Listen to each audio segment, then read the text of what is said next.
see here.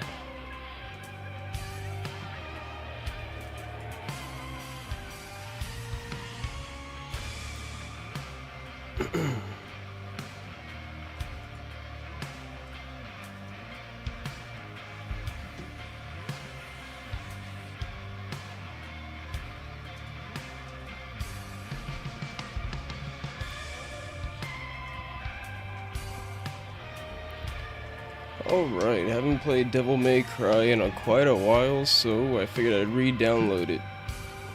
Especially since Synth is apparently never gonna play it.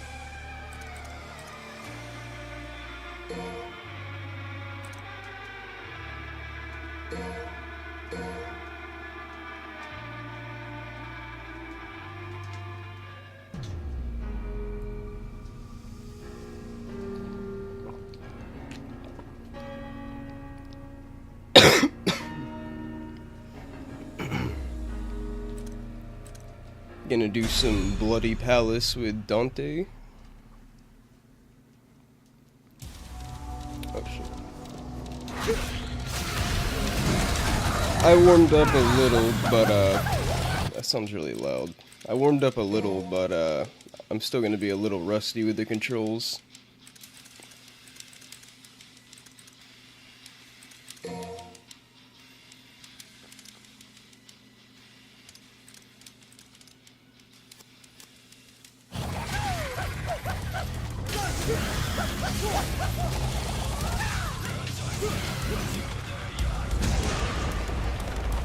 So don't expect too much out of me here.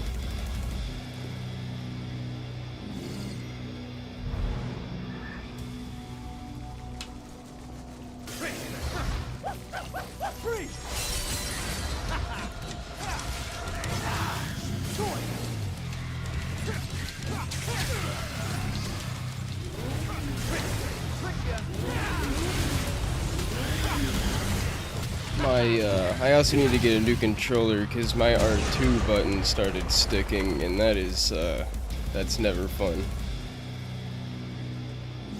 When I was in warm-up, I noticed that I kept randomly switching weapons.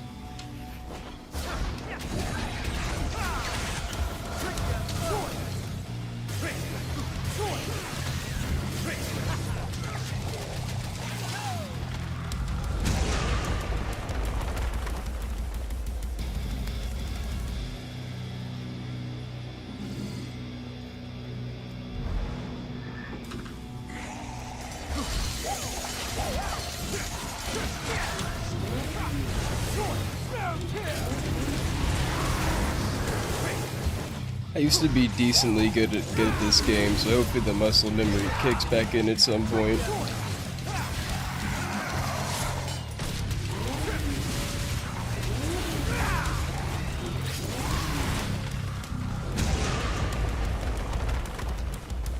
What's up, Yurik? How you doing?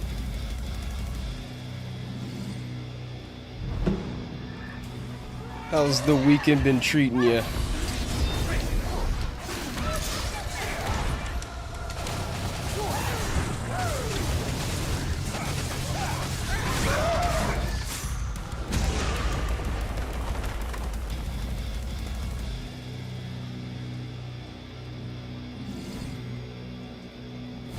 I feel like she died super quickly. I feel like I remember those enemies being really annoying because they like blocked your attacks and stuff like that.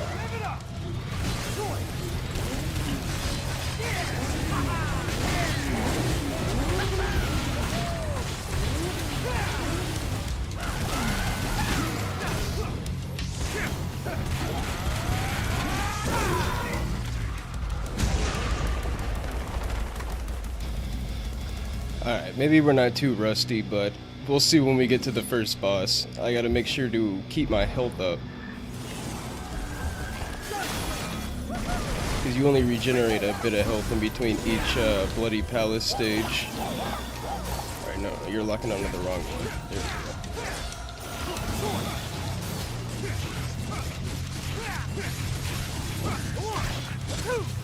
go. Ah, that sucks. I wouldn't say I've been sick, but my allergies or whatever the fuck it is have been acting up lately because I've been super congested and this shit sucks. You got the flu or something?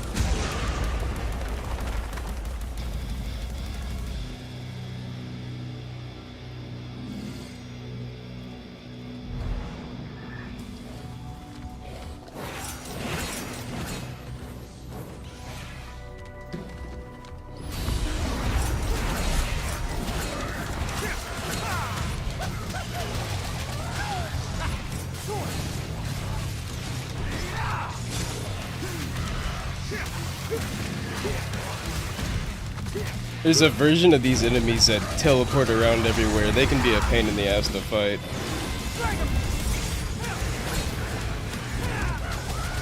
Alright, there we go. Now my R2 button's acting up again.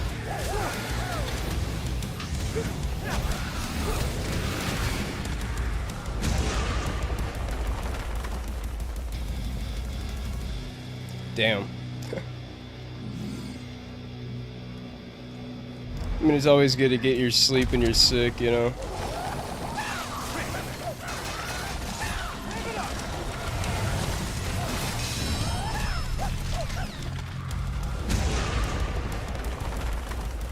You should definitely play it. It's, in my opinion, it's definitely one of, if not the, like, the best combo-based, like, hack and slash game out there. Like I said, I'm not the best, but I've seen there's people that can do some crazy ass combos in this game.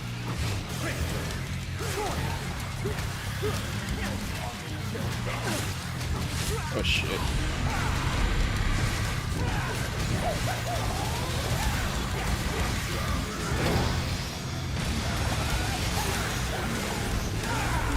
I gotta make sure to kill the big bitch. They do big damage. For some reason the game, it does not want to lock onto the big bitch though. There we go.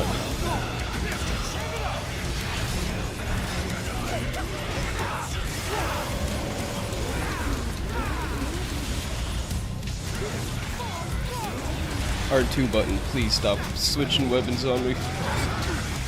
Oh. Bloody Palace is way easier with characters that have devil triggers since you regenerate health whenever you use it. So your survivability is a lot better. What's up, Tingy? And hey, Doug, I'm doing pretty good. How about you? I'm probably gonna start working on the next weekly news video tomorrow. I made a new layout so it looks a bit better. And I was looking at different articles today.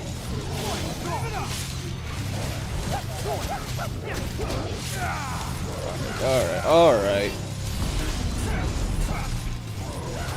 Jesus Christ, my R2 button is spazzing the fuck out. I'm trying to make it work, but it's a little annoying when I don't realize it happening.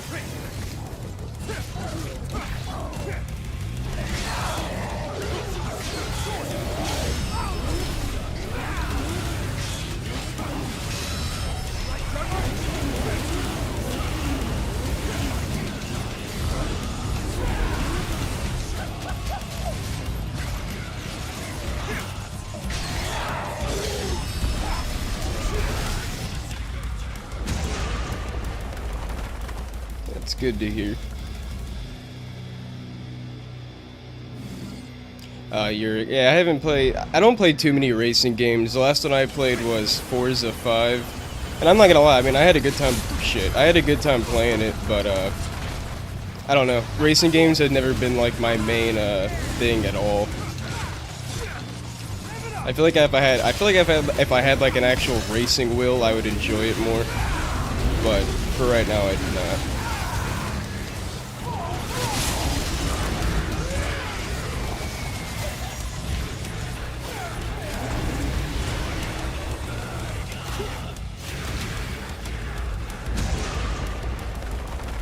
Yeah, Doug, the PS3 was one of the best, one of the best eras. So many different games.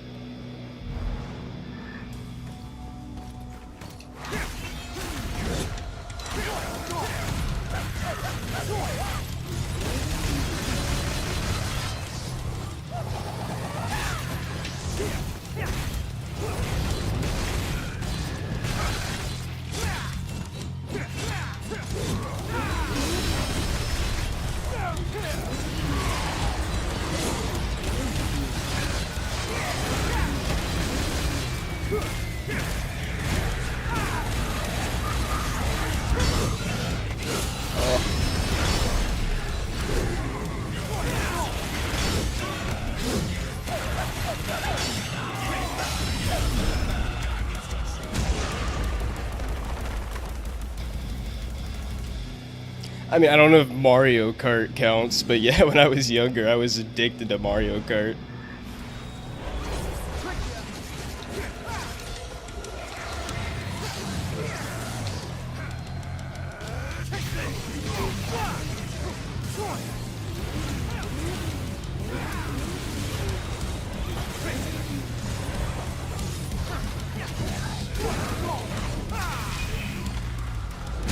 Alright, good. That guy gave us a little bit of health back. I'm hoping for a DMC sequel, because I haven't played anything else that has, like, as much variety in the combat. I mean, like, dude, Dante's got 4 different weapons, 4 different stances, 4 different melee weapons, and there's 4 different playable characters.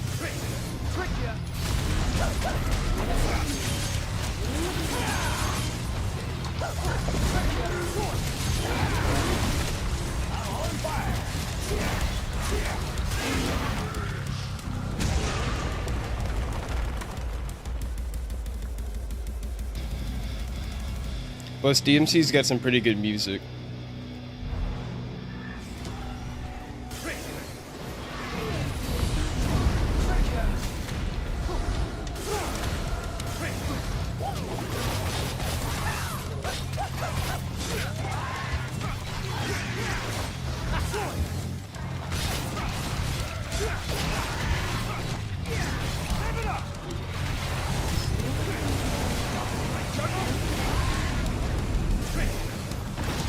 When I actually played this game a lot, my highest stage was like 83.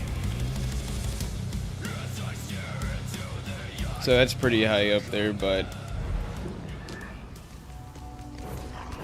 I don't know what the highest is. I don't know if it's 100 or not, but I've never been able to beat Bloody Palace completely. I'm not gonna lie, this shit gets pretty hard.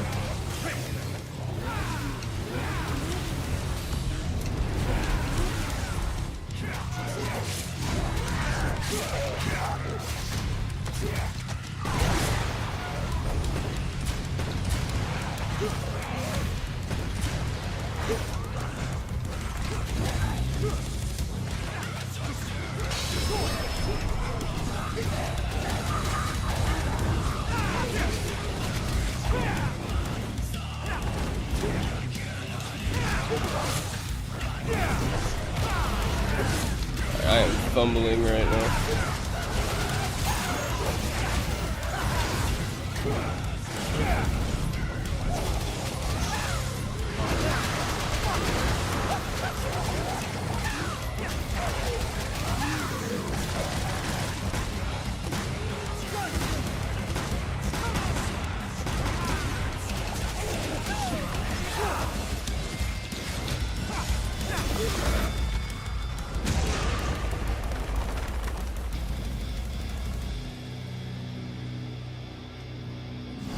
Yeah, Doug, I feel that. I mean, like, I'm not completely done with multiplayer games, but yeah, I don't play them near as much as I used to. And yeah, like, half the reason is because, like you said, nobody talks anymore. Everybody's always in Discord. The last time I actually played, Call of Duty, I actually used to, like, purposely start shit sometimes just so people would actually, you know, say something. You know, liven up the lobby a little bit with a bit of good old shit talk.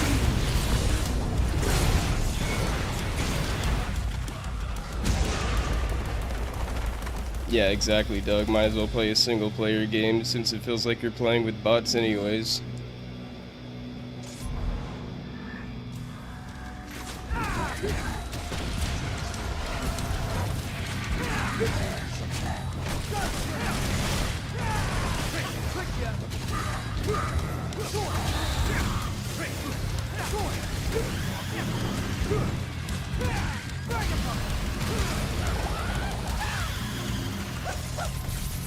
Oh, the coin bug got away. I didn't even realize he was there.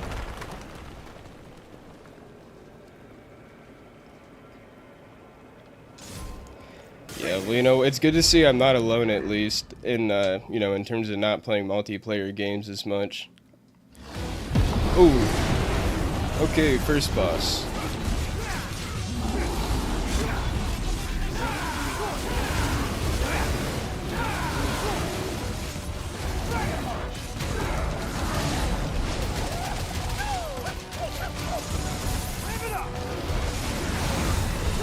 Please, R2, stop switching weapons.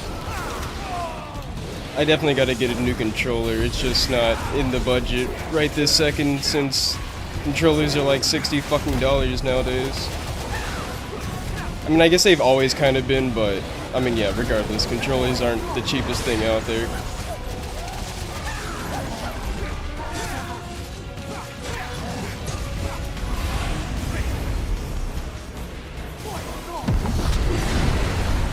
Yeah, there we go. Royal Guard the explosion.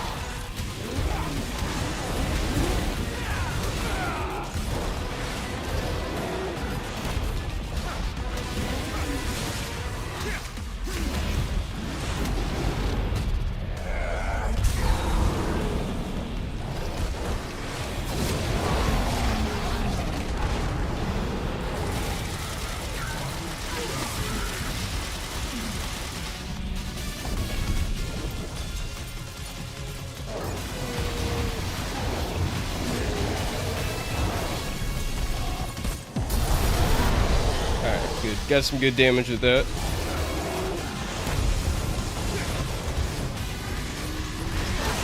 Ooh.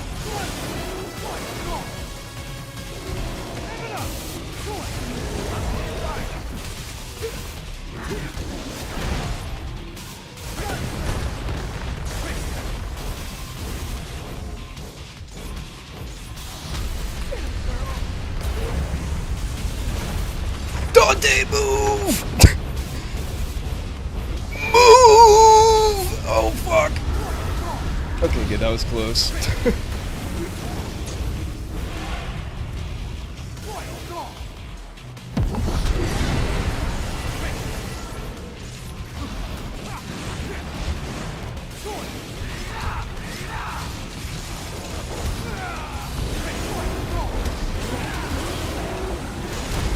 Ah, fuck.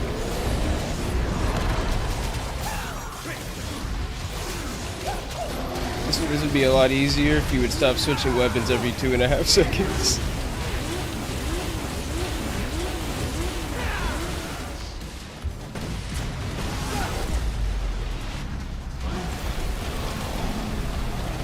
Alright, good. At least I gave us a full health refill, so it didn't really matter that much.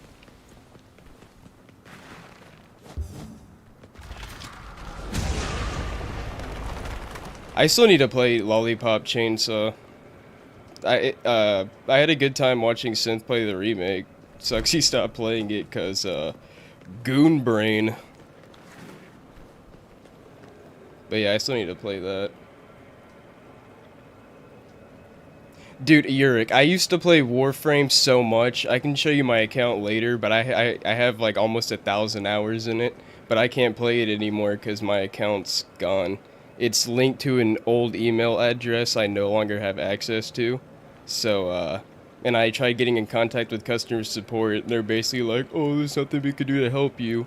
So my almost 1,000-hour account, gone, and I'm not restarting. But, you know, at least I enjoyed it in the time that I had.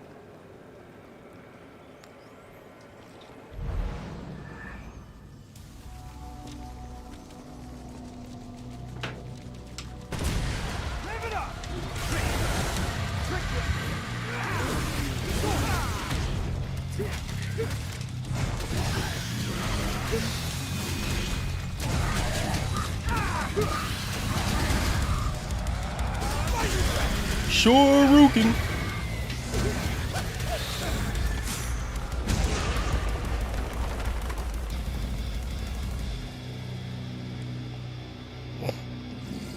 Yeah, Doug, I know. I'm still mad about it. Especially since it's still my most played game in my Steam account. So it's always sitting there right up on top. Just taunting me.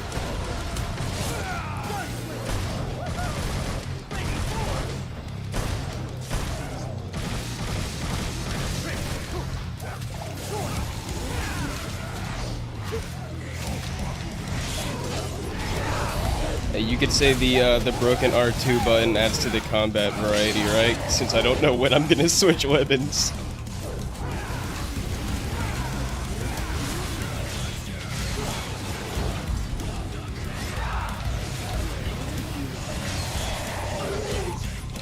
Yeah, it is pretty goddamn annoying though.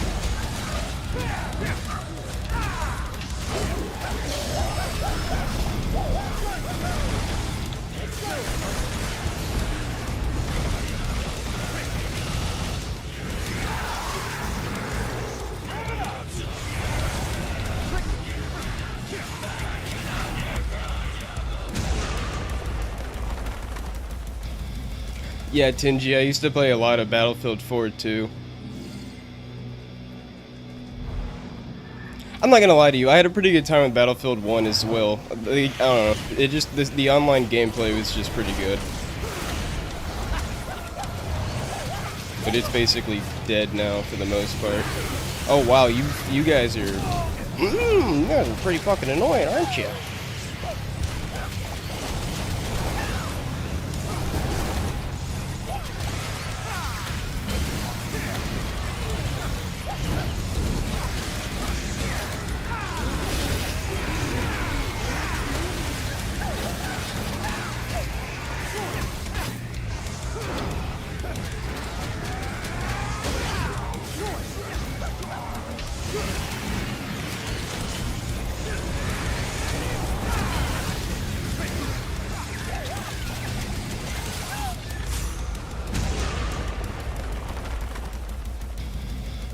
Hey, GameSense. Yeah, I'll take a look at it. I'll take a look at it whenever I get a chance.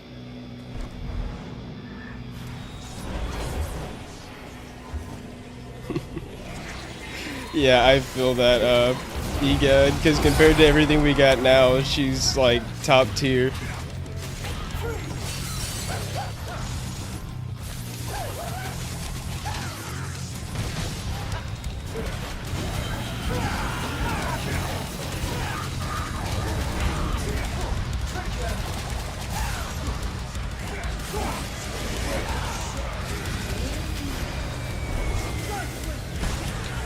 Oh, well, oh, okay. Alright, goddamn, calm down, weapon switch, please. I can't focus on what weapon I'm on for like 2 seconds.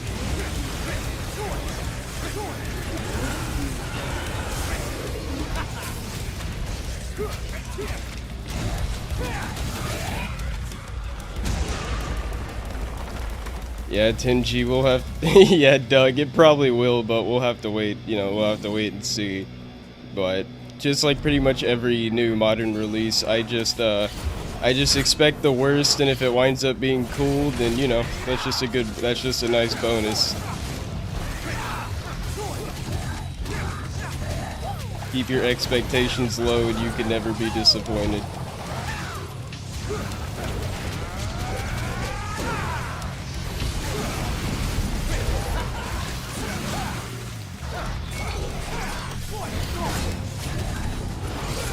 Alright, fuckface.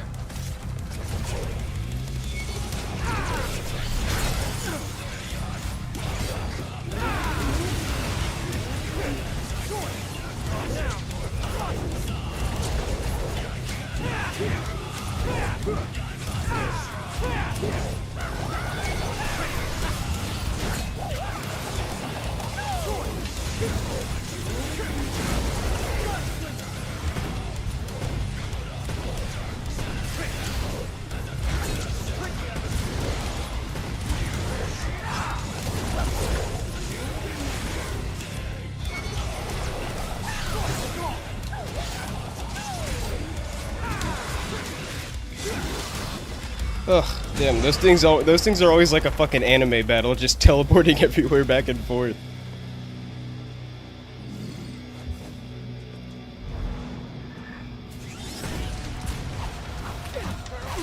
Alright. Alright.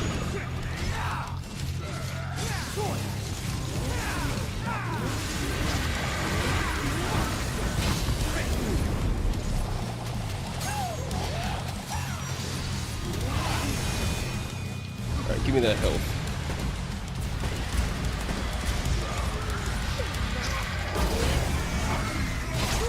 Oh! Let go of me.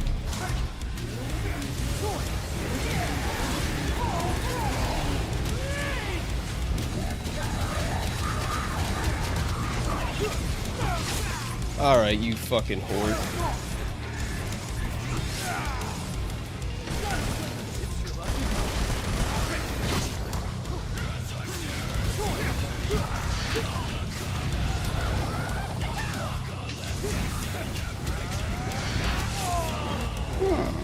I thought I would parry that, guess not.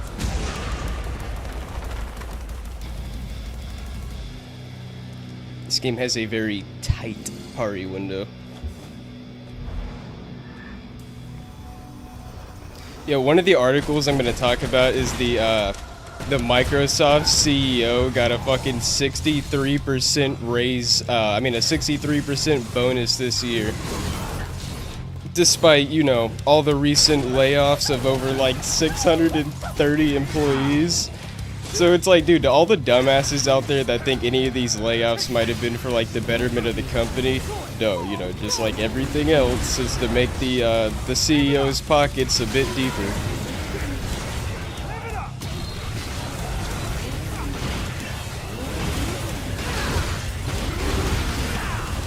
What's even funnier is that the company, you know, has just been doing shit in general recently, basically living off of the Game Pass. My favorite console probably got to be the PlayStation 2. I still have my original PlayStation 2 in my closet somewhere.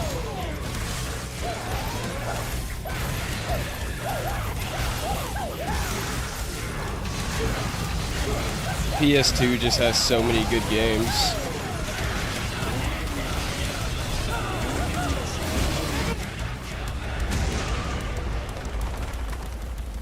I'm probably going to start working on it tomorrow, Game Sense, so whether it'll be out tomorrow or Tuesday, you know, that's when you can expect it around.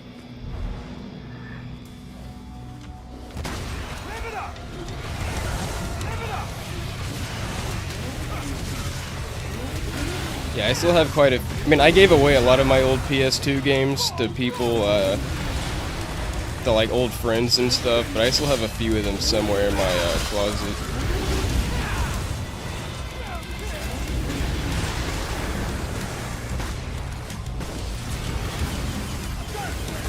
Alright, bitch.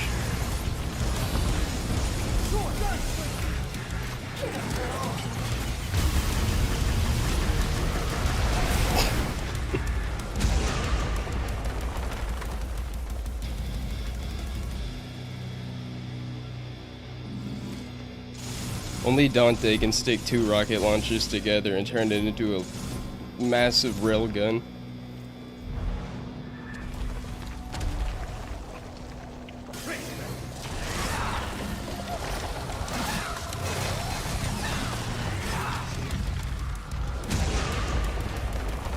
These stages are usually just freebies to give you a bit of health, so that means there's probably going to be a boss right next stage.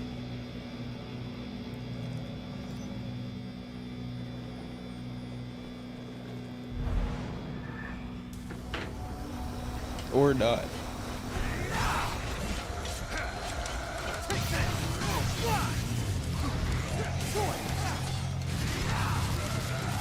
Oh yeah, I think bosses are every 20 stages.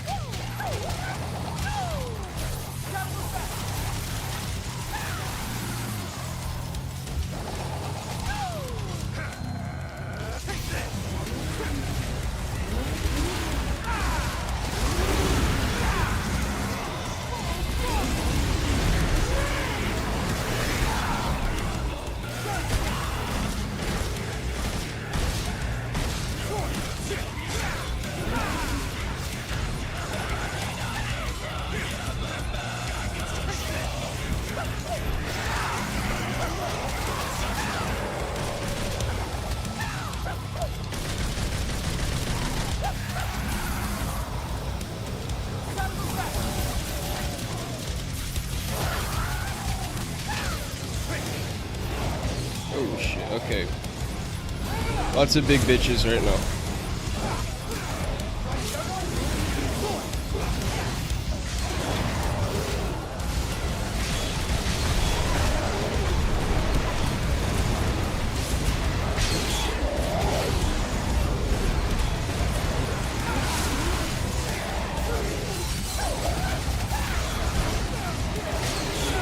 Oh, fuck me. I knew there was a reason they were giving me all these health refills. I mean, they gave me a health refill before this stage.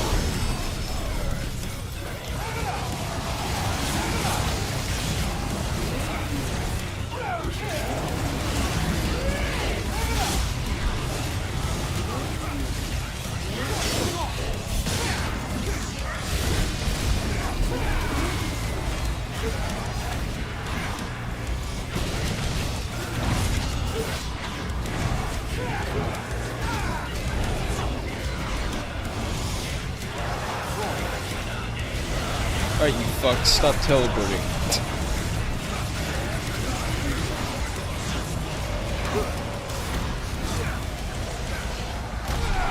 Uh-oh. Oh, wow, I just realized how low my health was. That is not good. This might be it.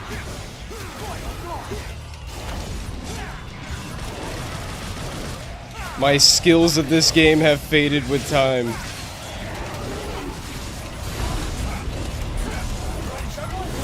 Plus, it doesn't help that I'm switching weapons every 0.2 seconds.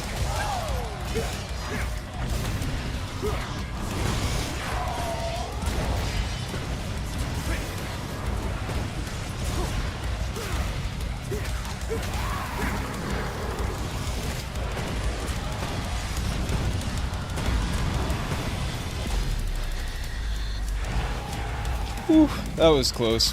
We'll see how it goes next stage.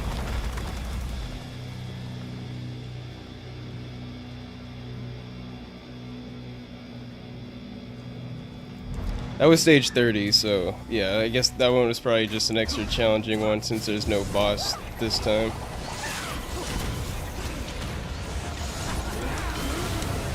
Oh my god, stop, stop. Please stop switching weapons.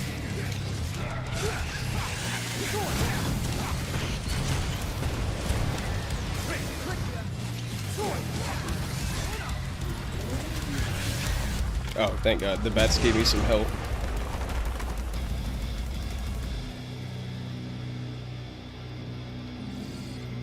Alright, we're almost back to full. And our devil trigger's almost at full.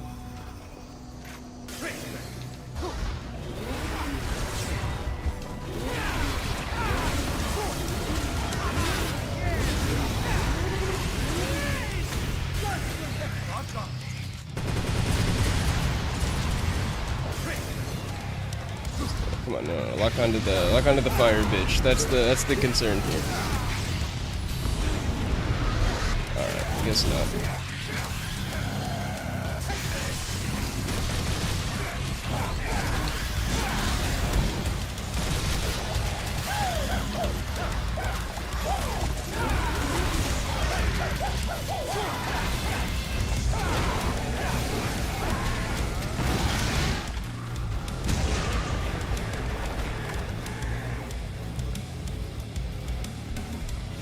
Oh god, I am not looking forward to work tomorrow. I was actually gonna try to stream Starfield today, but the game is just so fucking broken with the newest patch that it's not even worth trying to stream right now.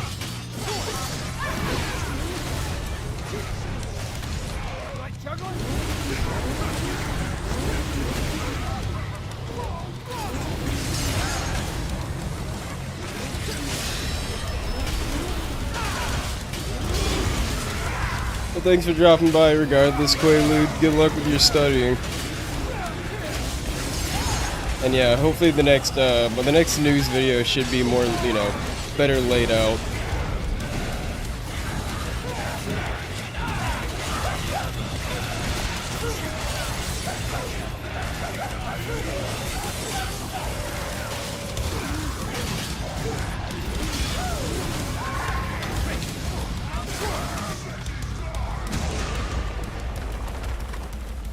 Yep, Starfield's still dog shit. I basically tune in like every 3 months just to see how it's going and be like, alright, still not playable, see you in 3 more months.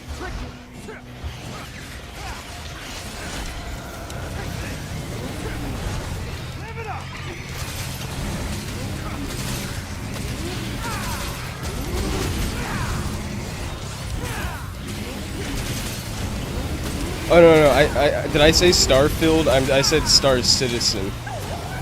But I mean, yeah, Starfield's definitely dog shit. I don't know how anybody could have high hopes for Elder Scrolls 6 after the mess that Starfield and Fallout 4 in their last few games have been.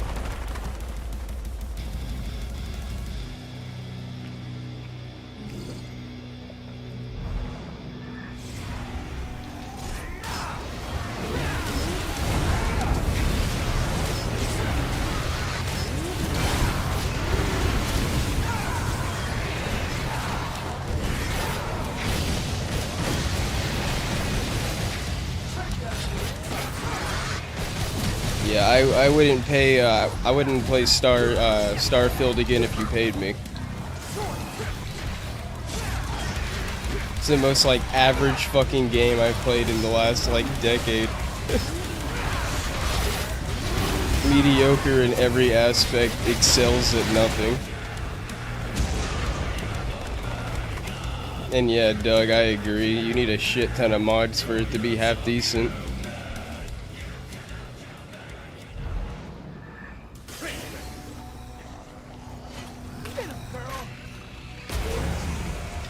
It's funny how there's people that actually praise the combat in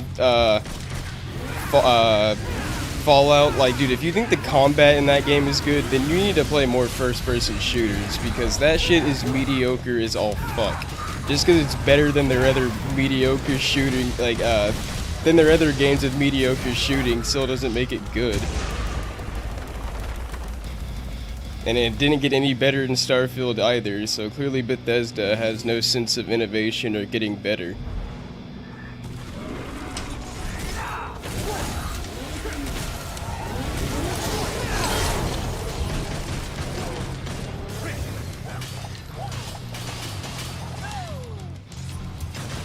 Oh, what the fuck?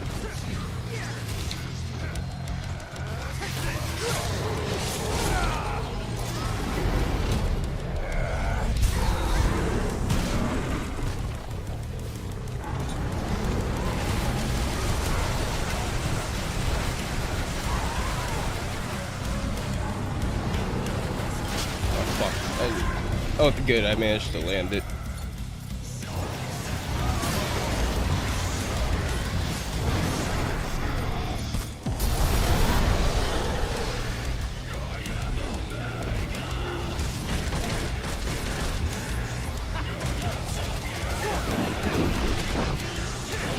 Yeah, Morrowind was pretty fun. I had a hard time making it work when I first played it, but it's definitely better than their more recent games. That's for goddamn sure. Whatever team they have working on shit now is just not cutting it for $70 AAA games.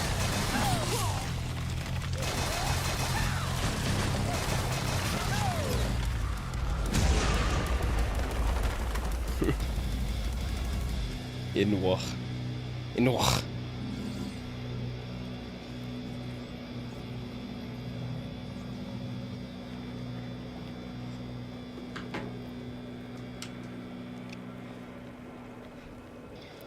You have to jump into Coom Pit to proceed to each level.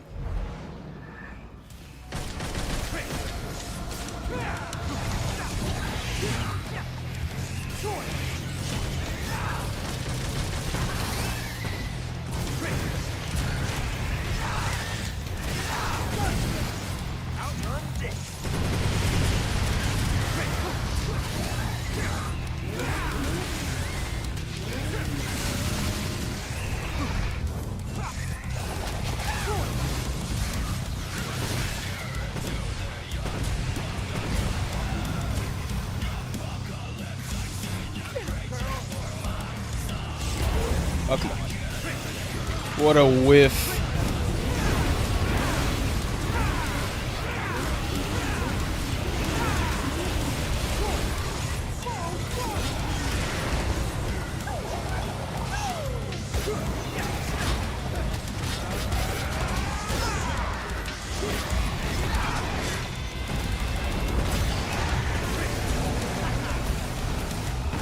Oof, that was close.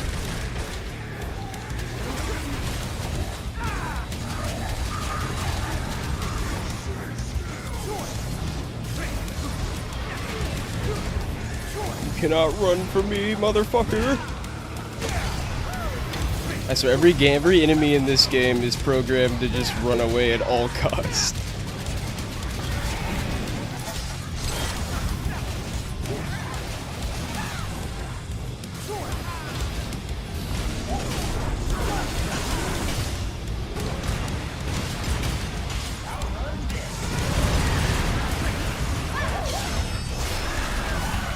Alright, one down.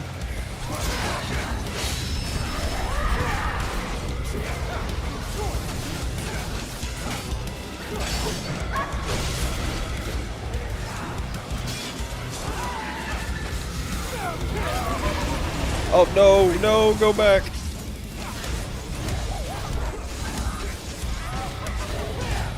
If you would just stop switching weapons for 5 seconds, I would appreciate it.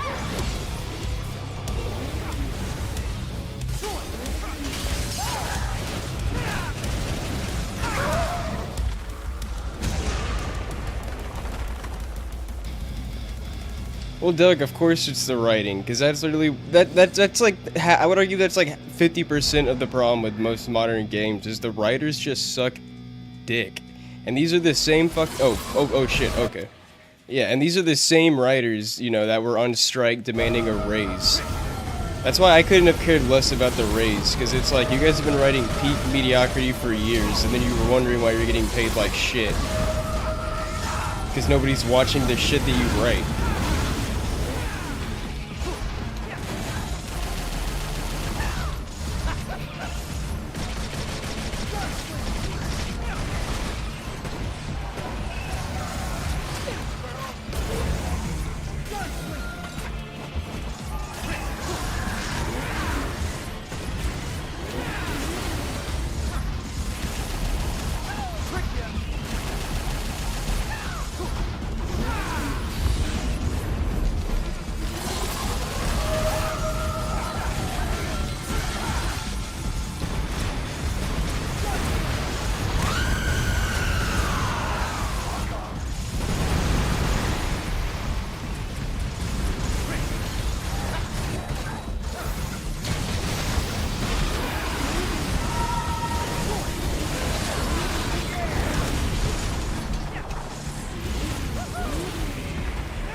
God damn it.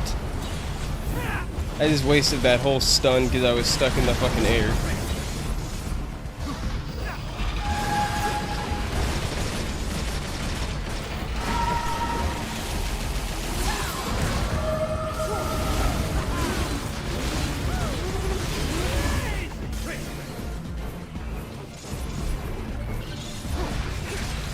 %, Doug, because nobody's gonna get invested in a story that's written like shit. The writing determines everything, like the pacing, the mood, the plot. I mean, the characters. Oh fuck! Oh fuck! No! No! No! No! No! No! Lock on! Lock on!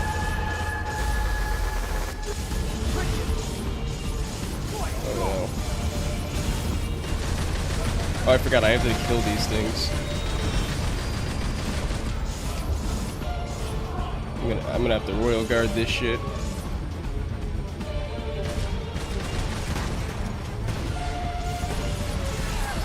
Oh, never mind. Apparently that was enough to stun her.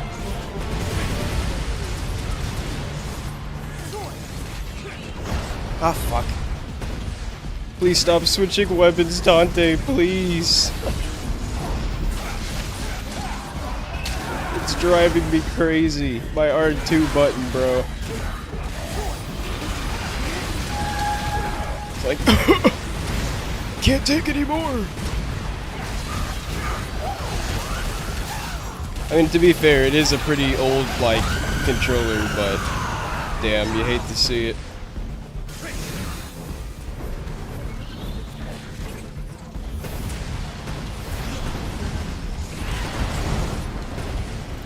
Yeah, you hear that, game companies? Come take a risk in Doug Walker. He's looking to take these hack writers' places.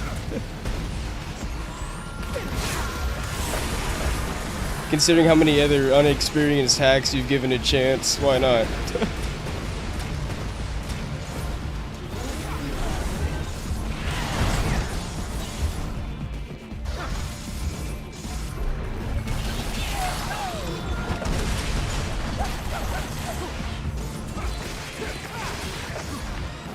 God damn it.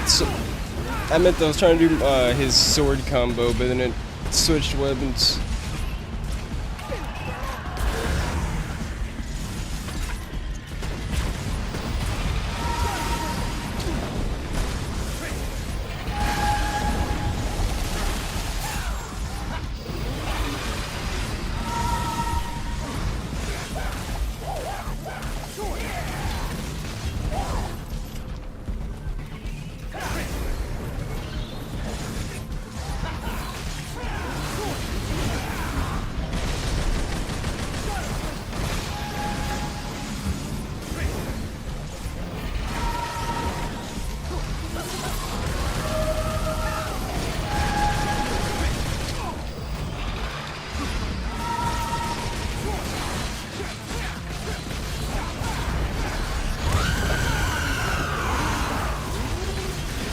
Come on, get that big ass down. You were on a sliver of health.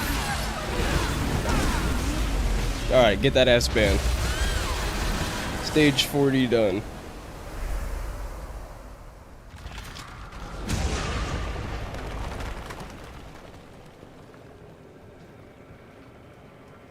God damn, I swear, every time I start streaming, I start sweating like a dog.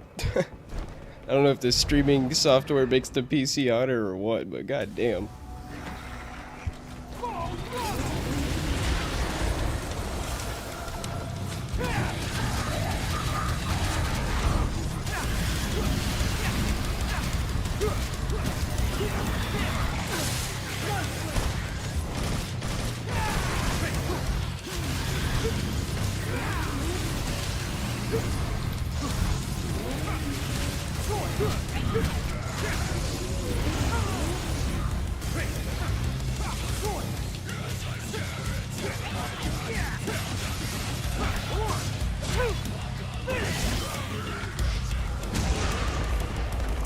Wow, I finally managed to pull off the sword combo without switching weapons. It's a goddamn Halloween miracle.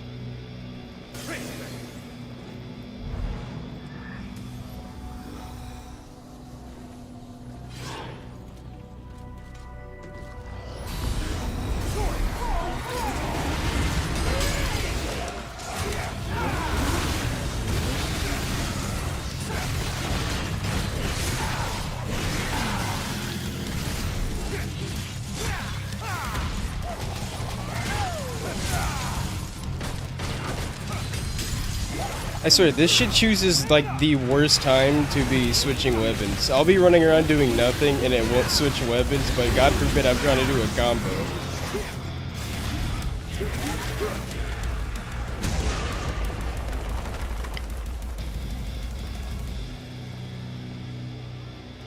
That's just a cancer stick.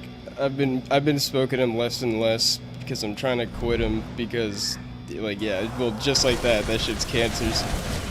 But I mainly smoke the devil's lettuce. It's the only, I feel like it's the only thing that keeps me sane at the moment.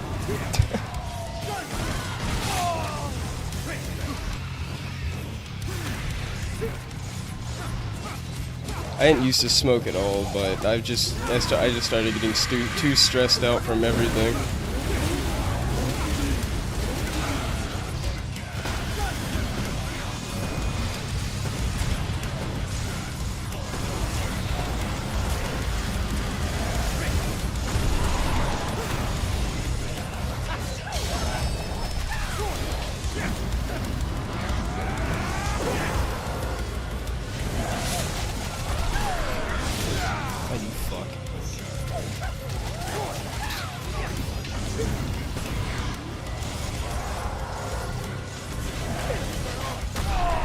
God damn it! I was just about to shoot a laser.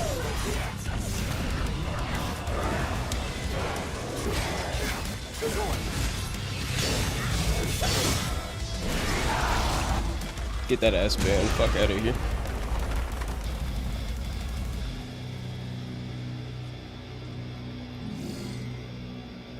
Well, if you're gonna smoke one or the other, Doug, weed's probably a better choice than cigarettes. I mean, don't be like me and do both. I mean, I don't do cigarettes, but, you know, not that vapes are much different. But if you're gonna pick one, at least pick the one that makes you feel a little better and doesn't have 1,000 different chemicals, you know?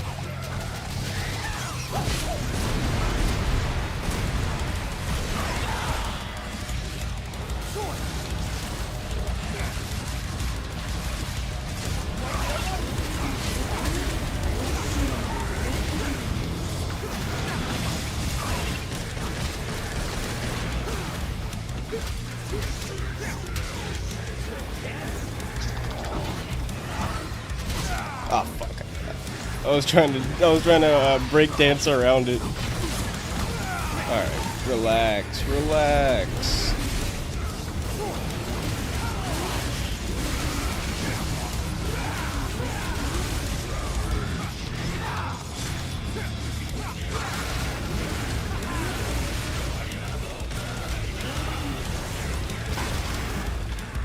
Shotgunned his head off.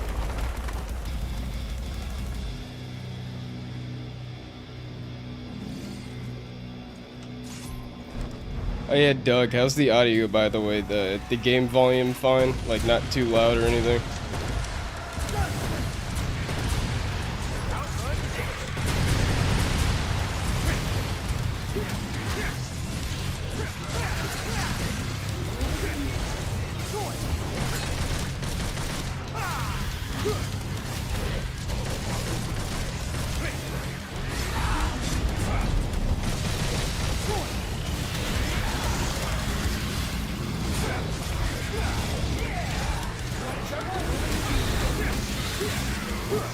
Alright, good. Now I can focus on the teleporting cocksucker.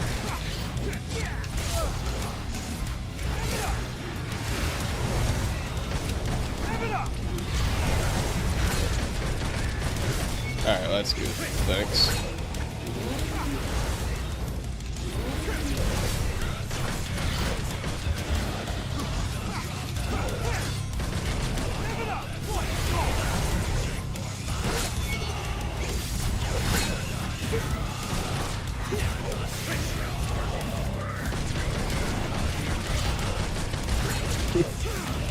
I mean, fair enough.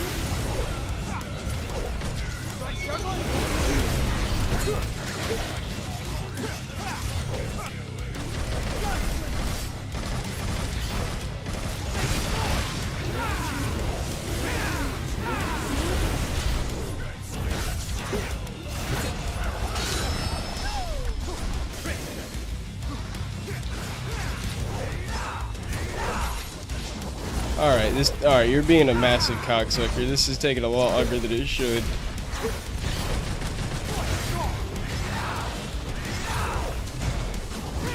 There we go. Motherfucker's got that instant transmission.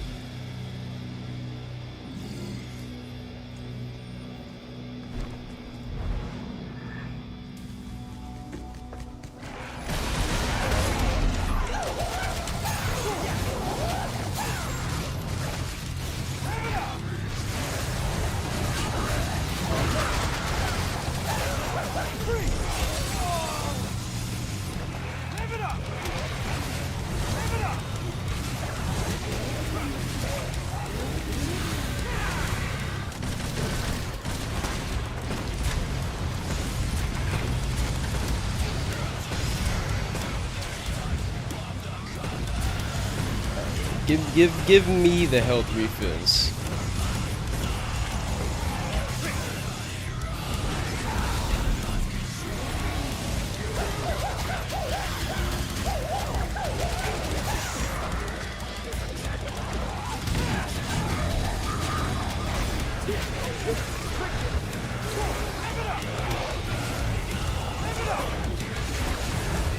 Oh, come on, please. I'm just trying to switch. Every time I try to do like one specific actual combo and switch to a weapon, it immediately switches like 3 over. It is fucking me up bad right now. Oh my god, relax. Relax. They are all up in my ass right now.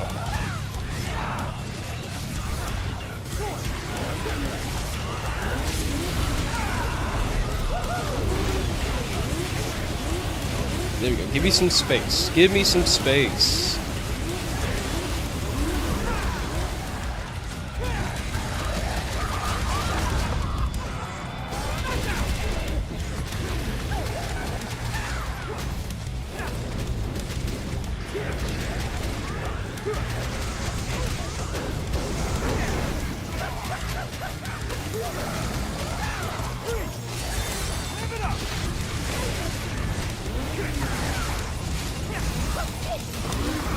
Whew, there we go.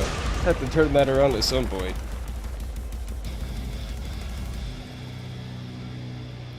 Oh yeah, Doug, if you haven't played Devil May Cry before, there's tons of great monster designs. That's one thing these games have, is quite a bit of enemy variety.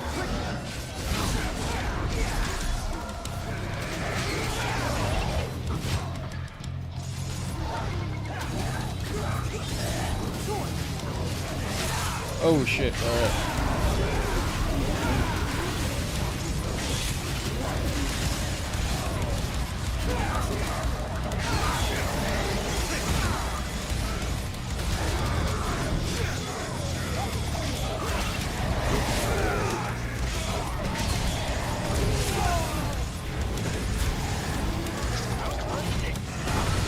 Oh!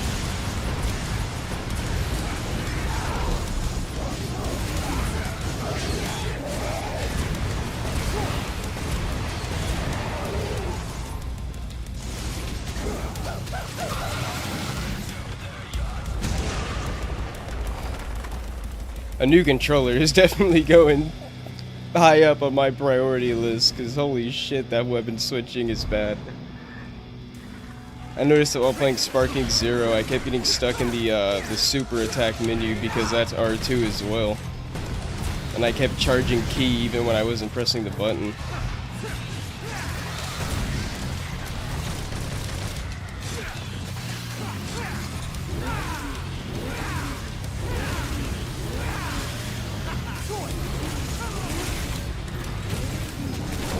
Oh! Alright, big guy. Alright, big guy, relax. This controller is probably about 5 years old by this point, so like I said, yeah, it's pretty old.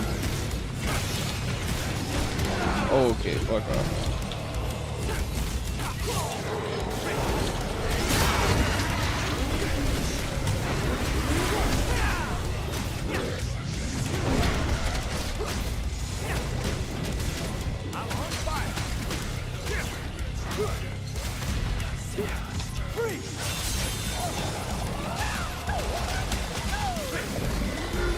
I'm trying to go with the flow and just use whatever weapon it switches me to, but it definitely is making combos difficult.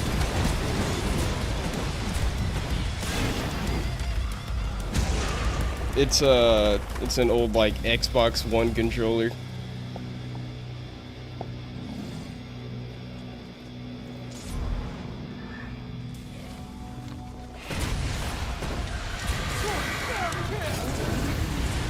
I'm not gonna lie, I went through quite a bit of PS2 controllers, but that could have also just been because I was like a kid and, you know, like misusing it. You know, if I was to use one now, who knows how long I could make it last.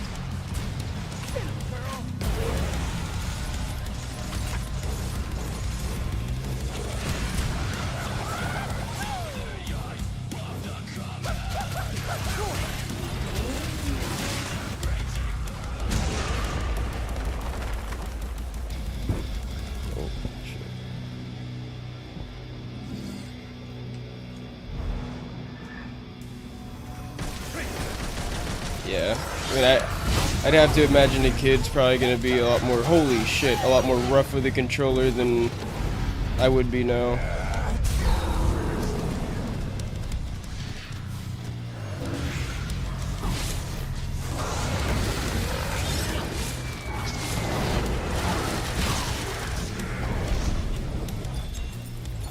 God damn, 3 of these things at once is rough.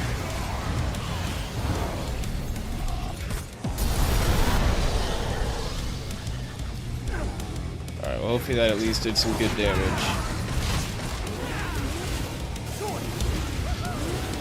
Not gonna lie, half health is not as much as I was hoping for.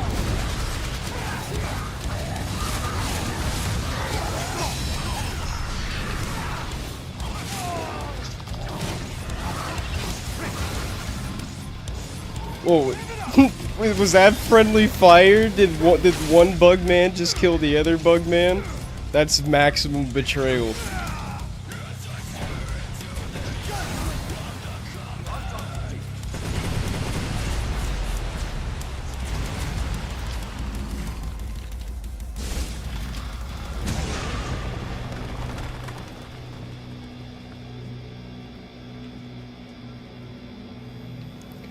Oh, we are not looking good on health.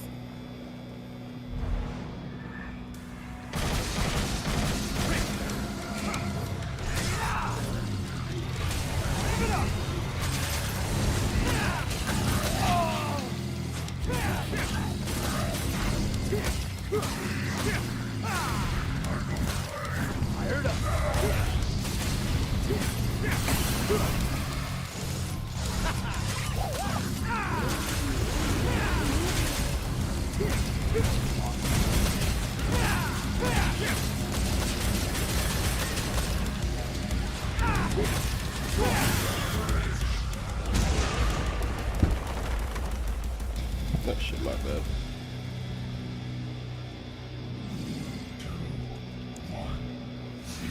Reddit friendly fire. Oh yeah, I definitely gotta use Devil Trigger because we are only like a couple hits away from death at the moment.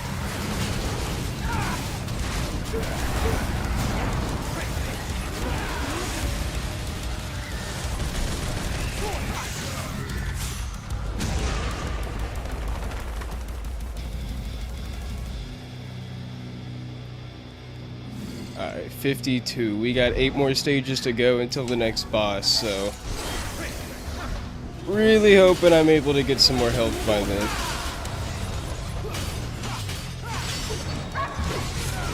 Oh, fuck.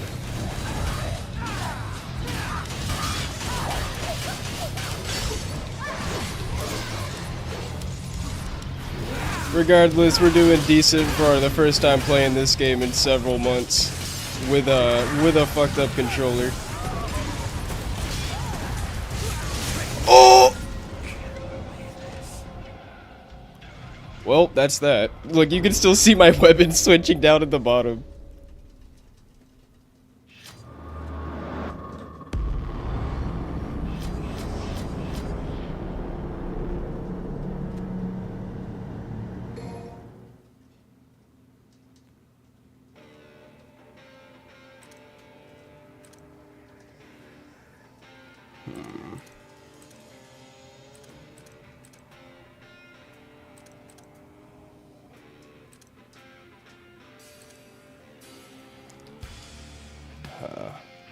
I think I'm just gonna go Dante again because I haven't gotten familiar with any of the other characters since playing this game again. So I should probably at least get comfy with Dante first.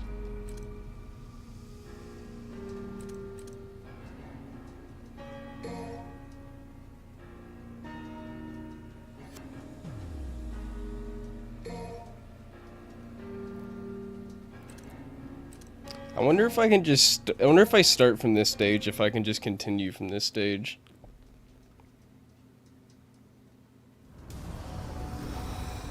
Oh wow, I forgot what it looked like up here on stage 82.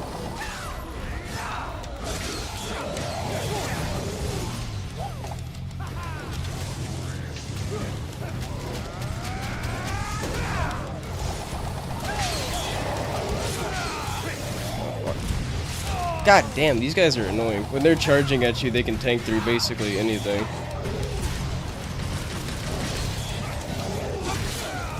Alright.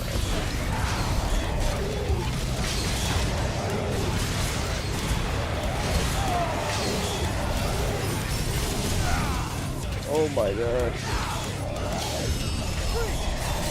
Not gonna lie, I might have to put Devil May Cry on hold until I get a new controller, because you just cannot play properly when you're weapon switching every 2.5 seconds unexpectedly.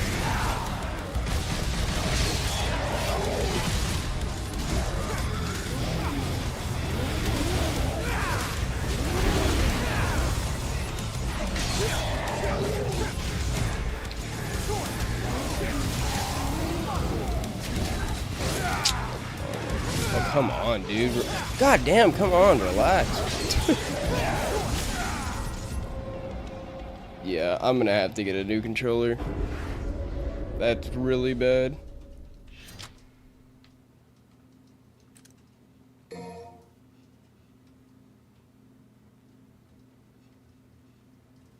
To be fair, I wasn't playing very good there regardless, but I just could not deal with that, that constant weapon switching on a game like this.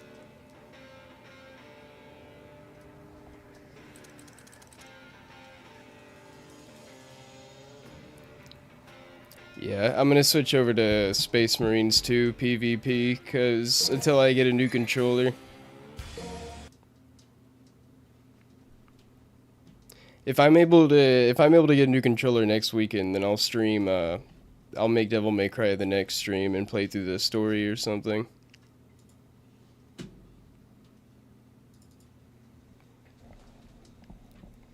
I knew it might have been an issue before I even booted up the game, because I was trying to play Sparking Zero last night, and I saw what a problem it was, but, you know, I figured I'd at least give it a shot.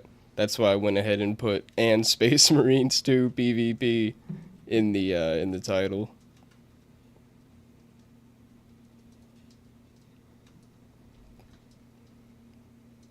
So yeah, sorry I couldn't do more Devil May Cry.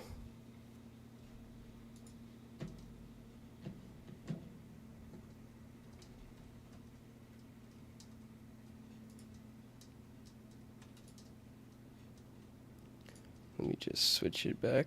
Let me just switch it to Space Marines 2 real quick.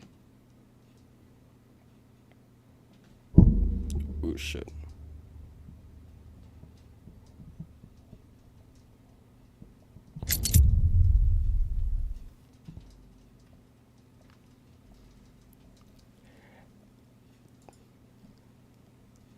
Oh, Doug, I don't know too much about the, I don't know too much about the Warhammer lore. Like, I don't really know enough to, like, have a favorite. From what I've seen in-game and what I've read about in-game so far, the Salamanders are cool. Obviously, the Ultramarines are pretty cool. They're, like, everybody's favorite.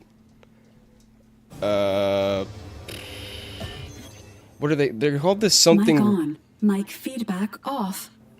Jeez, my headset just ear raped me.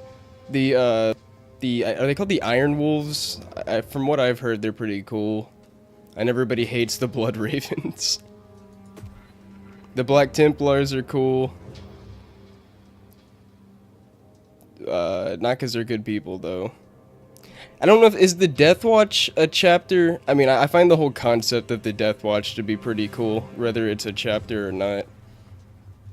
But yeah, my knowledge of the Warhammer universe is like, I guess you could say a bare minimum. Like, I know about the Heretic faction, I know a little bit about the Space Marines and the Chaos Gods. Oh yeah, Space Wolves, not the Iron Wolves. Thank you.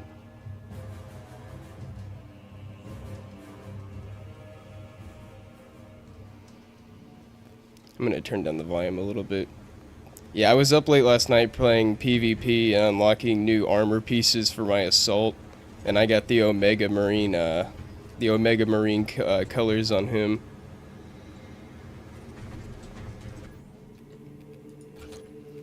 If anyone in chat wants to join me in PvP, just let me know and I'll put up the invite code.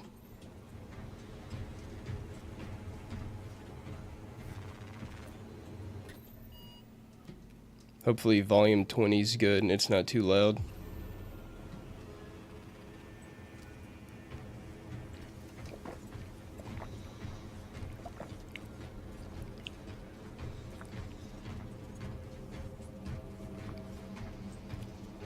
Okay, yeah. I just didn't really know how to explain it. Like, yeah, I find the concept of, like, punished Marines going to the Death Watch for, like, suicide missions to redeem themselves, and then if they survive, they get to go back. I just found that whole thing to be pretty cool. The NATO of Space Marines. Ugh.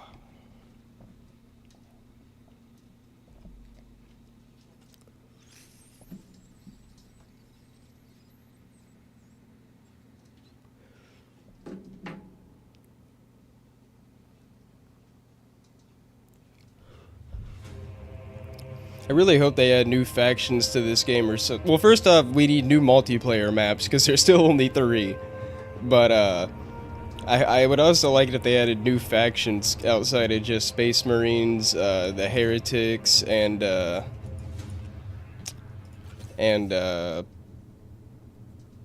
Bugmen, the Hive Mind.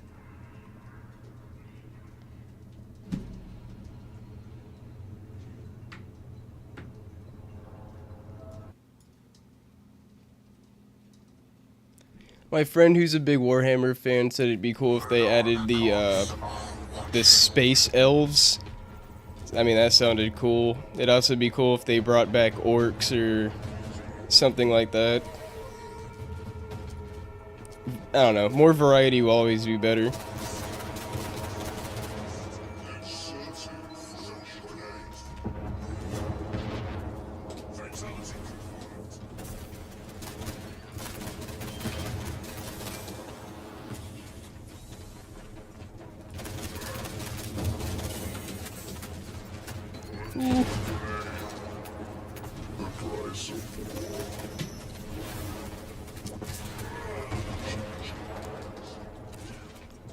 So I have like worse performance dips while streaming this game than anything else. OBS does not like Space Marines. Ooh, goddamn! I thought they were to the left.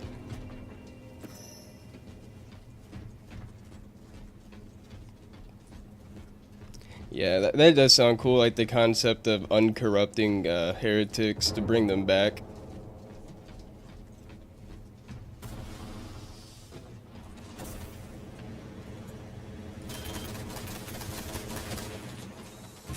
So I apologize for any stuttering.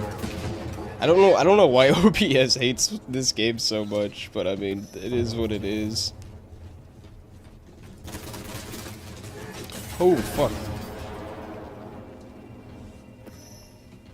God damn, I died there before I even got a chance to see what killed me.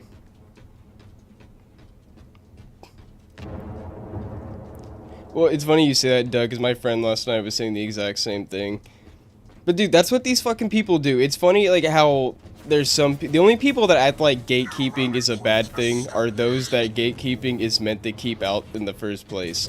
These fucking casuals that do nothing but just come in and ruin the franchises that you care about and you love. Because instead of coming in and adopting to the franchise, they want to come in and insert their own narratives, their own self-inserts, their own fucking political beliefs and bullshit into it. Like, look at Star Wars, look at Marvel, look at DC right now. All these giant fucking franchises, and Warhammer is just yet another one of them, where these fucking casuals that don't care about it come in and fucking just ruin it. That's why I always say gatekeeping is a good thing. Like, you don't want to over gatekeep, but there is absolutely nothing wrong with gatekeeping because it keeps those that you want out. Because those people don't know what made the franchise good in the first place, and they don't care to learn.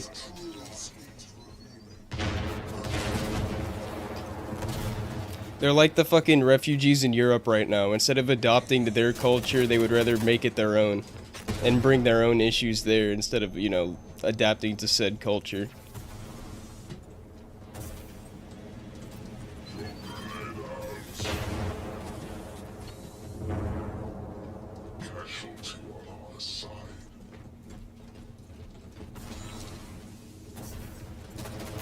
Ooh, fuck me.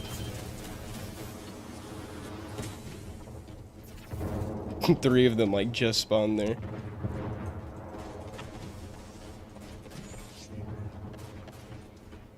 Damn, you threw out your army? That's crazy. You could have at least tried to sell it, cause I know them bitches are not cheap. Ah. Yeah, I shouldn't have expected to outdamage a bolt rifle with a bolt pistol.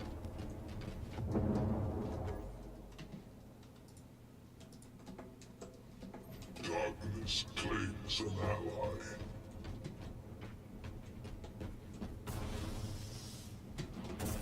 Oh, there they. I guess my whole team died. I was like, where are y'all at?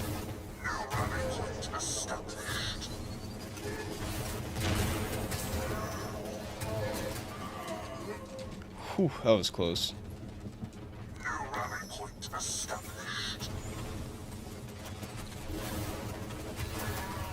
What's up, PBD? Thanks for stopping by. Oh, that's that. Oh, I thought the grenade killed me. I got hammered. The horrors within stumble once more.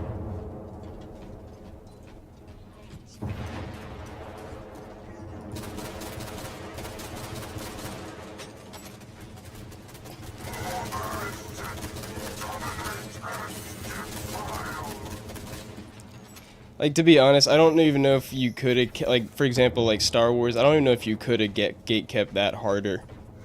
Because, you know, the entire license was sold to one of the most casual brands out there. But, like, but something like Warhammer, man, yeah, I just feel like people didn't fight hard enough. Because just like how widely accepted, like, the female custodies and shit is, and people don't bat an eye.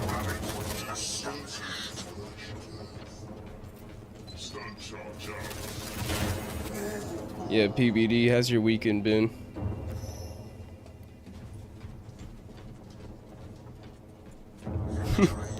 Yeah, that wouldn't surprise me, Doug.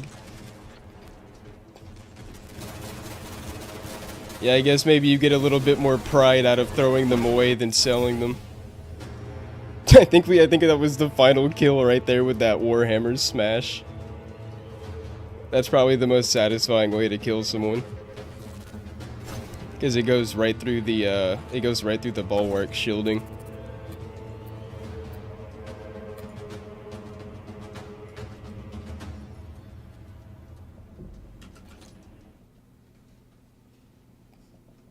Alright, you know what? We may have bottom frag, but first match warm up.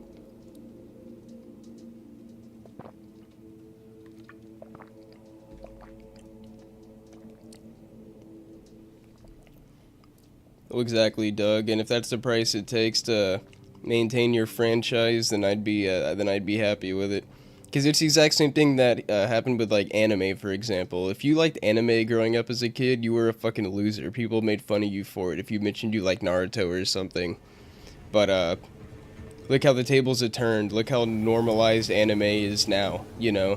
And casuals want to act like, oh, you know, we never did that type of stuff. Like, shut the fuck up. Yes, you did.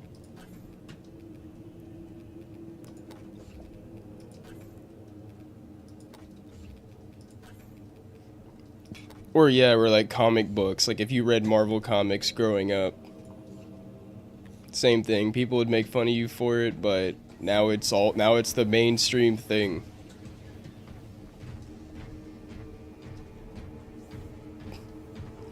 People in general are just so fucking fake. They don't it definitely feels like the vast majority of the population doesn't really have personalities of their own. They just like whatever popular, and as soon as the popularity of said item dies out, they just instantly move on to the next. Leaving behind the rubble of, you know, the last franchise they were a part of, because of course they don't give a fuck. That's the definition of a casual.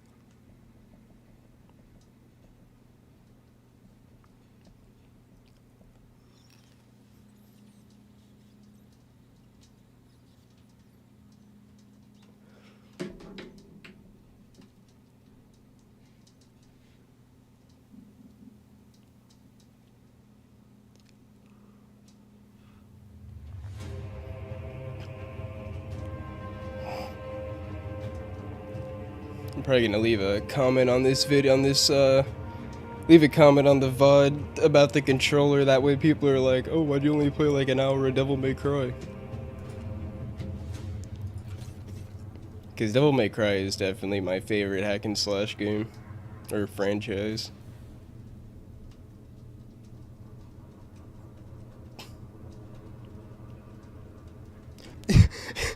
It's funny you say that, dude. It's funny you say that, Doug, because that's the exact example. You know how people love to say shit like, "Oh, you know, it's current year, so that shouldn't bother you anymore," or "Oh, you know, it's 2024.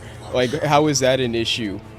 And it's like, "Oh, okay. So watch in 2050, if people are eating babies, is that what you're gonna say? Oh, it's current year. It's 2050. That's what's normal." Like, you are all fucking degenerates, and you have no integrity or moral standing. If you were all inside a Kotar, then you would all be in the darkest fucking red. With black veins and glowing Sith eyes.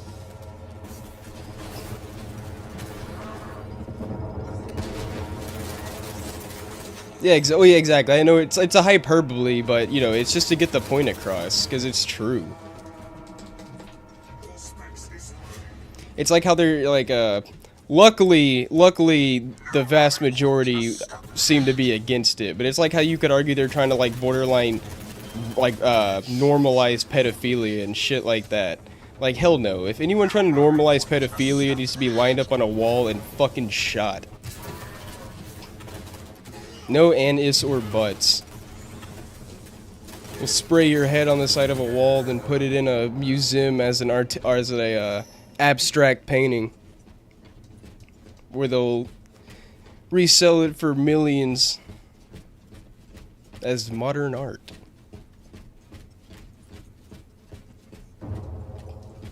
Yeah, Transformers was dead and buried years ago, I feel like. At this point, they're just spitting on its corpse. The fact that we still haven't gotten a War for Cybertron movie should just show you that they don't actually give a fuck about the franchise.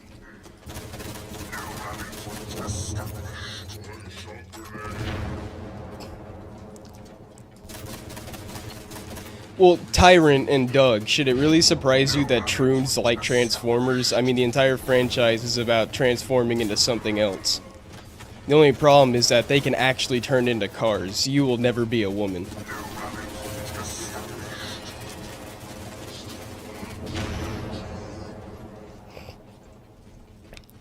And on a side note, we just fucking massacred those guys the second they spawned. That was not fair. Darkness claims an ally. Troonformers, more meat than meets the eye.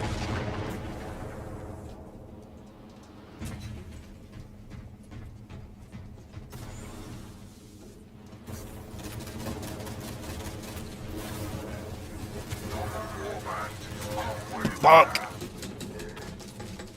Every time I kill someone with the Warhammer, I just imagine, like, a loud metal clunk sound. Oh, hello there. I thought that was an enemy.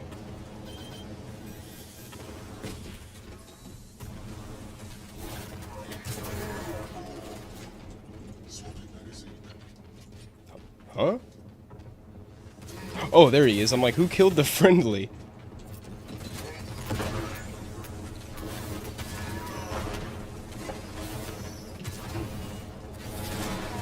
Fuck out of here.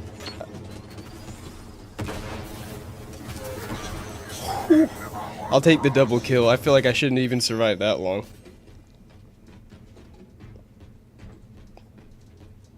Yeah, Tyrant, you definitely should. I made a review on it if you'd want to check it out, but I recommend it. I'd say the PvP alone is just a lot of fun. Although if you do watch it, heads up, it's a shittier review than my newer ones. I was still getting the hang of, you know, everything then, and I had a worse mic.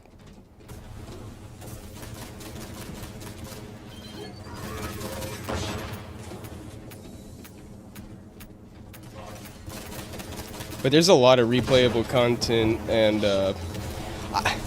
I don't know, like, I really hope they add more content, but I've been hearing some bullshit going around about how they might just say fuck DLC and make Space Marines 2. I mean, Space Marines 3. It's like, guys, there's nothing wrong with, you know, adding a little more to this one first. I mean, it's slightly bare bones. At least in terms of maps and enemy variety. Damn, that guy shot me dead before I even touched the floor. You know what I mean? We got 3 multiplayer maps. You guys can add a few more before you call it a day. Throw your hats out the window.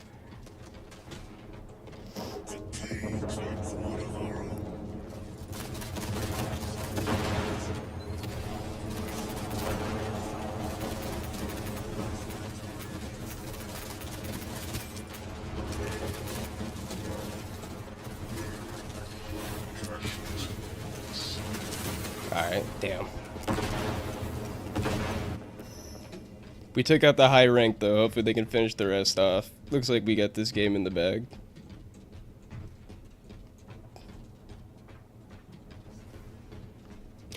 OBS seems to be fucking with the frame upscaling too, because I notice way more flickering whenever I record or stream this game than when I play offline.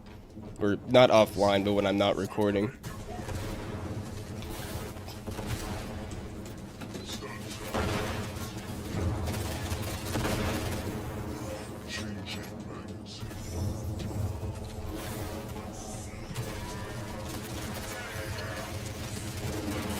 Damn. Damn. Alright, well at least we won. Yeah, Tyrant. Fortnite needs to go. It's had its run. It's made its money. Get the fuck out of here now. I'm tired of, yeah, I agree. I'm tired of seeing it. Not to mention how Fortnite, I am pretty sure Fortnite was the vessel for the godforsaken battle passes that infest every game now.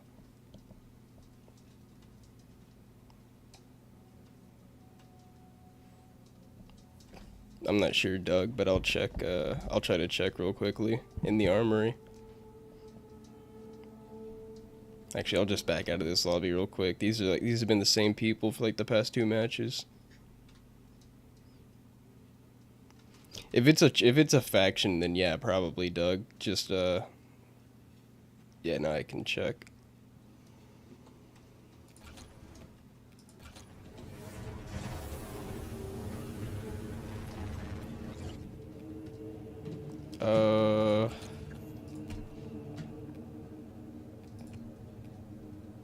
He said Emperor's Children.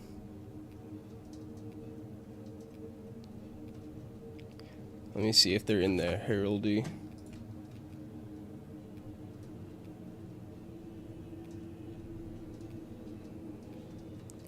Well, I mean, their faction doesn't seem to be in here. But if you were asking if you could play as the actual Emperor's Children, then no. Unfortunately.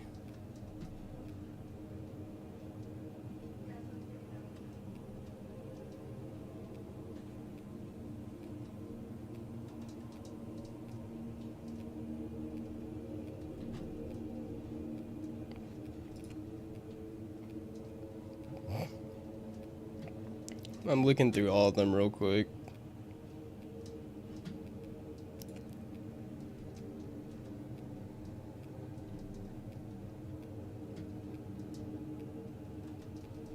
No, it doesn't look like it.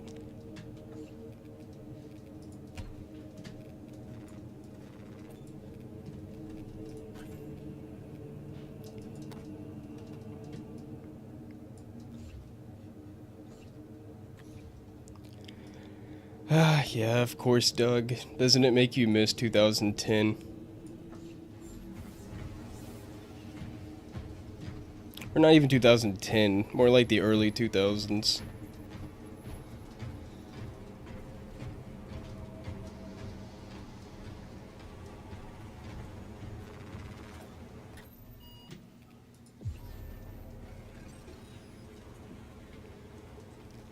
I feel like I don't know. I'm really digging how my assault looks now, so I might get some armor for another class. No, what? What kind of match am I joining? I'm joining a 3v5.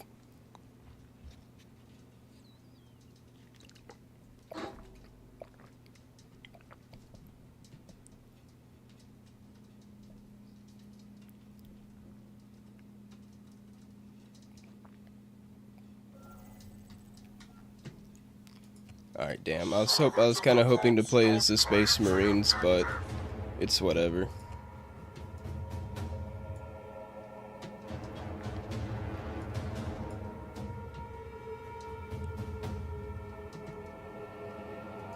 I'll play a little bit of tactical. Damn. I joined a losing game, but we're not losing by that much. Oh, what the fuck? Nice strike, buddy. Don't know where the fuck that guy came from.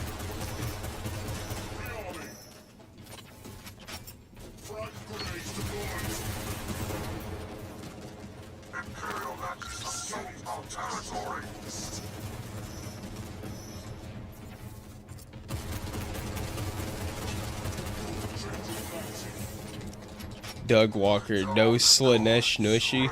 That's a fucking crime. That's really fucking stupid to not even include her though, given what like an important figure she is. Damn, that went right through my shield.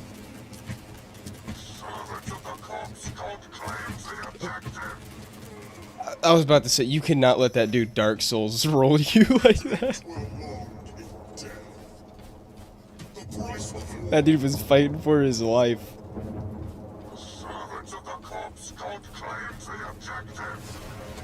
Alright, come on boys, we gotta get this objective. I can't see. I can't see! Aw. At least the heavy's down.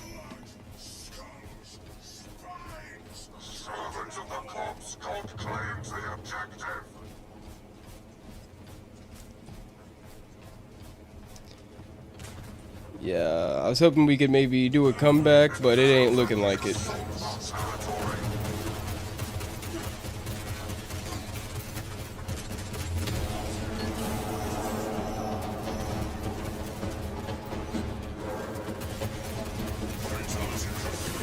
Ah.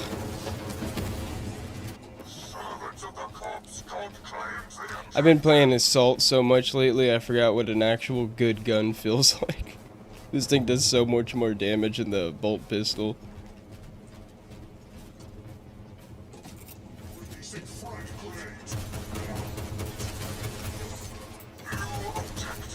No. Bring that ass back.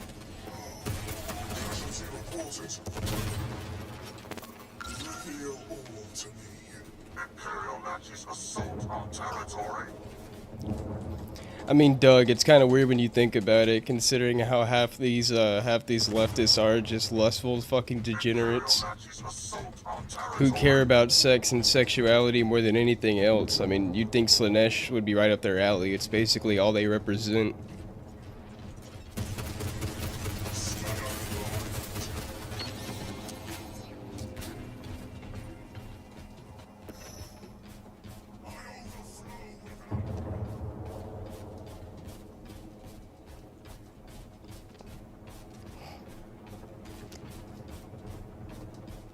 Hell, Vosh probably has a whole shrine dedicated to her.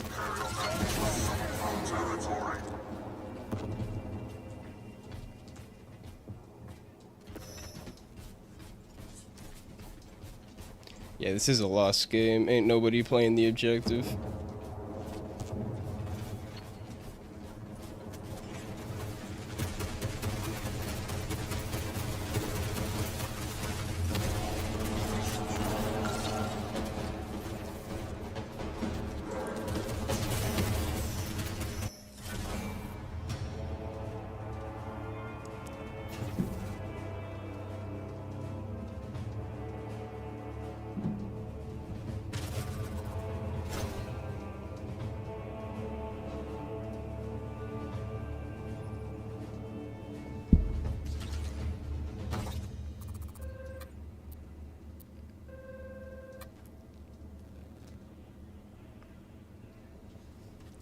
Yeah, that match was just a one-sided curb stop.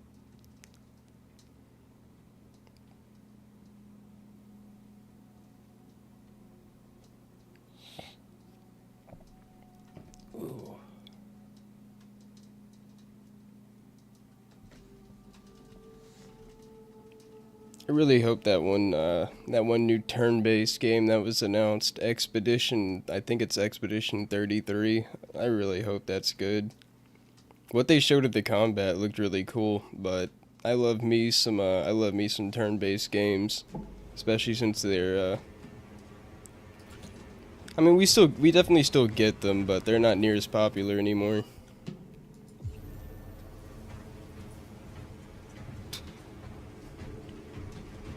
It's like, Doug, you stare into the abyss, and the abyss stares right back.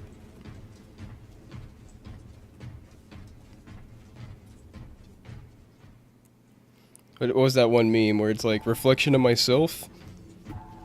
Well, there you go. If Slanesh is a reflection of yourself, then you either need to buy some rope or rethink your life decisions.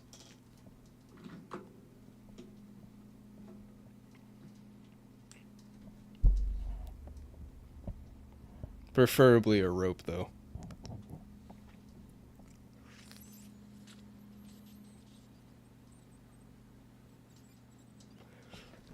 Hold on, it's dark as shit here right now.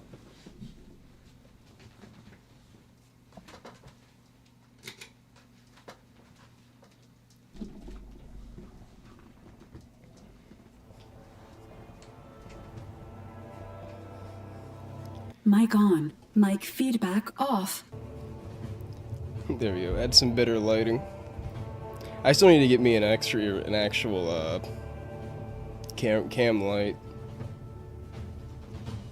I don't know why my fucking webcam doesn't have one. You'd think a 1080p 60 FPS webcam would come with a light automatically, but nope.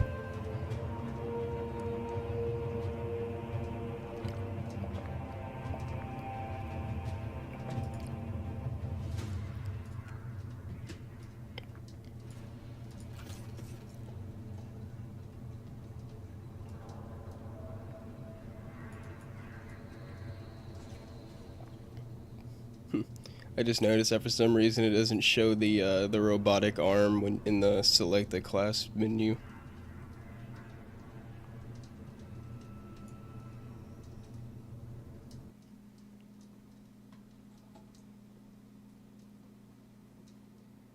Bring order to the chapter, brothers. Quite frankly, I don't know what to hope for at this point, because I've basically already watched all my favorite franchises die, be buried in the ground, and spit on, if not ass raped, in the very process. So, I guess my only real hope is that we get some new franchises that are actually, you know, worth watching and getting invested in. But with the current state of writing and just media in general, man, God knows how long that's gonna be. We need a reset.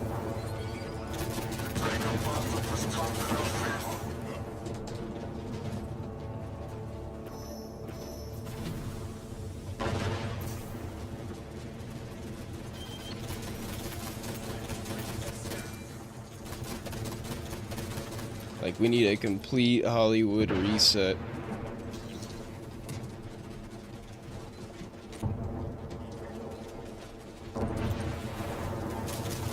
Our brother goes beyond the veil.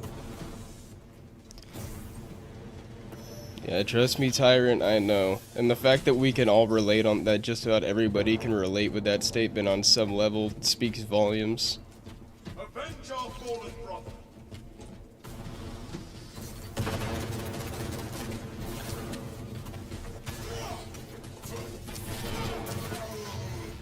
Boink. I personally find it funny how so many people shit on the second and third Matrix movie, but it's like, you know what? After looking at that new one that came out, I bet 2 and 3 ain't looking too bad, are they?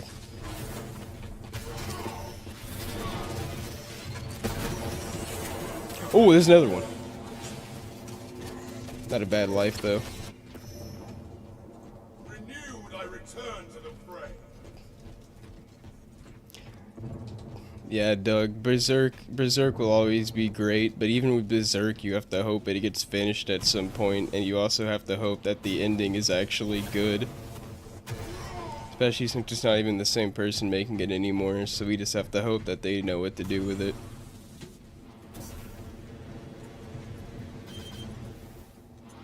And that kind of falls back into the God knows how long that's gonna be category.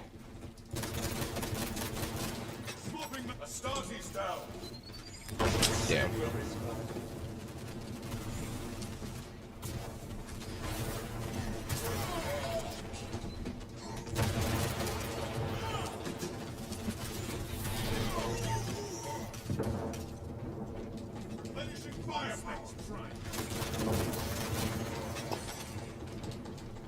Doug, what movie?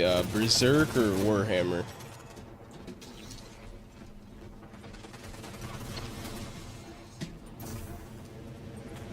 Yeah, I remember Gundam made a video about how, like, the left threw a fucking fit on Twitter when they found out that Berserker existed.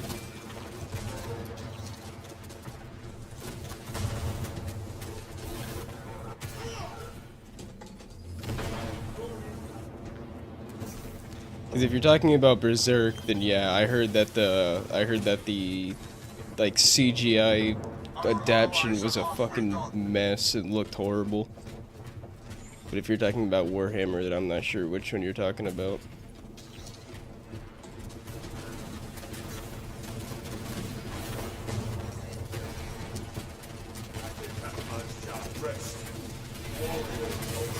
Damn. The heavy just does not have to stop shooting. The Matrix? Yeah, dude, do not bother watching the new one. It is fucking trash. It reeks of just ass.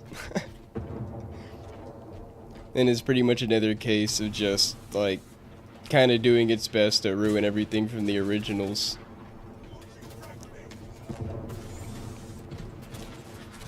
Oh, okay, so in that case, we pretty much just have to wait until they finish the manga. That's good to know, at least.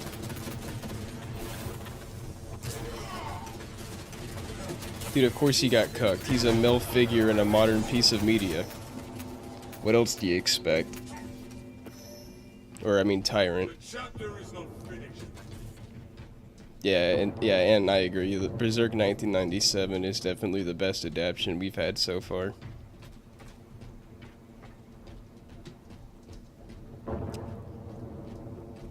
I don't mind when you throw in CGI to animate for, like, you know, like, or like you mix it because, like, maybe a scene without it is like way too hard to animate or something. But I fucking hate how they seem to be trying to veer into, like, all CGI anime, because I hate the way it looks. Like that new Dragon Ball superhero movie, I borderline didn't even watch it because of the animation alone, especially when you compare it to how good the animation in the Broly movie was.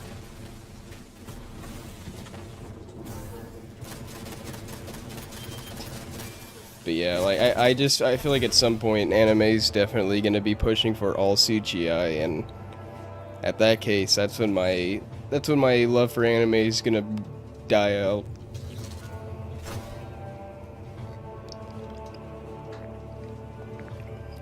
Welcome back, GameSense. How you been doing this weekend?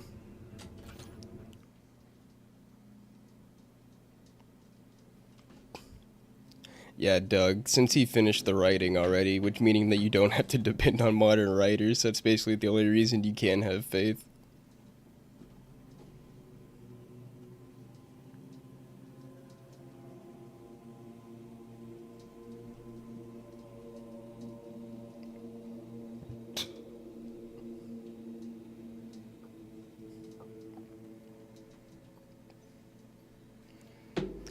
Yeah, sorry you missed Devil May Cry 5 game since I gotta get a new controller. My R2 button's sticking horribly, so I kept like switching weapons every half a second, and I just couldn't play like that.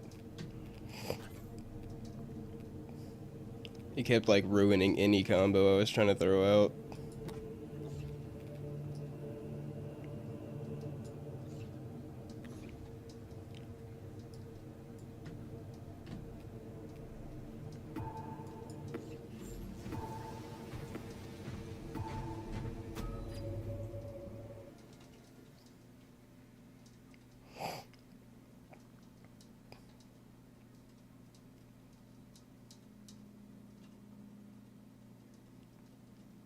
Yeah, Doug, like the whole scene with the eclipse and everybody dying and the rape scene with Griffin and everything. Like that's a scene that's stuck with people since basically I mean, it's stuck with people since it happened. Like that's how you know it's a powerful scene.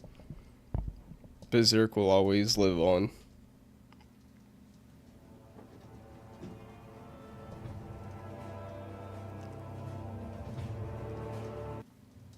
Oh yeah, Game Sense. I forgot about that stupid ass crossplay thing. Maybe in a few matches I'll do some PvE and then I can invite you.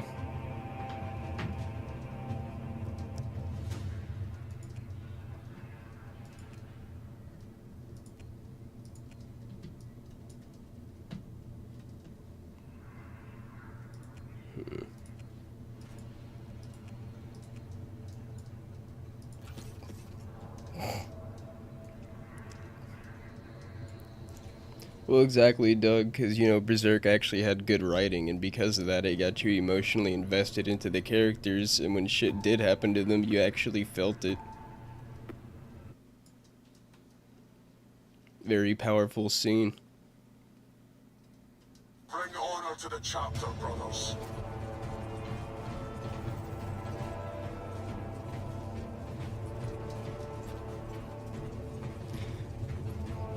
Yeah, we'll see, Game Sense. I do have work tomorrow, so we'll see how, late I wind up streaming.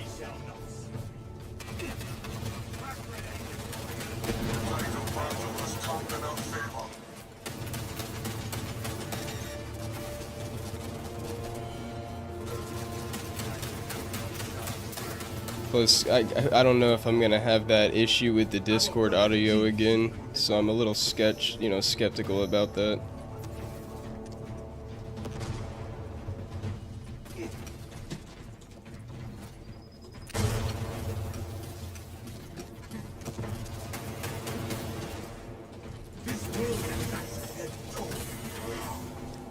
Yeah, Doug, it's pretty fucked up, especially since obviously none of those characters actually deserved it.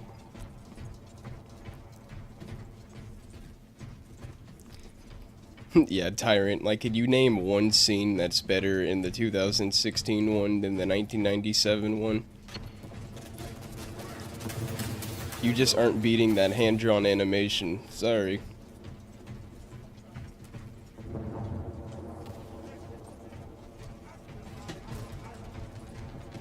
Yeah, Doug, because it's an animated mess, basically. It's not worth your time.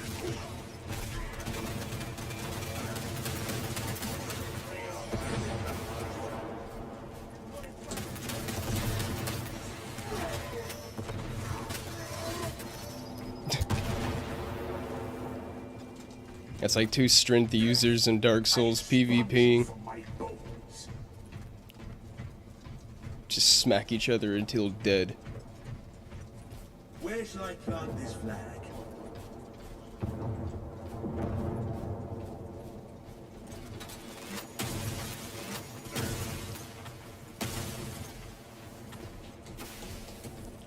Hopefully sometime in the future, Star Citizen's in a state where I can actually stream it a bit. Ooh, buddy.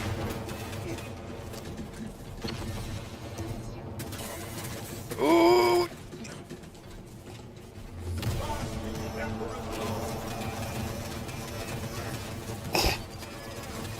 Oh, it's over. Oh, or not. Rally, brothers, help me, help me. Yeah, fuck you. Thought you were tough shit when you had 3 guys behind you.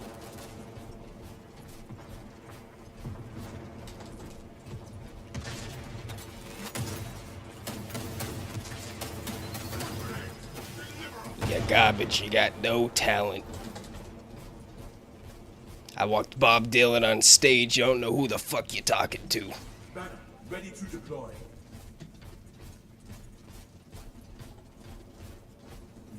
No, Doug, I haven't seen the bloopers, but now that I know those exist, I can, goddamn, that was a bad voice crack.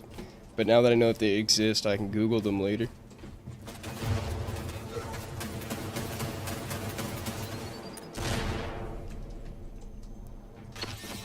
I'm blind. I'm fucking blind. I can't see.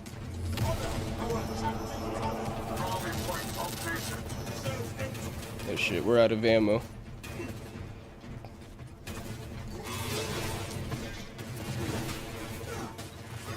You got no talent. No fucking talent. And yeah, Doug, no, I haven't seen it. I'm gonna have to look it up later.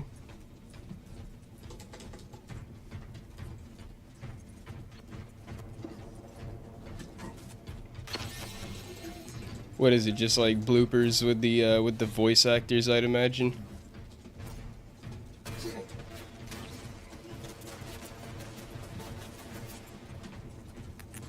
Ooh.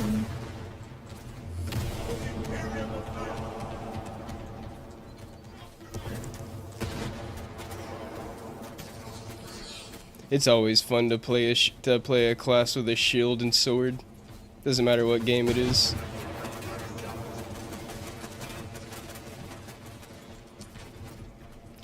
Push, brothers, push.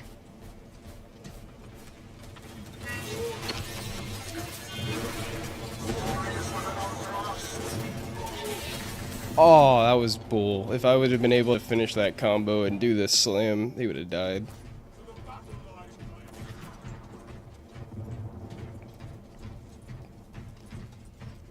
You a Weasley little cocksucker. That's all you ever gonna be. A little Weasley fucking worm. You are a worthless specimen.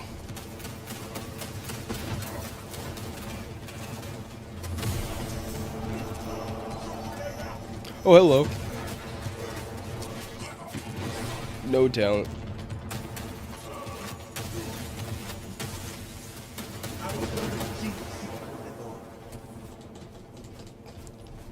Yeah, then I'll definitely check it out, Doug.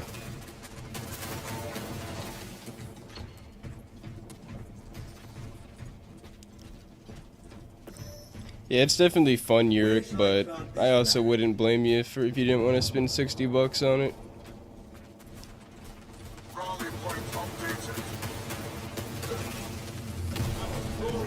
With how fucking expensive and slimy every game is now, you really gotta make your money count when buying them.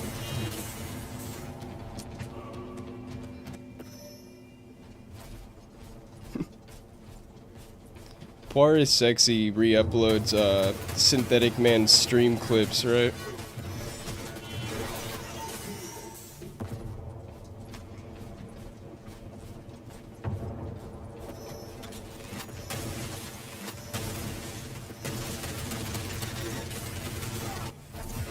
Speaking of Poir, I did put Poir on the weekly gaming news banner, so you'll get to see Poir on every week's upload.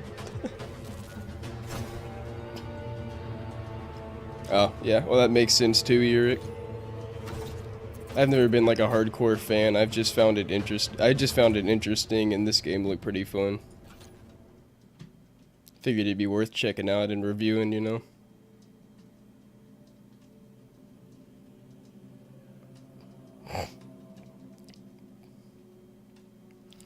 I mean, it depends. I mean, the newer one does have some censorship, but I would just watch a comparison, see which one you really want to, you really want to play. Because, I mean, $15 is pretty cheap. Hard to beat that.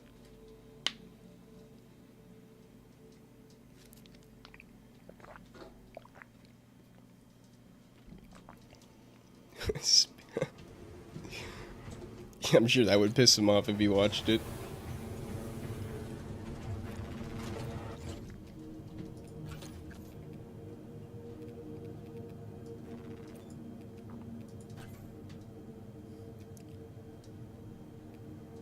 I don't know entirely, but I'm pretty sure it's something he said on one of his streams once.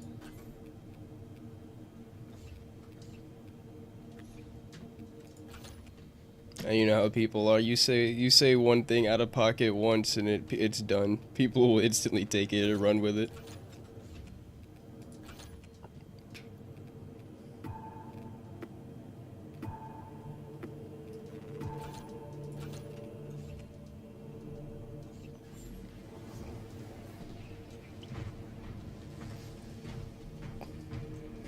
Oh, Yurik, you don't know who Poir is? Poir is that little green cat thing that, from Dragon Ball. Yeah, on the banner I have like a couple of Dragon Balls with like it's kind of like a blurred out Namek in the background, and then I have Poir next to the wording.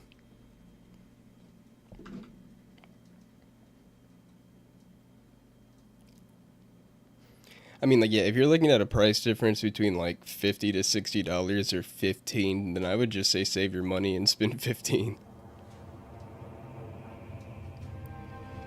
Yeah, exactly, Tyrant. Blue cat. Blue cat that can turn into shit like a pair of scissors.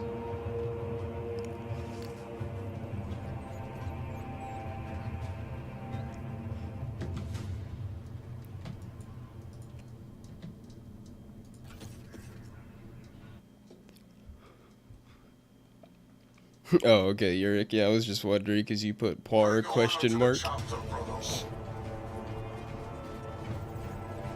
That you were like asking who it was.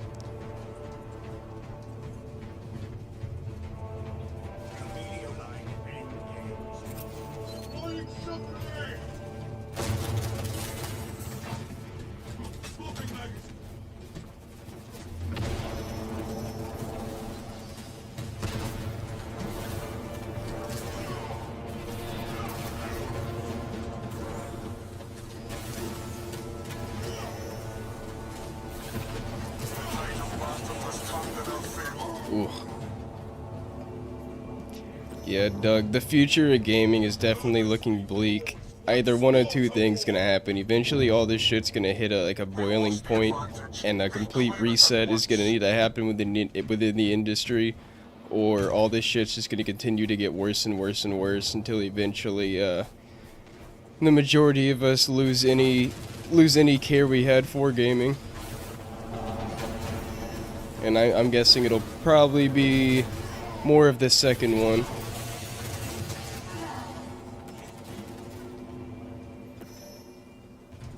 The chapter is not finished. Alright, GameSense, yeah, I'll let you know. If I get tired in a couple of matches, I'll jump over to operations with you.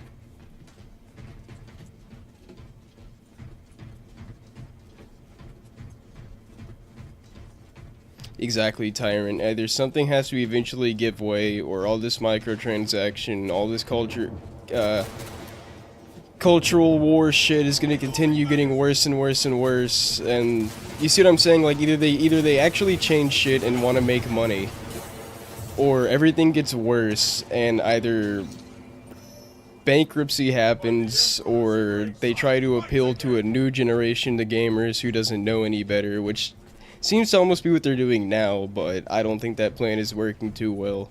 So either everything's gonna collapse, oh shit, either everything's gonna collapse, or they're gonna have to adjust and realize that the majority of us sensible people don't want this fucking bullshit infesting our games, and at the end of the day, we just want to have a good time and enjoy our hobby like we grew up doing. It's like, dude, I'm not old. I'm only 24, but even in my 24 years, I started gaming when I was probably like 5 on the Game Boy Color. And it's like, and even though I'm young, I've been able to see an obvious change in the industry just from, I wouldn't even say paying attention. Like, I don't know how the fuck you could deny that what's been going on and the changes that have been happening unless you're just brain dead and you have your eyes shut 24/7.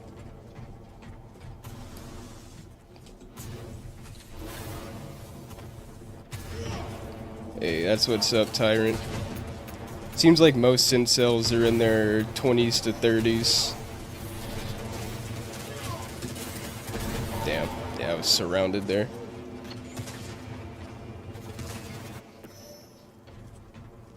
Exactly. Well, funny, Yurik, one of the articles I'm going to talk about is how a recent bill got denied for the preservation of games. And first off, not just is that just going to make these resellers and scalpers even worse, since, you know, that's going to be the only way to obtain older games. Like like old fucking Nintendo games reselling for hundreds of thousands of dollars. It's going to make that worse. and it's gonna make obtaining things like old DLC, like that has been delisted, virtually impossible. And then these companies wonder why we pirate. Like, oh, I don't know, maybe because you literally won't let us spend our money.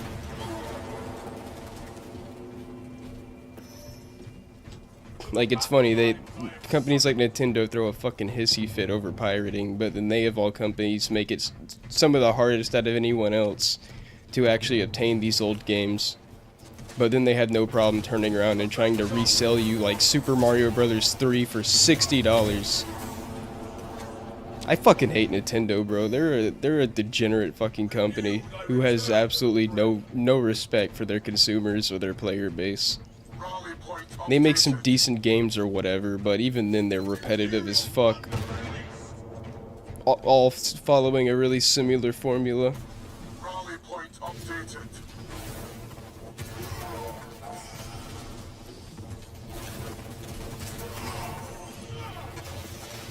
Yeah, get fucked. I'll take that triple kill. Thank you very much.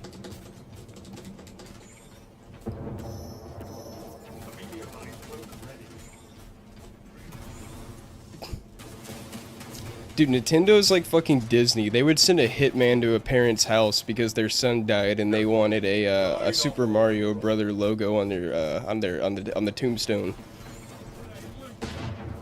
Yeah, exactly. The Disney of Japan. They're like, oh, you like us and you like our products? Well, go fuck yourself, faggot. That's basically how they feel about you. You'll buy our products, you will allow us to shit and piss down your throat, you'll say yummy and thank you and continue to buy more. I will happily pirate every single Nintendo game. Our brother goes beyond the veil.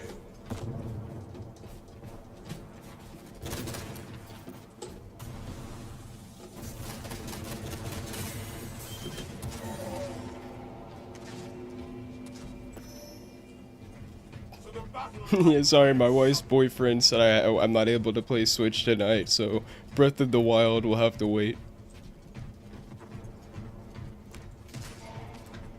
Rest, warrior of Ultra.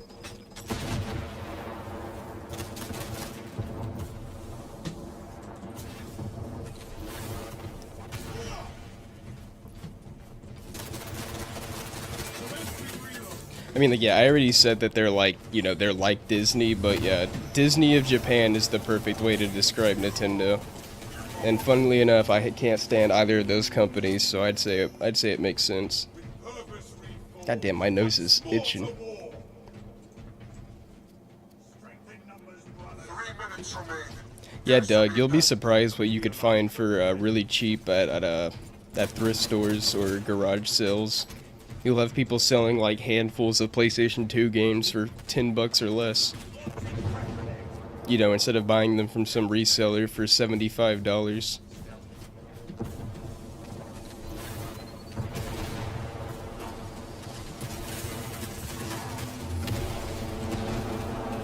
Luckily, I've never bought from a reseller, but if I ever did, I would have a hard time not committing a felony in the process.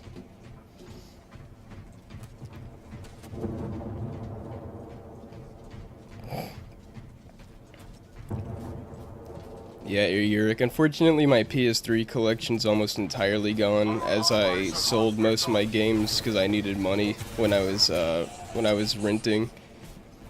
But I do still have some of my PS2 games, probably about 50% or a little less of what I originally had.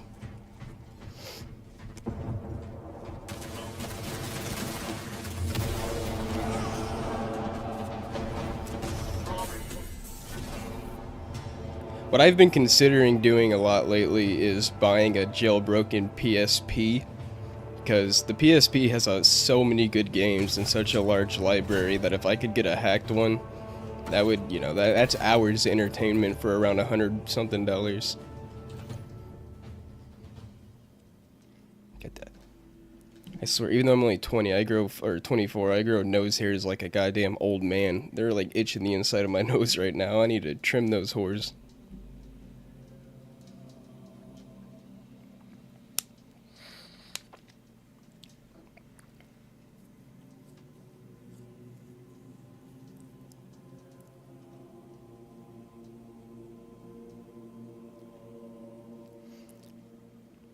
Yeah, same here pretty much, Tenji, because I refuse to pay $60 full price for an old game. And because, like when I played Kingdom Hearts 2, I emulated that shit, because they're selling Kingdom Hearts 2 right now on Steam for $60. Or 50 or $60, but regardless, it's like, what the fuck? I don't got money like that for a PS2 game right now.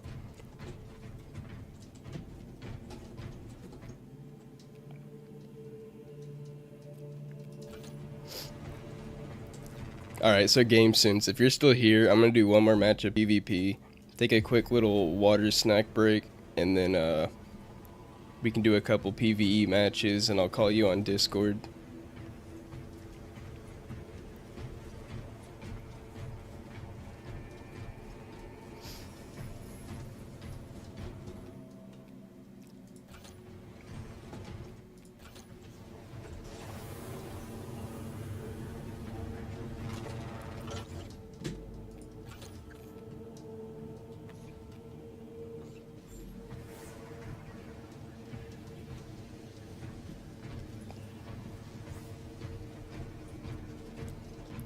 I mean, I'd say it depends on the game. Like, I don't know. I'm the type of guy who could usually only really afford to get a new game, like, once a month.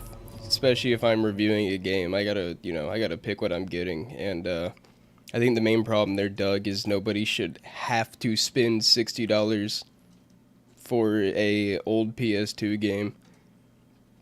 Because, games should ultimately get cheaper with time, and I don't think people should be having to pay $100-something for a copy of Super Mario Bros. 2, which is an old Nintendo game. I mean, that's how it used to be. You would go to GameStop, get a used game for cheaper, or as games got older, they would age with time. But obviously with the digital market now, they're trying to get rid of that. So they would rather re-release these games digitally, and then fuck you with full price. I have no idea, Tenji. Are those both emulators? Because I know that they banned one of them.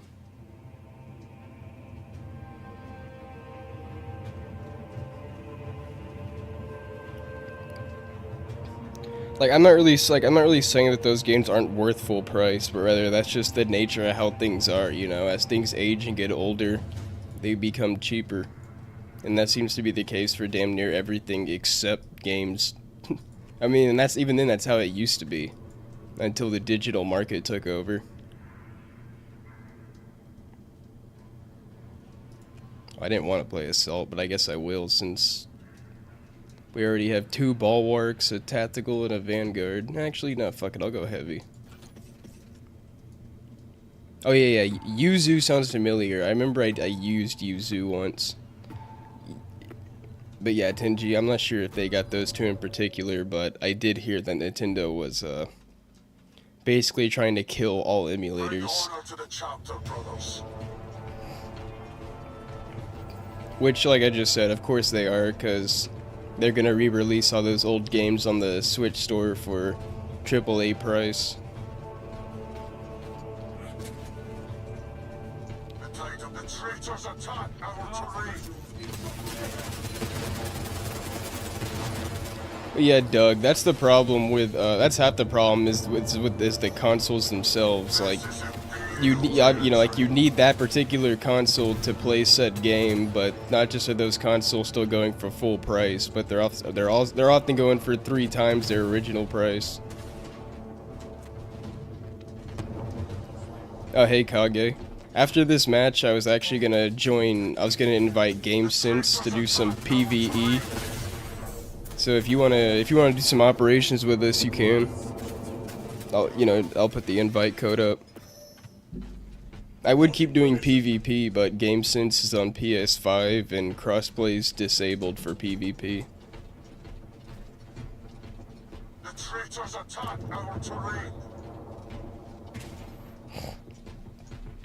Yeah, like I said, like that one guy said, they're just the Disney of Japan. They would rather shoot you in the face and curse out your entire family and drop kick your grandmother down a flight of stairs before they allow you to put Mario on a tombstone.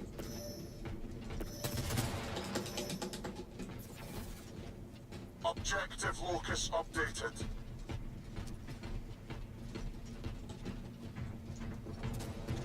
All right, cool. We'll have a full squad then with you and me and GameSense. I mean, that's assuming GameSense is still here. I haven't seen him say anything in a minute, but I don't know if he left or not.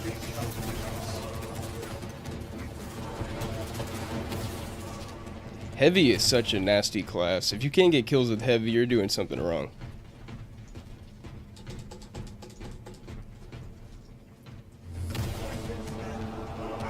Yeah, exactly.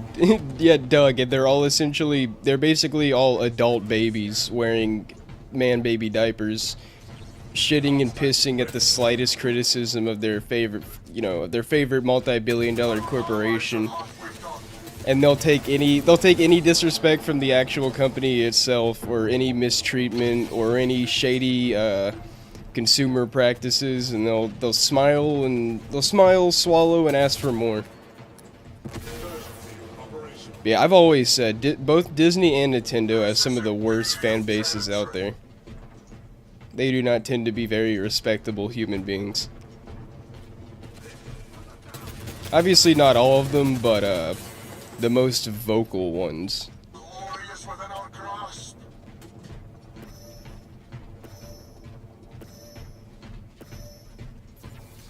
Iron Halo ready.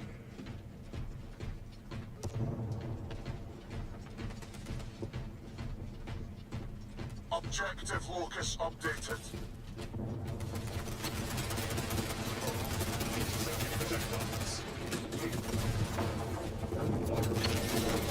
Guns made clear. Fire the objective.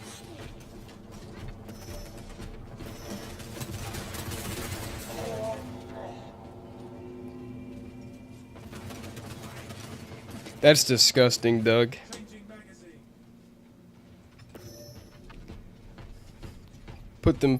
Throw their fucking lard asses on a mobility scooter. That could be their final resting place until the diabetes or heart issues inevitably kick in. Bury them in the back. You'll bury them in the parking lot of Disney.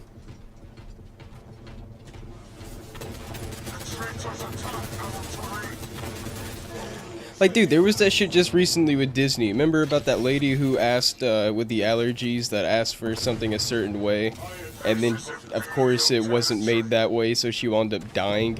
And then they refused to even give the husband like $50,000 to pay for the funeral and everything because he had a Disney Plus subscription. Like, dude, these people are fucking animals. Like, they are literally like, they have cartel mindset. If you can look a man in the eyes as a like damn near $1 trillion company and refuse to pay for this woman's funeral who died in your park, that's what I'm saying. Like, you guys have no soul. Like, you have no humanity, and you all need to be put in gas camps. Like, holy shit. And yet people will still defend Disney like there's some sort of holy trinity. These companies, exactly, they are literally like a stereotypical like cyberpunk evil corporation. I think that's a large problem, is so many people just have zero self-respect nowadays, and they'll take anything and everything from these corporations because they feel like there's nothing they can do about it. But guess what? There is one thing you can do about it, and it's not give them your money and then smile at them as they spit in your fucking face. No. Do not put me in a match. It didn't give me time to back out.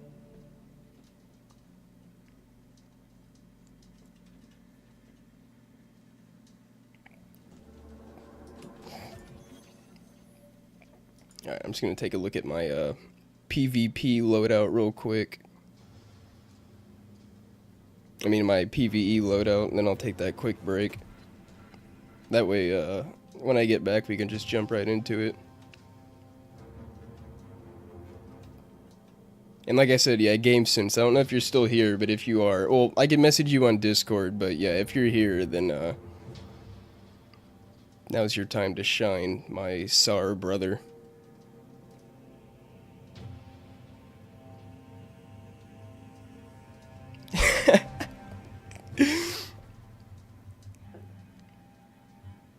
Exactly. Instead of being, because like, that's what I said. I've said that in my opinion, if you cannot criticize something that you love, then you're not a fan. Because if you truly are a fan of something, then you will have the ability to criticize something about it that you want to see improved.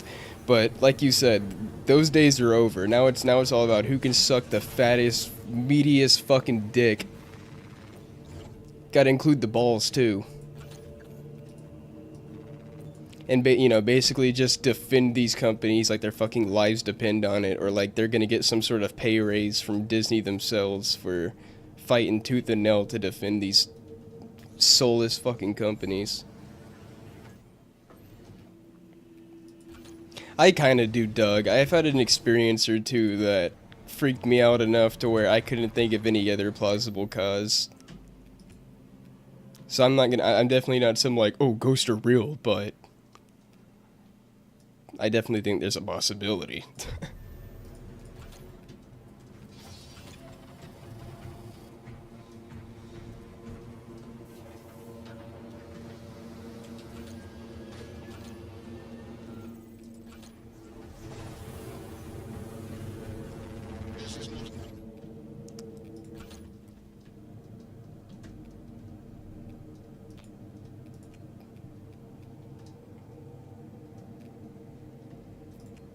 I swear some of these people, like, they report to the CEO of Disney every night. They're like, Saya, today I sucked 5 dicks and a BBC. All in the name of you, my lord. All in the name of Disney.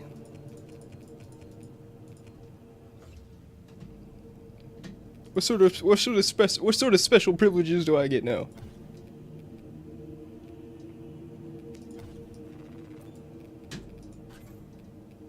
Cum guzzlers, the fucking lot of them. And then people wonder why I don't have like any respect for these types of people, or like really view them as human beings to begin with, but let alone actually hear them out.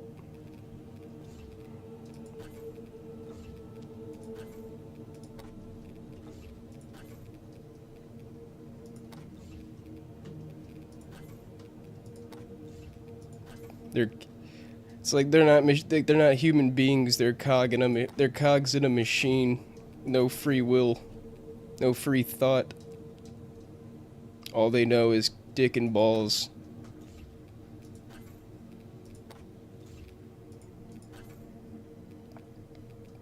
Well, here, if you want, I can actually go into like the freakiest situation I've ever had that kind of made me believe in the paranormal a little bit, but uh, I'll tell it when I get back from my quick little break, because I might wind up rambling for a second.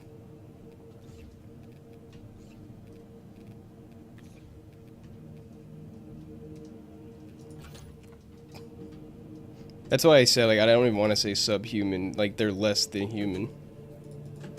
They're, like I said, like, they're cogs in a machine.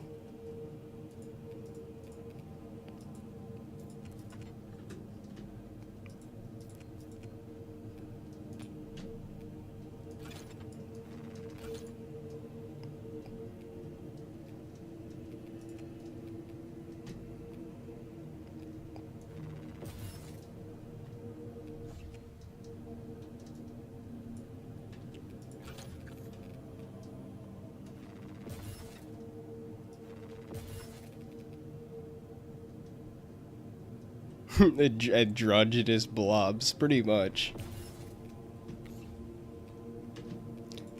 I just like calling them cogs, basically. Like, they're cogs, you know what I mean? Like, they're cogs in a bigger machine that keep the status quo going, essentially. Yeah, well, yeah, Doug, and a lot of them have the physical body build of a fucking blob.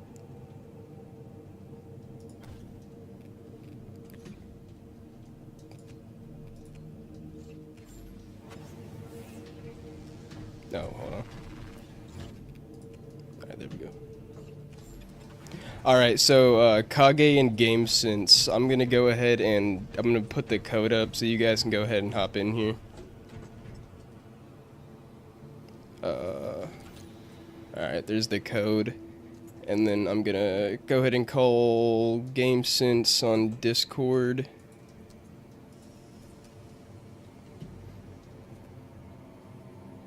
And then just mute my mic real quick.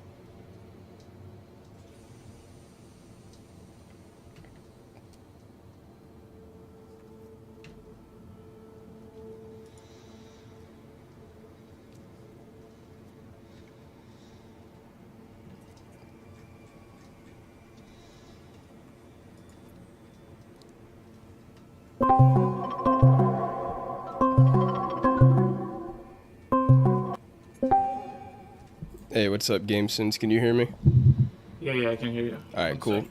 Yeah, I got the code up, and you and Kage can go ahead and get in here, and I'll be right back. Oh, hold on. Yeah. Let me put that back up. No. Hot smokers. Is that you, Kage? Yeah, put the code up once more.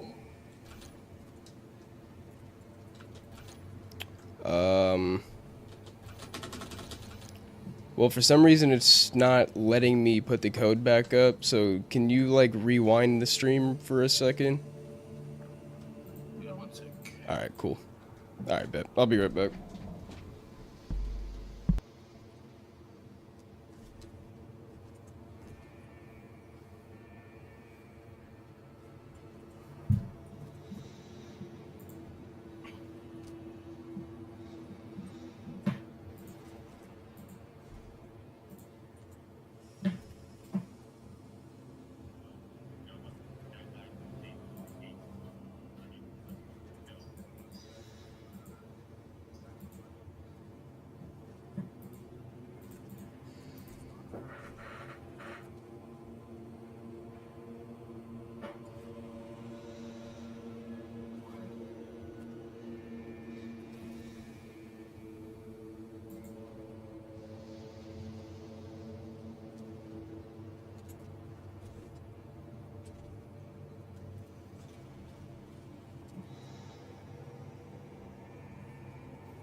Yeah, I got it. Kage. Yeah, it's fine. What's up, chat?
Forget about that glory! Charge!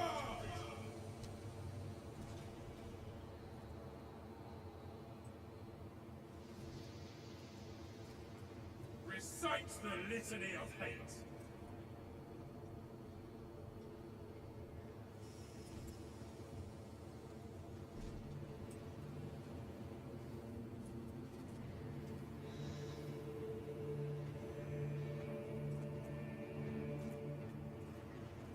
The captain informs me you will be joining our squad for the assault. Yes, brother. We shall bring glory to the Primarch together.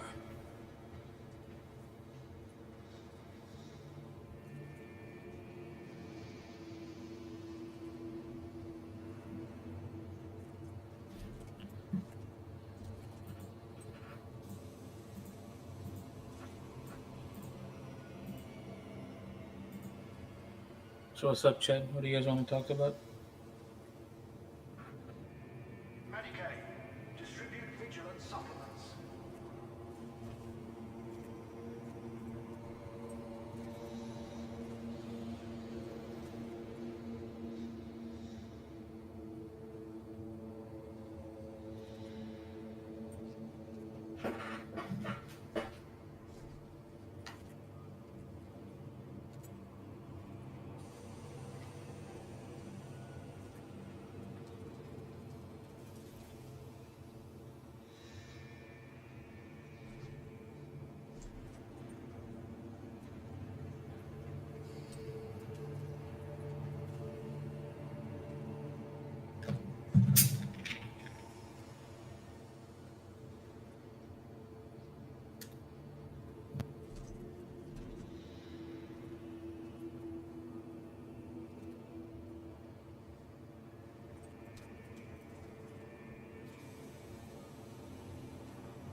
Alright, I'm back. The chaplain will be conducting morale inspections. Got a bowl pack in me and we are good to go. Oh, there we go.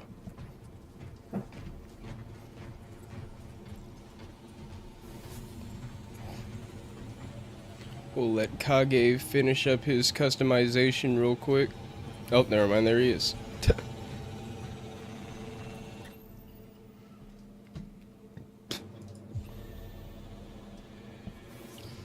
Yeah, Doug, I hope you enjoyed the chair gaming for a minute.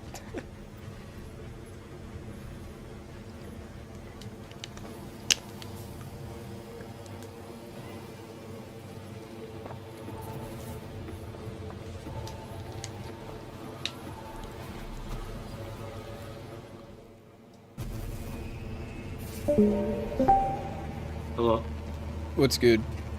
Okay, yeah, sorry. My Discord call got cut, so I get to rejoin. Oh, What's gotcha. up, man? How you been? Pretty good. Listened to a little bit of you and Egad's last stream, but I was trying to get Star Citizen to function properly, so that took up most of my time.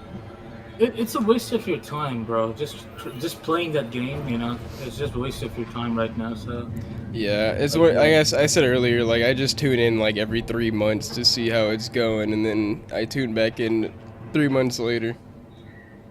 I mean, look, if the game is not playable or done by the time it ships, it's not worth getting into. Like no one says, oh, after 2 years, 3 years, after all these updates and patches, the game is playable. It's a waste of your time, waste of the devs' time. You know, these are like incompetent people. Yeah, That's what the problem is. if they cannot reach the 2026 deadline with a single player campaign, then at that point I basically couldn't care less anymore, because they've already delayed it once or twice. I mean, probably more than that. But it's like, yeah, if you announce a public release date like that and you can't even deliver for the single player campaign, then what hope do I have for the MMO aspect?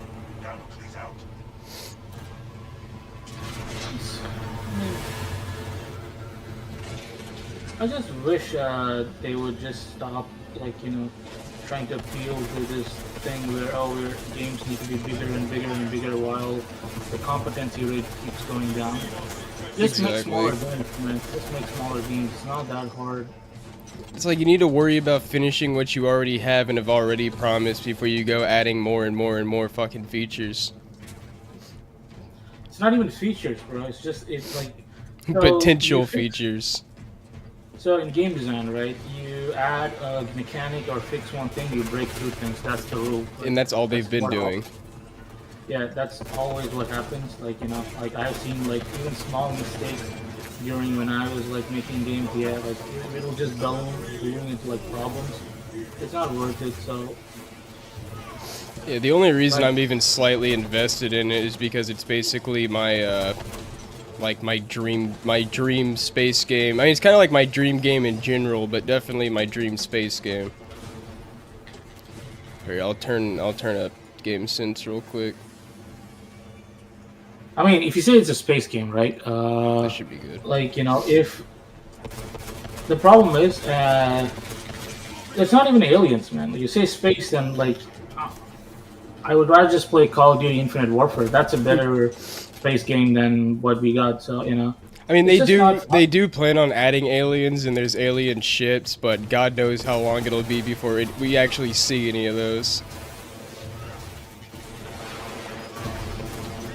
Because I agree, I feel like you can't have like a space game without aliens. I mean, that's just boring as fuck.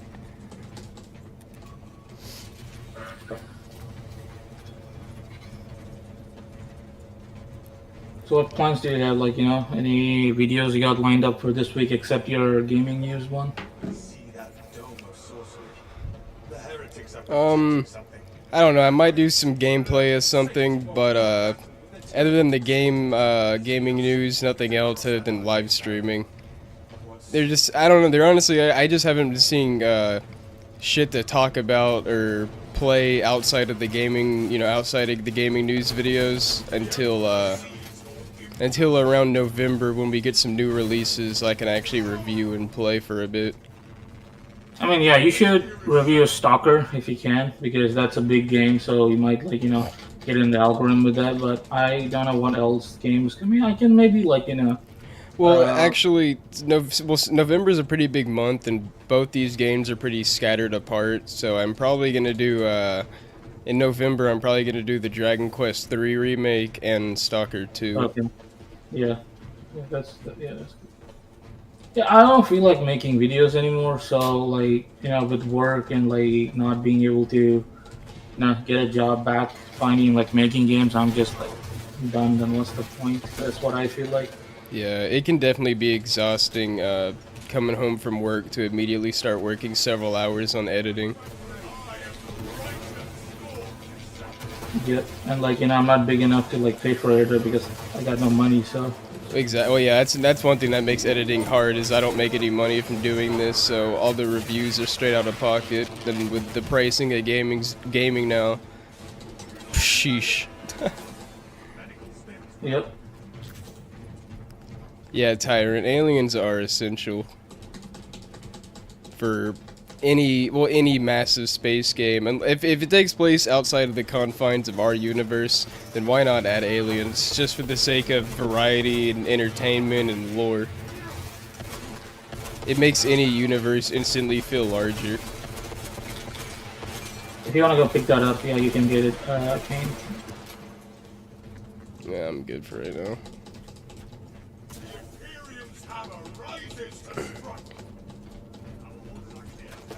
I'm like trying to find like at least one of my old the guys I used to go to uni with, who's also a game designer. If I can get him to work on some of the mechanics for the game I'm trying to do, so that maybe I'll get started on the project. But it's just I have like no money to pay. Like if he's willing to do that, then get paid after. I'm willing. I'm like down for that, but it's just I can't pay anyone for assets, and I don't want to go on Unity store or Unreal Marketplace and just gets assets off there. It's just not Exactly. that. Well, then your game will look super generic.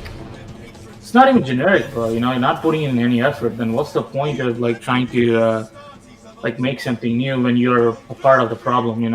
Yeah. Like I can imagine that's one thing that makes developing a game really difficult nowadays is how expensive everything is. yeah, and like these artists, right? Some of them are nice, but the problem is like, sure, I understand they also have to make a living, but the problem is it's not that expensive to do it, and like some of them like ask for obscene amounts of money during like the initial development to try to get it started. Like, yeah, no one can pay that, so you're not building your customer base with that. And like some of the people do that. Like I tried to get in touch with an animator, he didn't get back to me, so Yeah. it's fucking dumb. Yeah, Doug, that's why I said outside of the confines of our universe, because, there's no aliens in our universe now, so if you're not making like a sci-fi type game, then... In our galaxy, bro, I'm sure there's like other galaxies in our universe which has like some intelligent life, maybe. Yeah, but if it's in our universe, like you said, like a war between a colonized Mars or something, then yeah, you don't need aliens. But if you're trying to have some like massive alive universe, then I mean, aliens, like I said, just immediately make it feel 10 times more alive.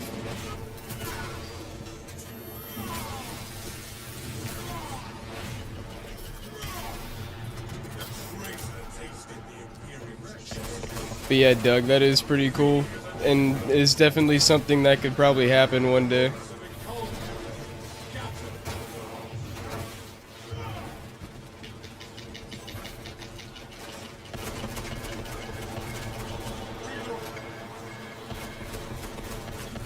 Oh shit, an enemy, mate.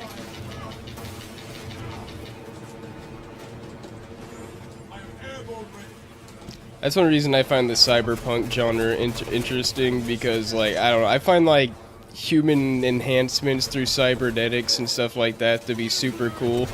And I feel like one day that'll definitely just be something that happens, because, I mean, if you get to a point where you have cybernetics that are better than the natural human body, then obviously people are going to start getting them, I feel like that's just something that's going to happen at some point in our future.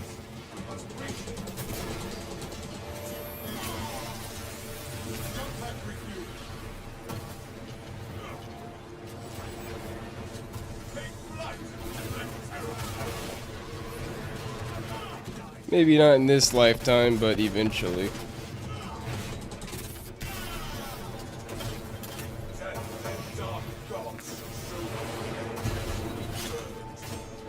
The gravity hammer is definitely the funnest melee weapon to use. You just turn things to mush.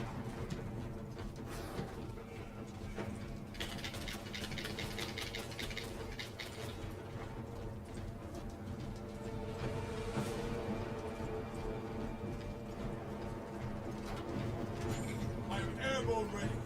We shall study these relics for your restorative. I already got one. If you don't, if neither of you have one. I await I got. Kage has the gene suit, so yeah, just gotta keep him alive. Excuse me, Kage, but oh, hold on. Oh, you gotta heal, Kane. You should have picked up the med kit that was there. You could have just picked that up. Something wrong's here, Kage. You appear to be of dark heritage, but you are not a member of the Salamanders. What happened here, brother? What do you mean? all specs prime. I'm saying he's of dark heritage, but he is not a part of the Salamander organization.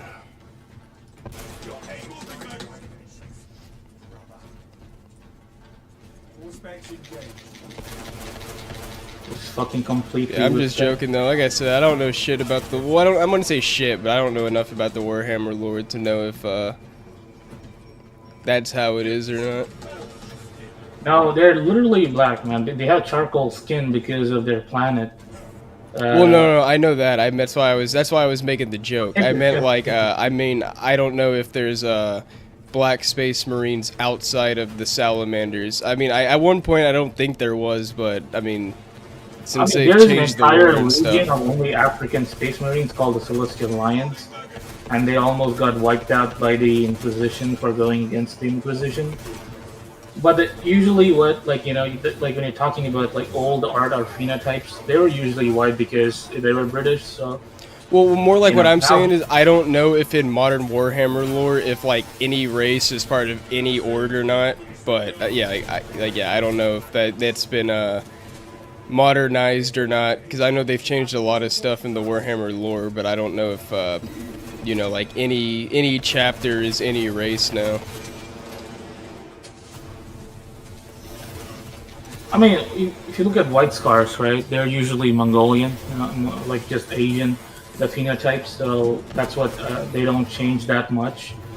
But Salamander, sure. I mean, even the Salamander who came out, if you look at Pariah Nexus, that show, the Salamander who was featured there, he was an Asian black Salamander. So you can see how that goes. Gotcha.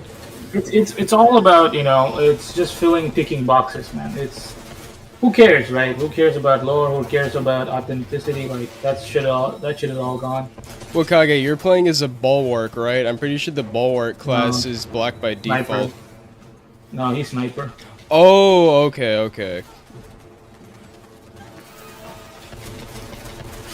He just has the submachine gun as his primary instead of his last rifle. Gotcha. Oh yeah, well then yeah, Kage's right then. The sniper class is a white dude, the Bulwark class is a black dude. Yeah, the Bulwark and the It's just hard Vanguard to class. tell because all you can see is like the top of his head. And yeah, and thanks Tyrant. Yeah, I had fun streaming Deus Ex. I do plan to go back and finish it. I've just been preoccupied. Deus Ex. Okay. Yeah. I just said Deus Ex. You just dropped a deuce.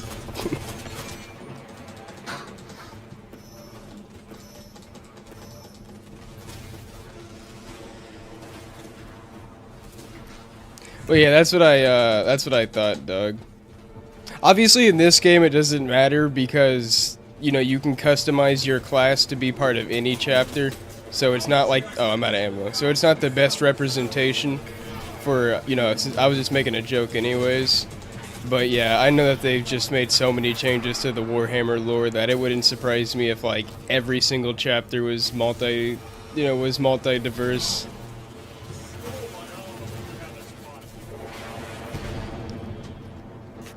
I mean, I wouldn't be surprised if within the next 5 years we start having female space marines. So the infection runs deep. Let us cut to the heart.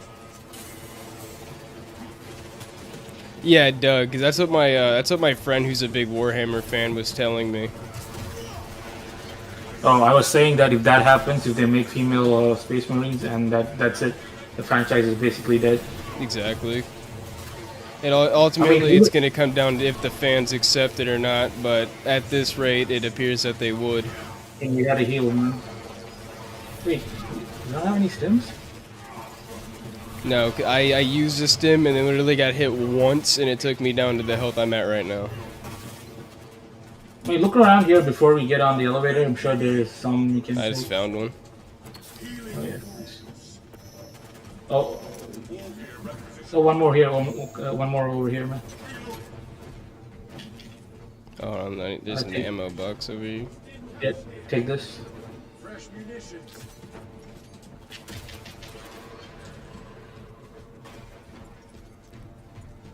Okay, you ready? I mean, you saw the female custodies, right? It's just, Yeah. it was really, really bad, and man, it looks awful. Honestly, it's- I'm sure the fans would accept it, since you know, you have people saying that the Emperor isn't even white.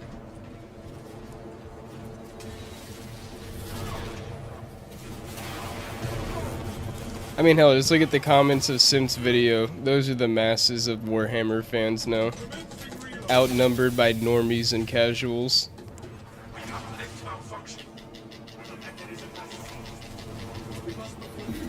Why gatekeeping is important. I mean, like, even you don't need gatekeeping, bro. You just need to have one executive at the top levels to say no and retcon this shit, you know. Just delete that shit. It's that easy. Oh, so we've made a mistake, you know, we're gonna just go back and fix it, and that's it. Well, It's not that hard. I would agree, but it does seem like pretty much every CEO of every franchise nowadays is either a sellout or they give in. I mean, they're not. It's not the CEOs though. It's like the guys who are making the decisions in the project lead level, like, you know, who are not like that high up, because Well, they ultimately, don't. sorry, I just meant like when I was saying CEO, I basically just mean the people who are making said decisions. I don't know exactly who it is.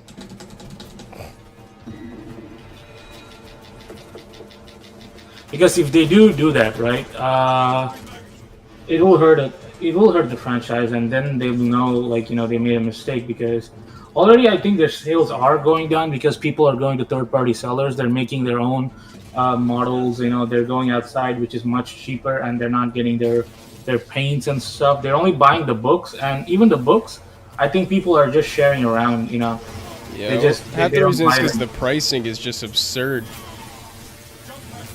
on the kits and the paint and everything, like you said.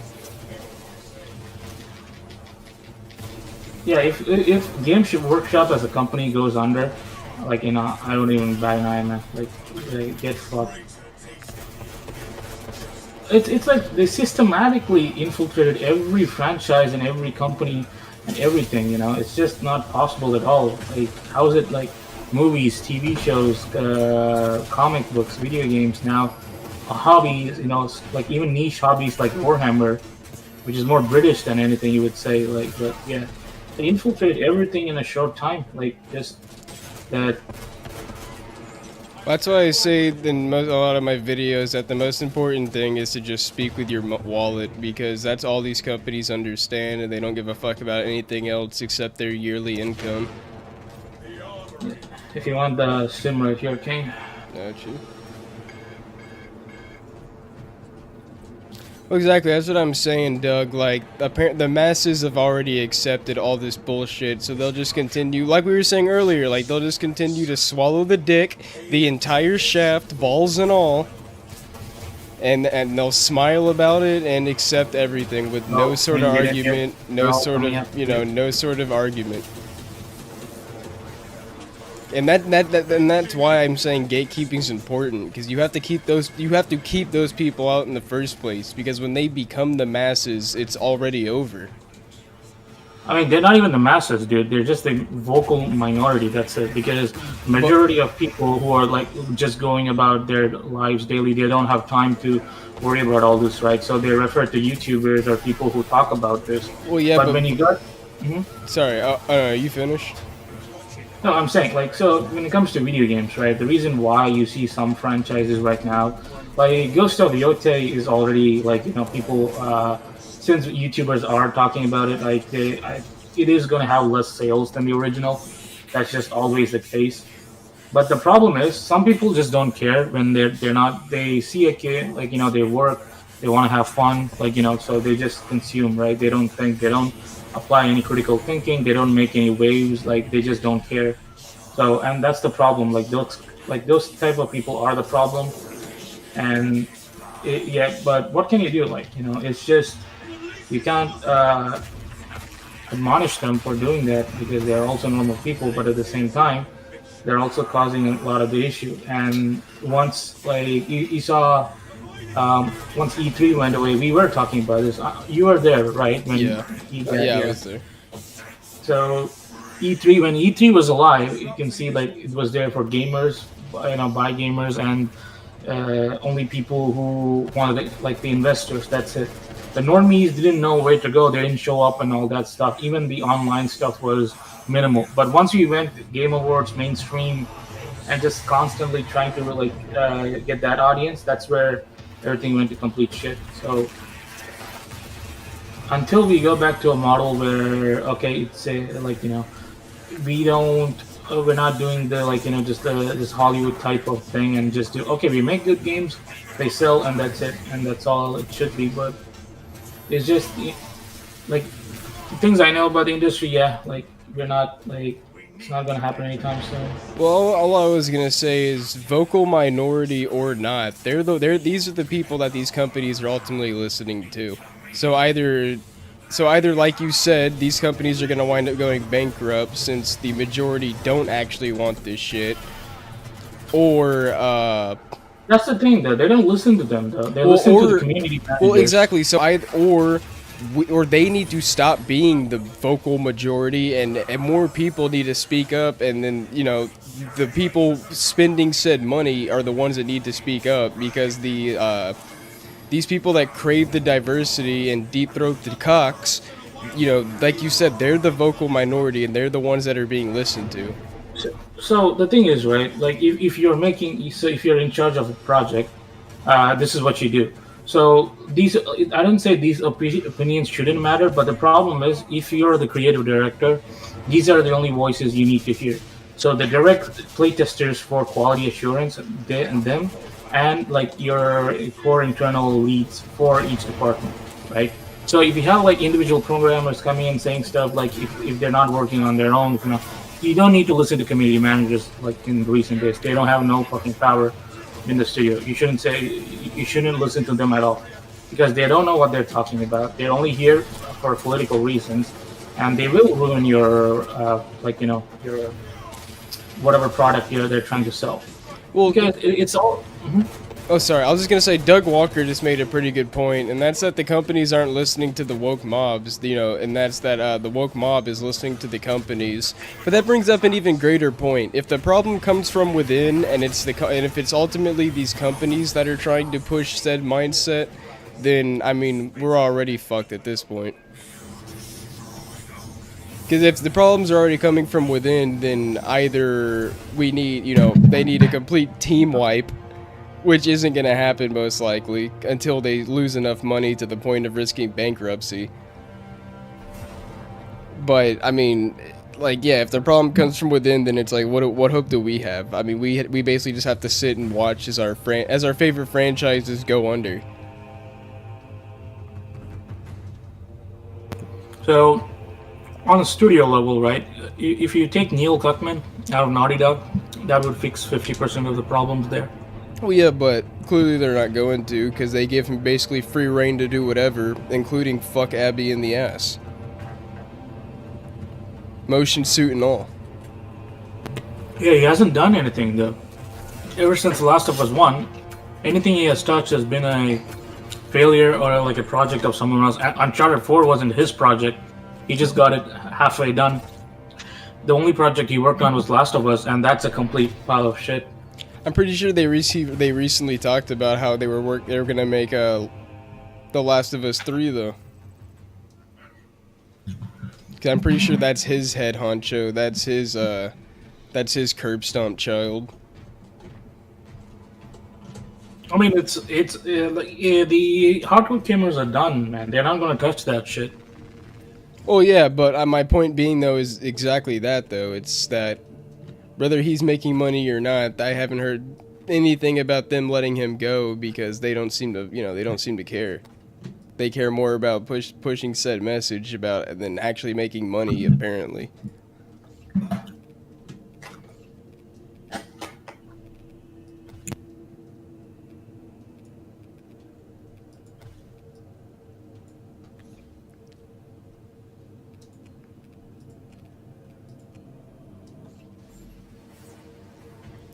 What's that saying where it's like born too late for exploration, like born too early for space travel? But it's like, we were born just in time to watch all our favorite shit be corrupted by woke shit. So because this is not gonna go away because they're already branding the moniker to Bridge. Exactly. So we need a hard stance against these people.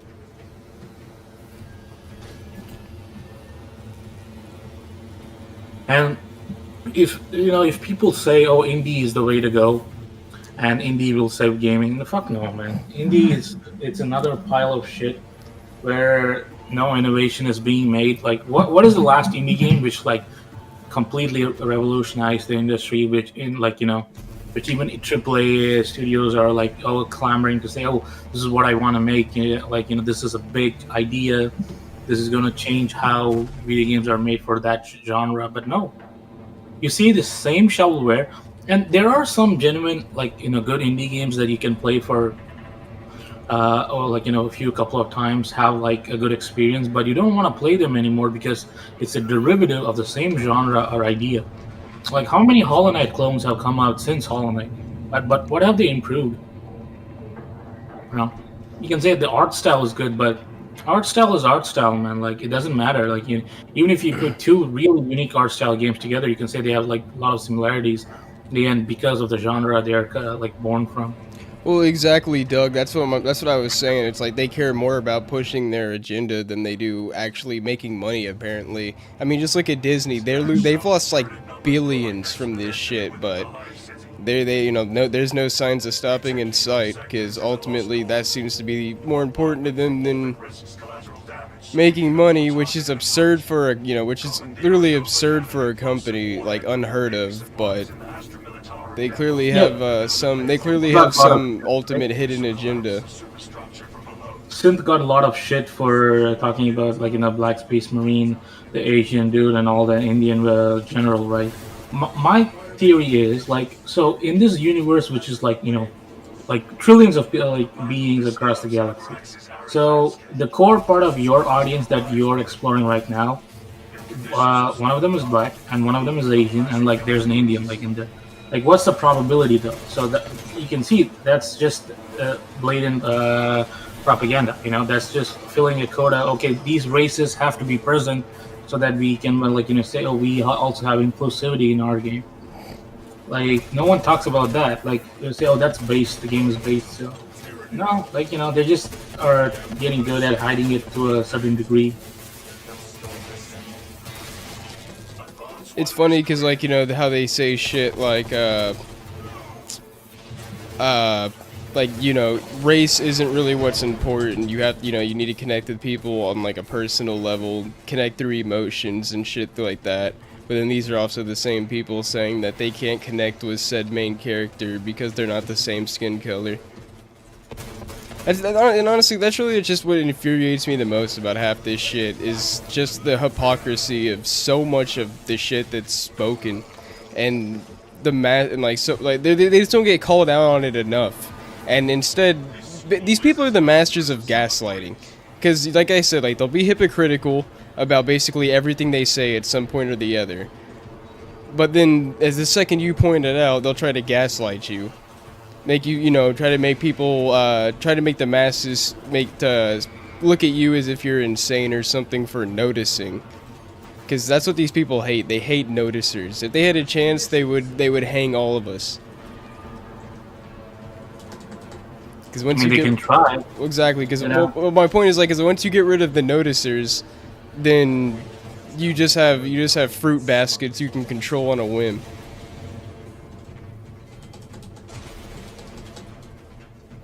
Puppeteer to do whatever your darkest desires want. And knowing these people, I'm sure that's some vile shit.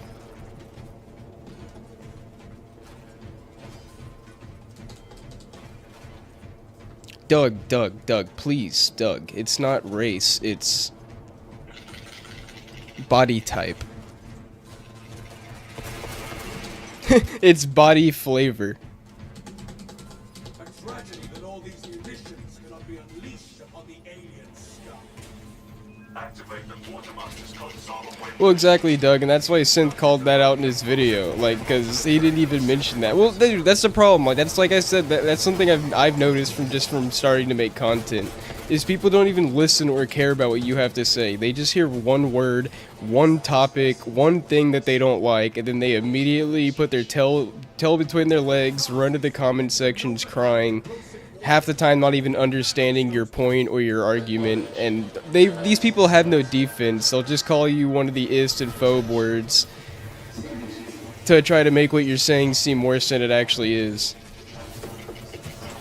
But yeah, these people are fucking retarded, and they should not be taken seriously. Because if you're not even gonna listen to the actual argument or form an actual rebuttal and hear me out, then why the fuck should I hear you out? You're subhuman. You're a worm. You're incapable of you're incapable of having a proper argument.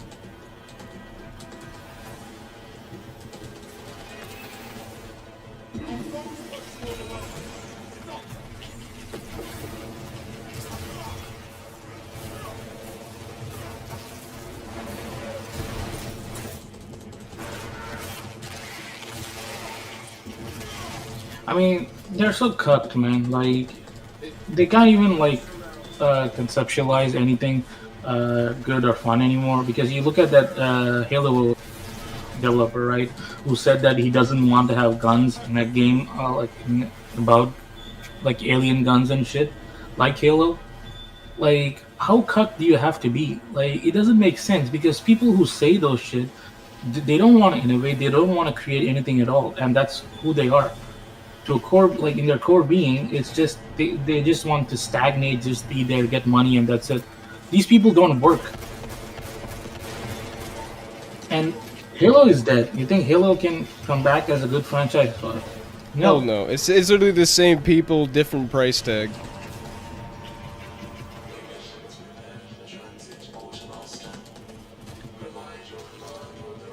And honestly, it really sucks, because I don't enjoy being so negative. I don't enjoy being so pessimistic. And you know what? Like, it's probably not good for your mental health to always be so negative. But that's just how I feel like you have to be nowadays with everything. Because I've just been burnt. I've been burnt, let down, disappointed, and like metaphorically spat on so many fucking times by things that I love, that my expectations have been grounded into the dirt in terms of basically everything, and I've learned to go in with the mindset of expect nothing, and if it does wind up being cool, awesome, that's a pleasant surprise, and if it is shit, then you know what, it's about what I expected.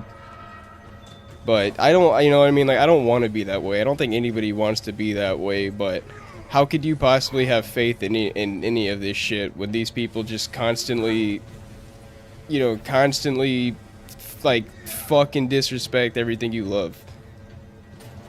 I mean, it's done. Like, it's done. There's no, like, at least for Western devs, there's no going back. It's completely cucked at this point. So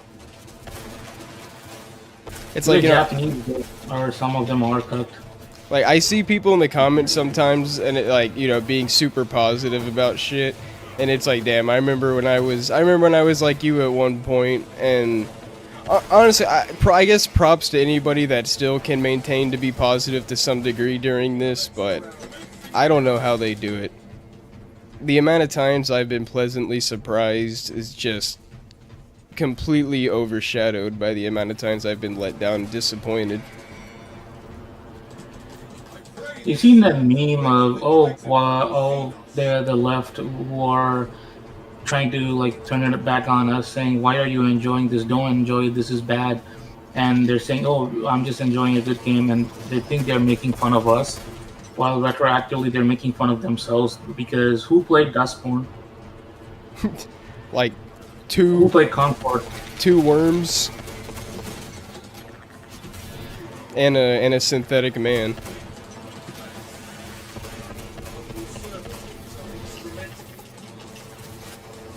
It's funny. I bet if there was like some sort of statistic, I bet you like 80, probably like 70 to 80% of the people that played Dustborn were just playing it for the sake of the meme to make fun of it. Like, I bet you less people who actually enjoy that shit bought it to play it for that purpose than those who wanted to make fun of it for content.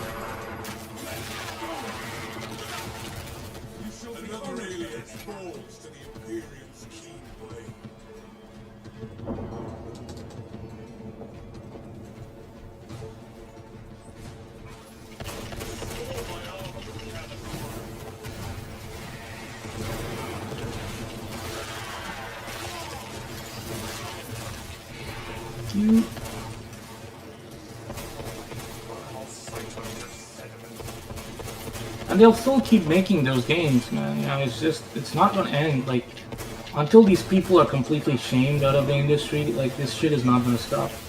This shit is just gonna keep happening, and it's gonna keep getting worse and worse and worse. The South of Midnight thing, it's gonna be the most racist shit I've ever seen. Like, you know, just because of what the things I've heard. Even the studio, the guy who founded the studio said that he wanted to tell a story about the place he came from, but after all these interference, the story completely changed. So it's not the original vision anymore. Like South of Midnight, I think had like, you know, a white character, but you know, of course they had to change it. So. I can only imagine the amount of scripts that have been rewritten by these DEI studios just for the sake of recoloring the main character. Probably hundreds at this point. Yeah, I mean, I was talking about this, man. I was talking about this with EGAD yesterday, like about my Alan Wake 2 video, right? Where the story doesn't make sense or completely fulfills the plot of the first game because they're retreading everything for the second time. But the person that is most important now is Saga Anderson because she's black. You know, like if you had to put it in a percentage, 80% of the game you play as Saga, 20% you play as Alan in a game called Alan Wake. You don't even play as the main character for most of the game, so what is the point? Alan Wake got Alan cucked in his own game. Yeah, and his like this might be a spoiler for you guys, but like, you know, if you guys haven't seen it or played it, like, you know, don't worry, I'll never be touching that game. His wife committed suicide, man. In the end, then it's like all that shit we did. The first game means nothing. It means nothing at all.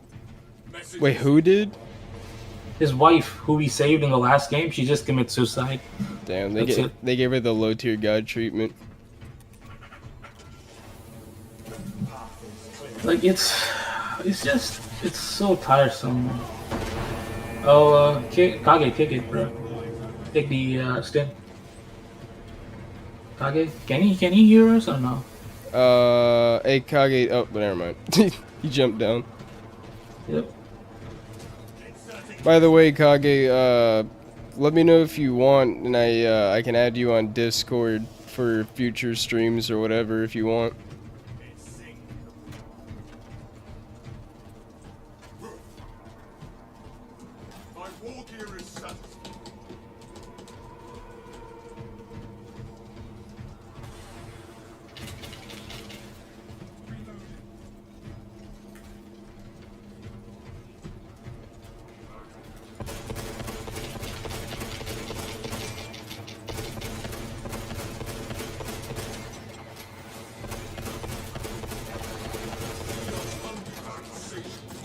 If I don't wind up adding you any sometime tonight, then on my YouTube channel, my main email is linked to that.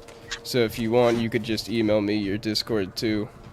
But I'll try to add you, you know, after this match or something. Seeking operator. Not found. Resuming search.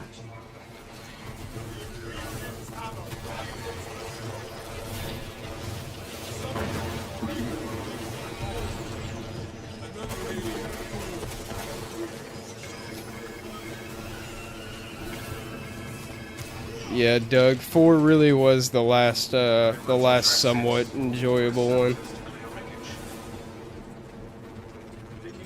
I had a little fun with Infinite, but that died out really quickly.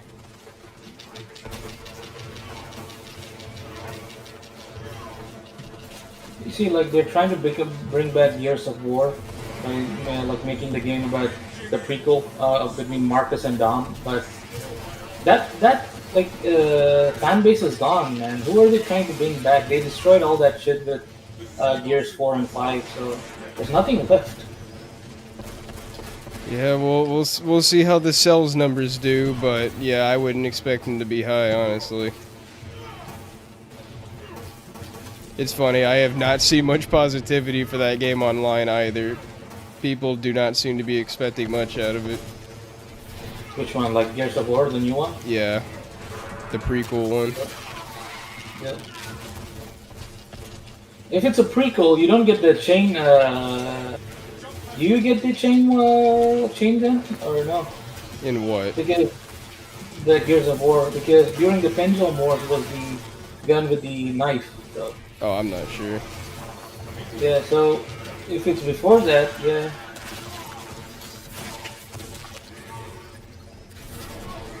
Yeah, Tyrant. Not just is he mastered cheeks, but he also can't keep his helmet on for more than 2 fucking seconds. That actor was fucking infuriating, man. He needs to shut the fuck up about things he doesn't understand. It's like, dude, I don't even know what your name is. Just keep the fucking helmet on.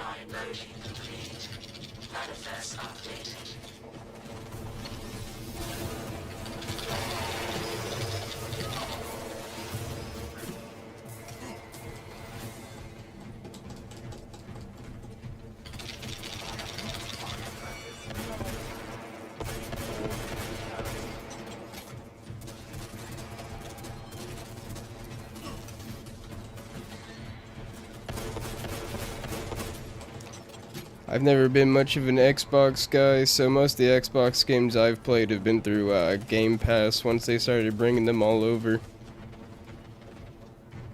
So I haven't played as many Xbox titles as a lot of people out there.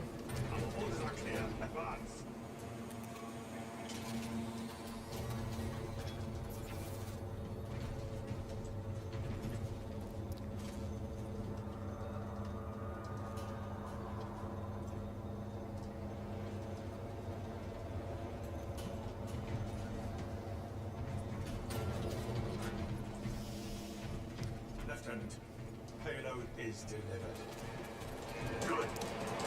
Exactly, dude. Sociopath and psychopaths that are good at nothing but lying through their fucking teeth like snakes.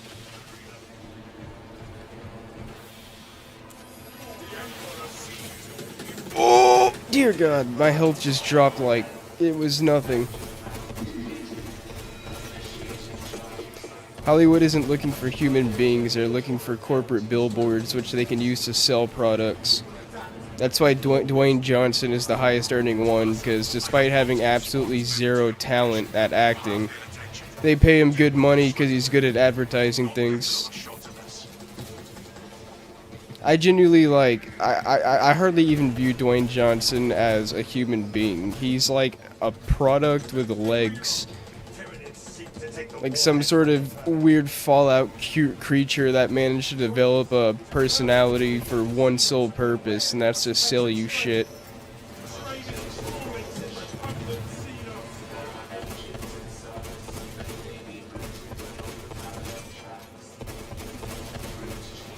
And being a massive sellout.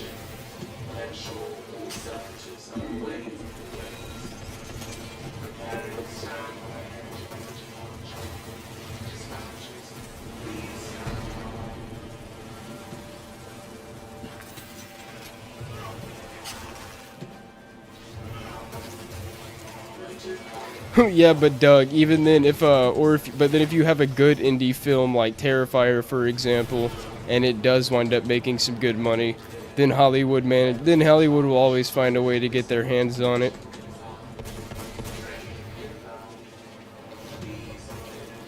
They'll find a way to turn something that had a budget of like $500,000 and wound up being really good and do like a $250 million. Link your armor to the mechanicus device. Money laundering schemes, I tell you. Charging station until the reset is complete.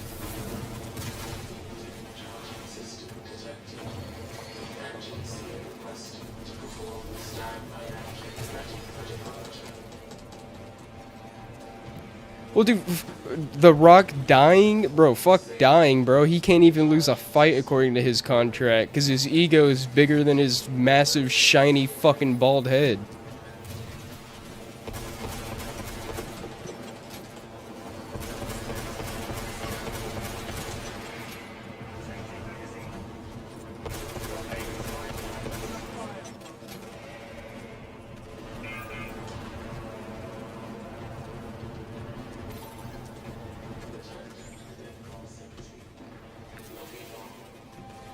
I want to beat that man with a bottle of his own tequila.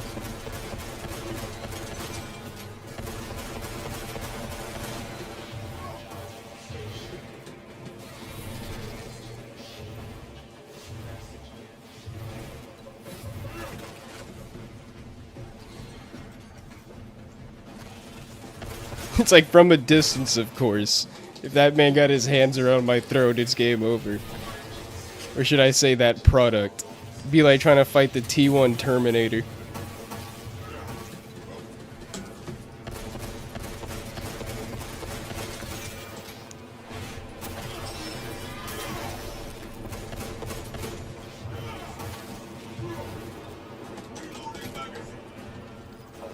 Like snap my neck with like a sinister product selling grin on his face.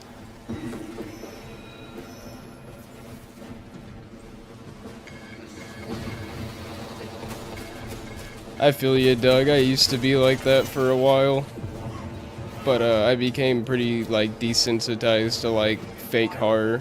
It takes like a really good horror movie to freak me out. They still get me sometimes, but most of the typical jump scare shit they put out nowadays ain't doing it. You really do have to look indie to find any decent horror.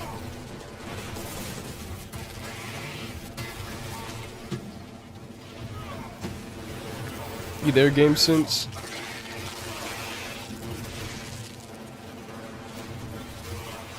No, oh fuck, hold on. I hope I didn't get disconnected.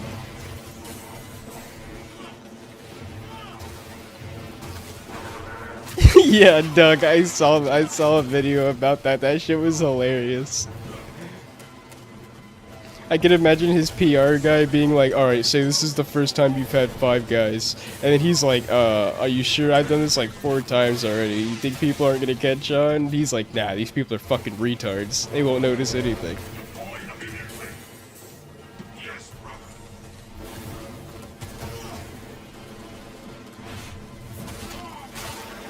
I would check to see if I got disconnected from Discord, but there are too many enemies right now. Oh, okay, well that's that. Game Sense, can you hear me? Detonation in 5. I mean, it says he's here. Oh. Oh, Kane, sorry, were you talking? Because Oh yeah, dude, I was talking to chat for like this whole time. I couldn't hear you. No, I was. This Discord is fucking buggy as fuck, man. It's just like it just. I'm in the call, but it disconnects my audio and like the thing, and so I can't hear or talk into the microphone. Yeah, I knew it had to have been a Discord issue, because people, you know, since I was talking to Doug.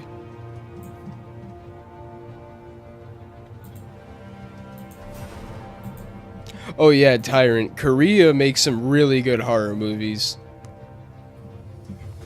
Yeah, I saw The Devil. That's a good movie. If you guys should check that one out. If there's one thing the Asians are good at, it's horror. They have a lot of good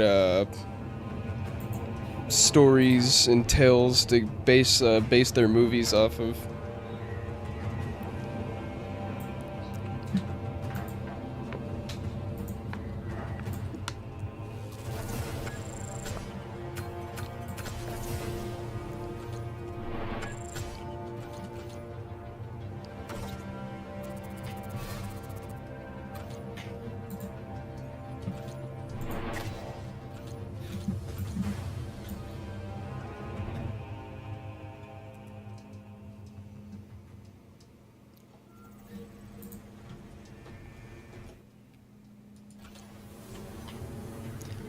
I'm probably gonna do like 1 or 2 more operations before I call it a night, cause good old Monday tomorrow. Gotta go back to work.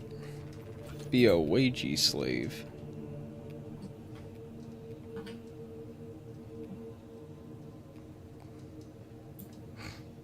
Yeah, I have work tomorrow too.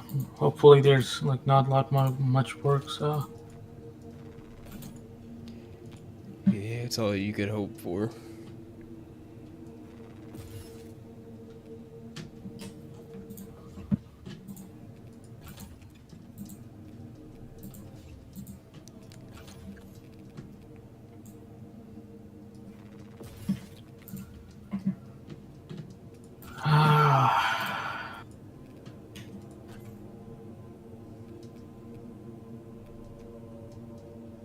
like almost all media went to shit at the same time too, so that we can't like enjoy anything else.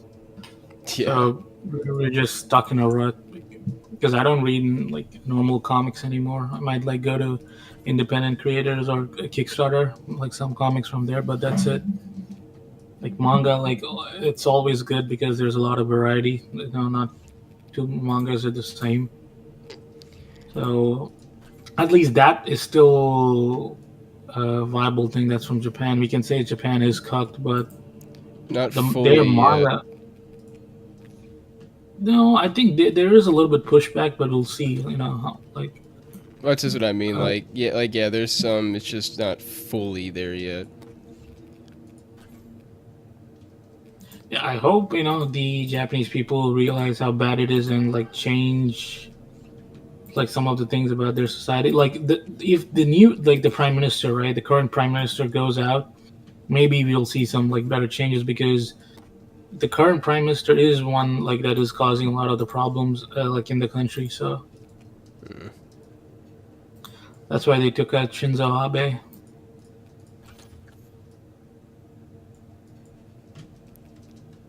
Abe died so that Trump could live. He was watching. It's like he must continue the legacy. Yeah, Donald the song. I saw that meme.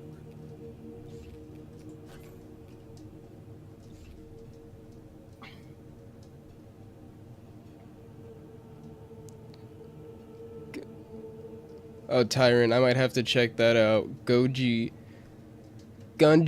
Haunted Asylum. Yeah, I haven't heard of that one. I might check it out. Tyrant, the wagey dance. I mean, I don't know. I don't know what you mean by that. Maybe. Doug, I haven't seen any of those videos, but I did see the video. Like, if you watch those Just Stop Oil protesters in London, who went to Stonehenge and started putting paint on Stonehenge, and a Japanese tourist who was just like a lady, right, a female Japanese tourist, had to go and like fight them off.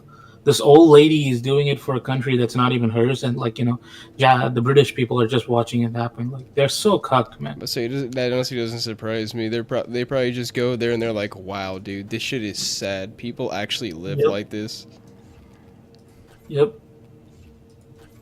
We can say a lot of shit about Japan, but the quality of living and the stuff there, it's 1,000 times better than any like shit country from Europe or even Asia. Oh, it's free on YouTube. That's really cool. I'll definitely check it out then. I'll before I go to bed tonight, I'll like it so it's in my liked playlist.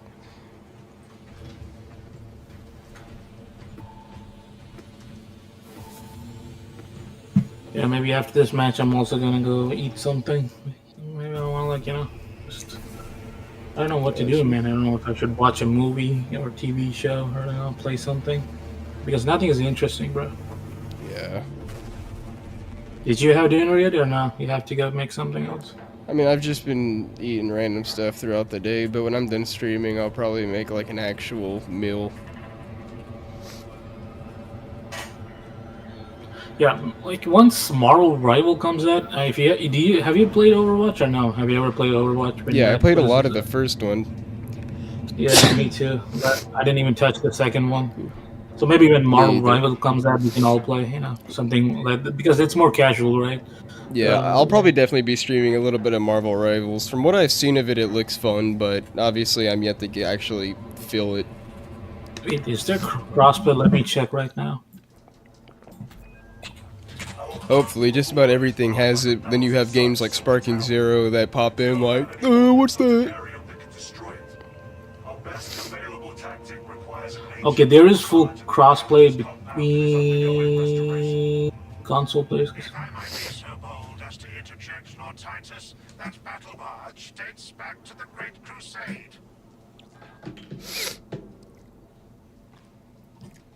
It is a sacred relic, filled with ancient splendor, brimming with power undimmed. Noted, Artisan Balthazar.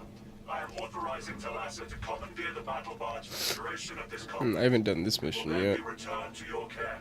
Oh, this is a battle barge one. Okay, yeah.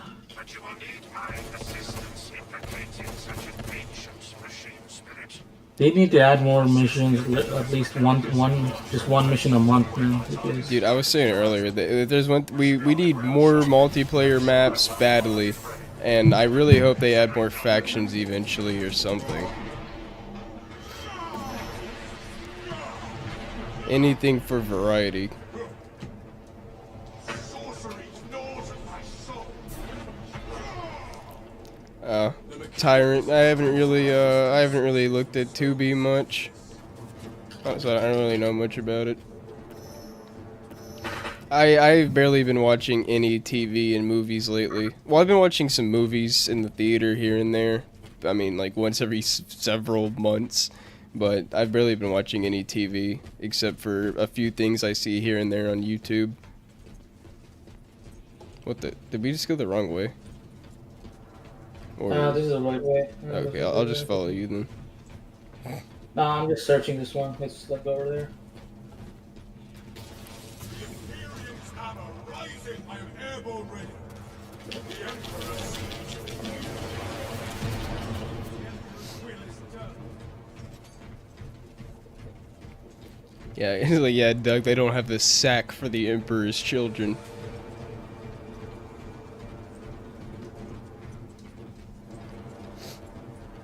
They would rather add female custodies. Yeah, baby. Who isn't excited for that? Disgusting.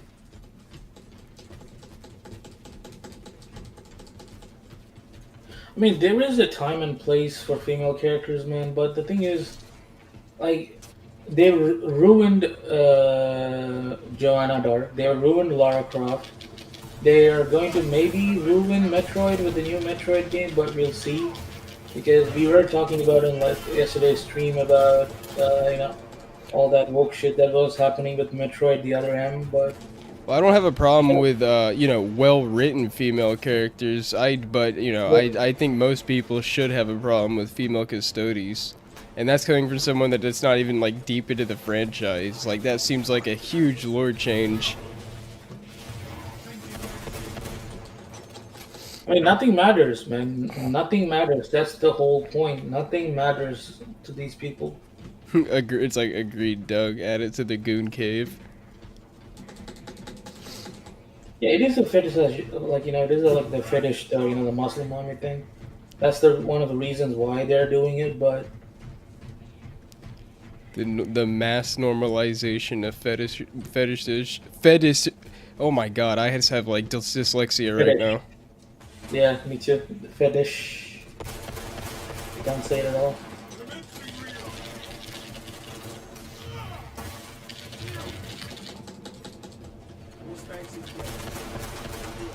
My brain just moves faster than my mouth sometimes, and it struggles to keep up.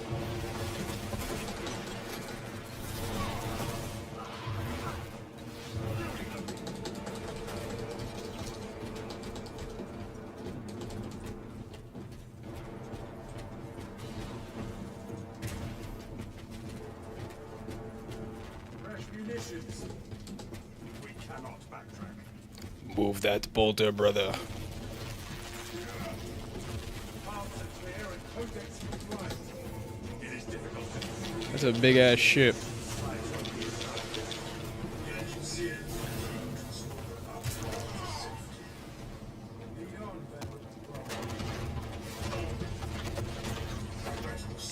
Yeah, Doug, like, while I do like Baldur's Gate 3, there's a lot of that in there.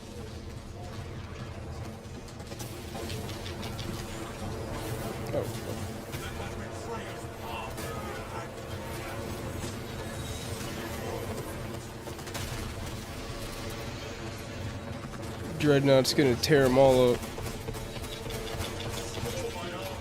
Yeah, they had a Dreadnought mode in the original game, but not in this one for the multiplayer, which is stupid. So. Last night, my Warhammer fan friend was telling me how it'd be cool if the PvP had it to where, like, once each team got to like a certain amount of deaths or score or something like that, that they would, you know, each enemy faction would call in a Dreadnought that one player would get to play as. And yeah, I thought that, I agree that that would probably be really fun. Yeah, but like in the original, if you get the Dreadnought in the Dreadnought mode, it's just completely unbalanced. You just decimate the other team. Well, yeah, obviously they would have to like plan it out. It would just be a cool idea, though. Yeah.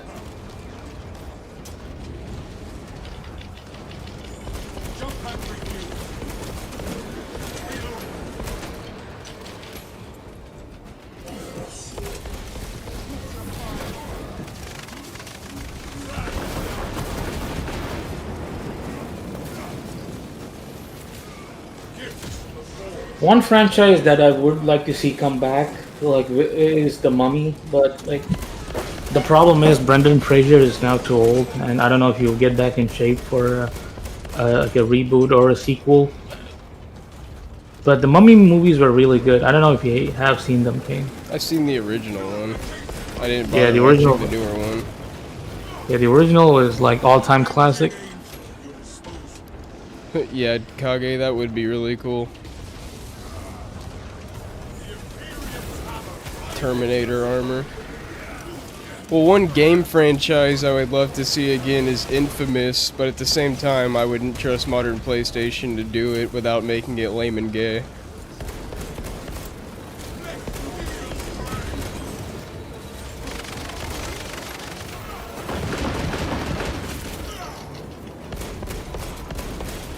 I mean, we do have Terminator. Like, if you play Space Hulk Deathwing, we can play as the Dark Angel's Terminator chapter. Well, no, I mean, he means like what I was talking about in the multiplayer. Yeah, but I don't think they will Terminator because you can't balance the Terminator armor, right? It's too OP. I mean, yeah, to be fair, they can barely balance the multiplayer as it is now.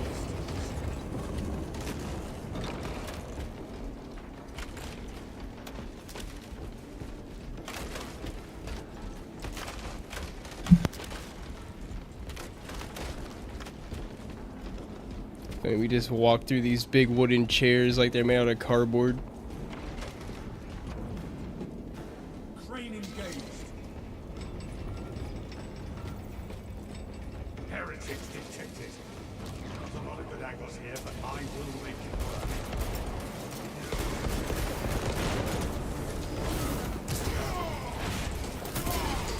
That's another sad thing, like I was mentioning with Infamous, like there's a lot of franchises I would love to see come back, and you know, like if one was to be announced, you'd think I'd get excited for, but with the state of modern writing, I also just don't trust them to do it justice, so it's hard to even get excited for, you know, bringing back a beloved franchise, because I've already seen them stomp out so many of them. Awaken them in the correct Yeah, that's why I don't want them to do any like Jack and Daxter, like Sly Cooper, or even like Ratchet and Clank. I mean, they did almost like they killed Ratchet and Clank. They said I don't think Insomniac is gonna work until a new Ratchet and Clank until the PS6 comes out. Yeah. Yeah, Tyrant and then another or to be honest, I didn't know there was one, but an animated Hellboy movie would be really cool. The Hellboy movies are always a lot of fun. Yeah, the first two are really good, but Ron Perlman is like such a cuck now. Yeah. Ron Cuckman.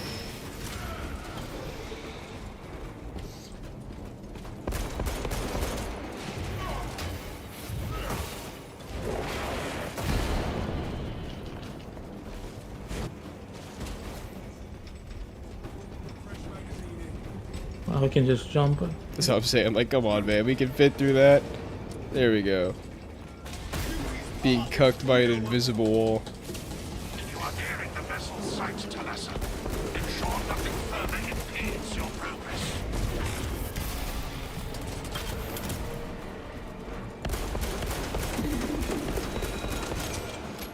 We as an angel of death.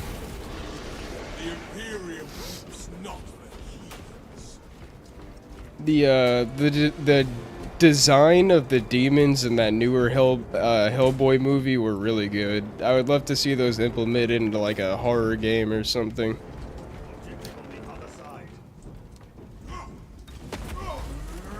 Impediments removed. I haven't seen the newest one, the Crooked Man. I meant the one before that. Take flight. These are the primitive scrawlings of the animal. It looks weird, man. I don't like it. Continue with the mission. There are more pressing heresies that need our attention. Jump factory fuel Titus waiting.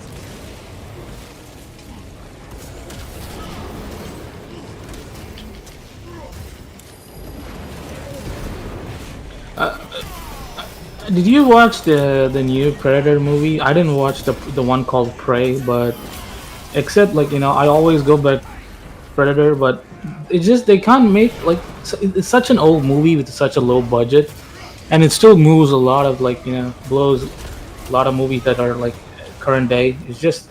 They can't capture that magic, man. I don't know what it is.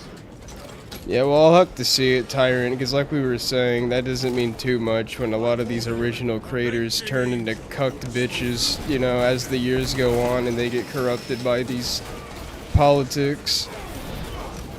And they begin becoming meat puppets for these corporations.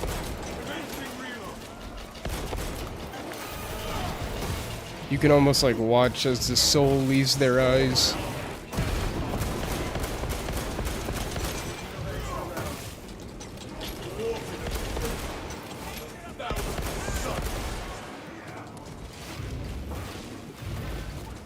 What pisses me off too is about a lot of these big people that sell out is that like they don't even need the money, like they're already rich. Like it'd be one thing if someone who is at least broke as fuck and like living in destitute conditions sold some, like It's greed. signed Greed some changes exactly them. like it'd be like at least if they signed some contract you could at least see it like all right, well they never would have had a chance at this type of life otherwise.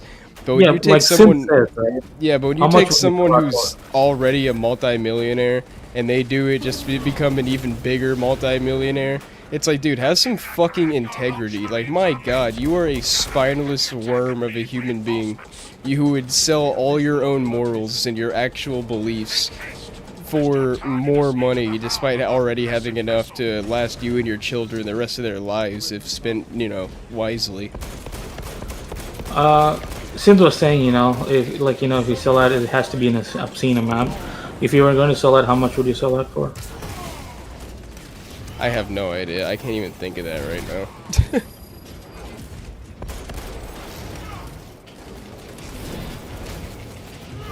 Like, I don't really have anything to sell out right now, you know what I mean? Yep. Like, Synth makes a living from his channel, so at that point it's like, do I sacrifice my channel for integrity?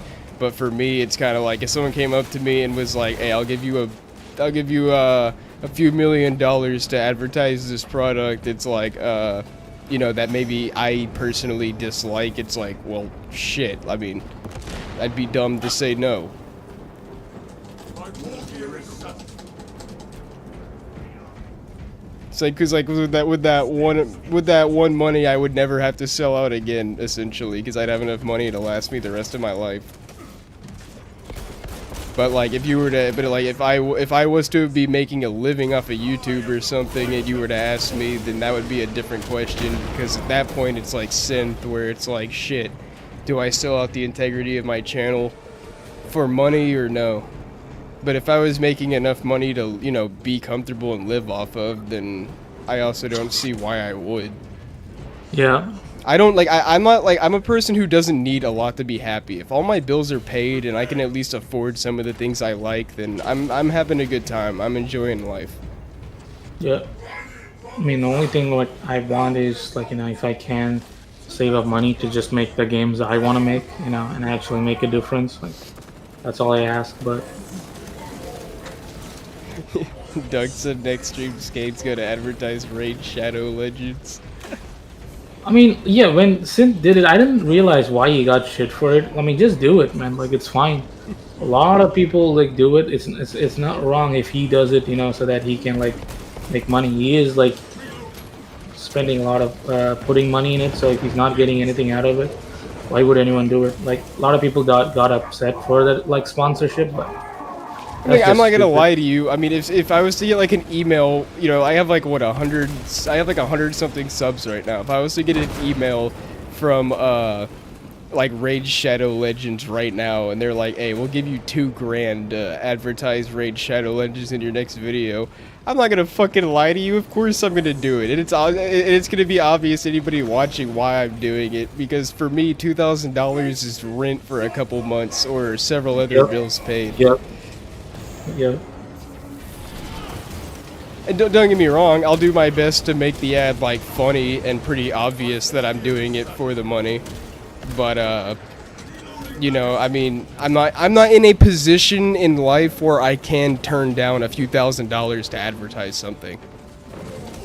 Like when you have 100,000 subs and stuff like that, that's when you're in a position where you can be picky. But when you're making barely, I don't even want to, I say, but when you're making like, when you're making like 16 bucks an hour working at a warehouse, living mostly paycheck to paycheck, doing YouTube in your free time, that's not really a luxury you have. Ken, you work in a warehouse? Yeah. Were you there when Sid made the joke you work in a warehouse to talk? Yeah, I don't care. I mean, like, it's like, he's kind of like half true in a sense. Not in the sense that I don't have potential, but in the sense that, like, I don't pursue that potential. Because I just, like, I'm too, like, I don't know how else to describe it other than, like, I don't know, maybe depressed, maybe, like, mentally drained. But, like, I just do not have it in me right now to go to college full time or, huh?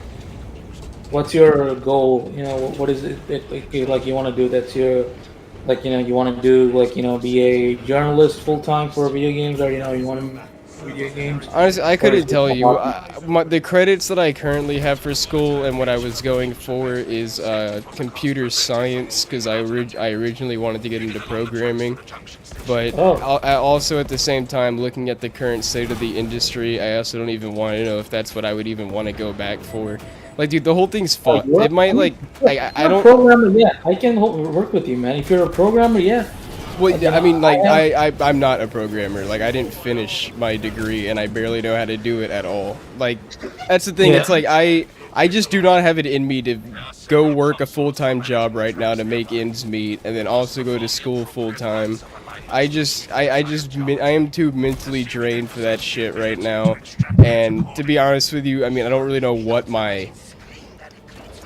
I don't know what my plans are, nor do I even really care. I'm just going day by day and seeing what happens and trying to make the best out of it.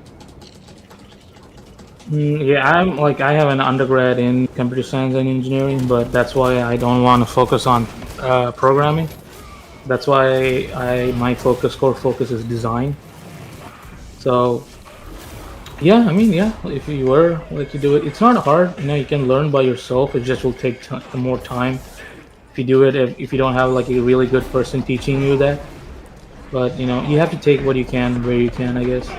Like at one point in my like school career, I was like a straight A student, but like at one point just like something clicked in my brain and like I just hate the whole process now, and they even like think about going to school full time while also trying to make videos while also going to work to make ends meet. Like it gives me a headache just thinking about it.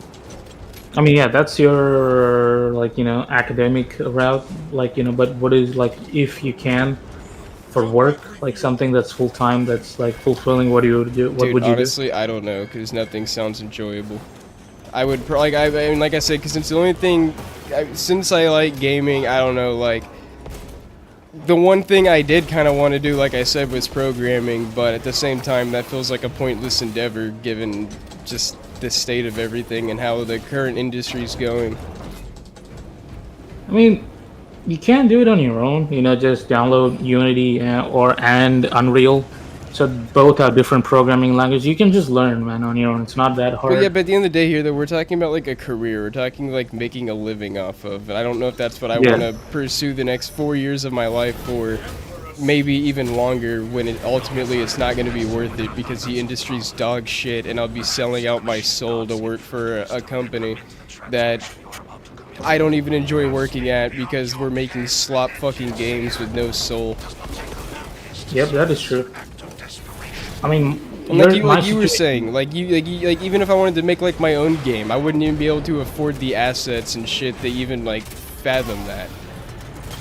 Yep, that is true. But yeah, I don't know, dude. Like it's just an overall like depressing thing, and the industry's just, I don't know what to think of it, and I genuinely couldn't tell you what I would want to do right now. I enjoy making game reviews, but with that being said, I enjoy making my game reviews, and I enjoy making them the way I do and in my time. I could never. Someone get on the thing. Yeah. Like I would never be able to work for like IGN or something, because I'd have to completely change my reviews to into the typical slop you see every day. I mean, that's true. Yeah, like. So yeah, Maybe, so dude, I don't know, like, it's something I'll have to figure out down the road, but, for right now, I am Wagey, who would hopefully like to one day make YouTube videos. I mean, you are making YouTube videos now, so. Yeah, you know what I mean, though. Yeah, no, I get you.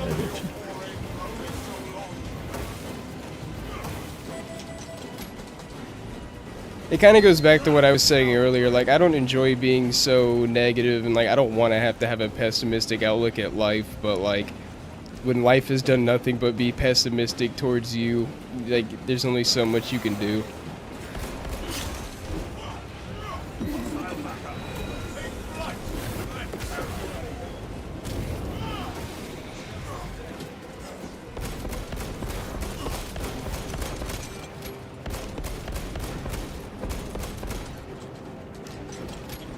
Like, it might sound stupid, but like I would rather do physical labor than go pursue a degree in something I might like and then wind up working for a company being forced to do something I hate. No, I get you, man. Like, you know, that's been my whole experience, so. Like, yeah. At least physical labor keeps you in shape, I guess, so there's one positive. Yeah, I like much more enjoyed working in a restaurant more so than like working a corporate job, because it's just incompetency on a level, and it's just not something you enjoy. You know, I get it. Yeah, like, it's obviously not the best decision financially, but You're living alone, or like you have family to support? in terms of family, I have my my dad basically and my grandfather. They're the only two people I can really count on for anything.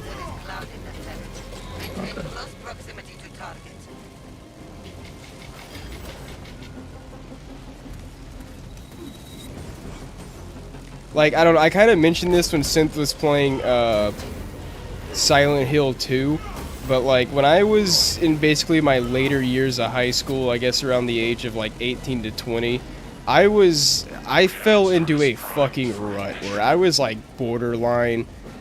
I don't want to say the word because it might like auto strike it, but I was suicidal, like borderline, you know, in terms of like my mindset. I didn't give a fuck about anything. School felt pointless. It didn't feel worth pursuing anything in the future. And since then, I've gotten my shit together mentally a lot more, and you know, I'm not in that mindset at all anymore, so don't worry about that. But like the lingering, like I don't know, like the lingering mindset, the lingering pessimistic mindset just doesn't go anywhere, and it's like, I don't know, it makes like everything feel 5 times harder than it should be. So that's why I was talking about like working full time and going to school for something I might not even like. That's just like, fuck, dude. Like, I feel like even if I was to go, I'd wind up failing because I just wouldn't be in the right mindset. So that's kind of where I'm at. Like, I need to get myself in a better mindset before I pursue a degree. Because if I don't, then I'll just wind up wasting money anyways. Yeah, yeah. Like, you know, most institutions right now, it's worthless. You know, they don't help you get a job, so instead of wasting your money, you could save up and, you know, you could learn that stuff elsewhere. Yeah, honestly, I mean, that's what I might wind up doing, but I'll see how the video making thing goes, you know.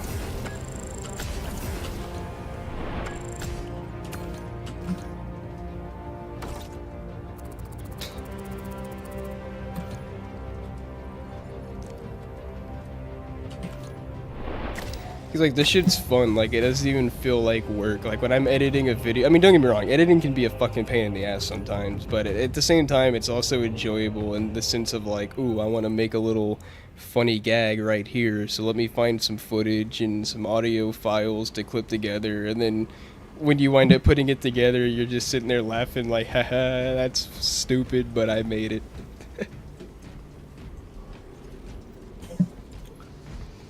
Yep. And I'm sure that's how you feel with your game making, you know. Obviously making a game is way harder than making a video, and cost way more money. But I'm sure that's how you feel when you make something, you know, is like, you know, cool. I made this. This is my product. I'm happy. You feel satisfied. Okay.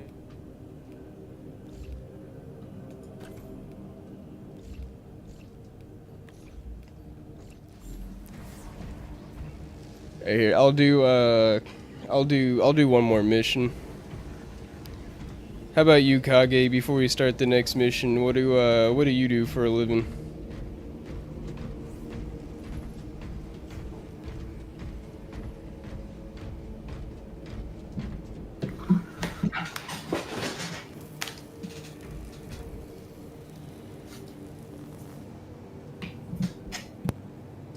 Oh, I just got your email, by the way, with your Discord, so I'll send you I'll send that over after this.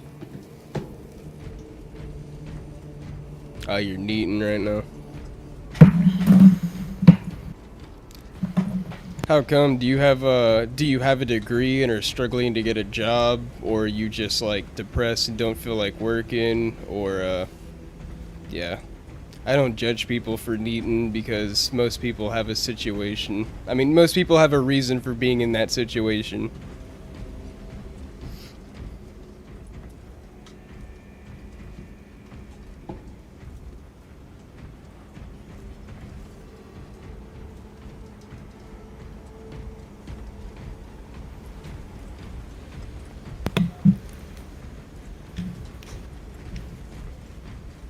Or, you know, if you don't want to talk about it, you also don't feel inclined.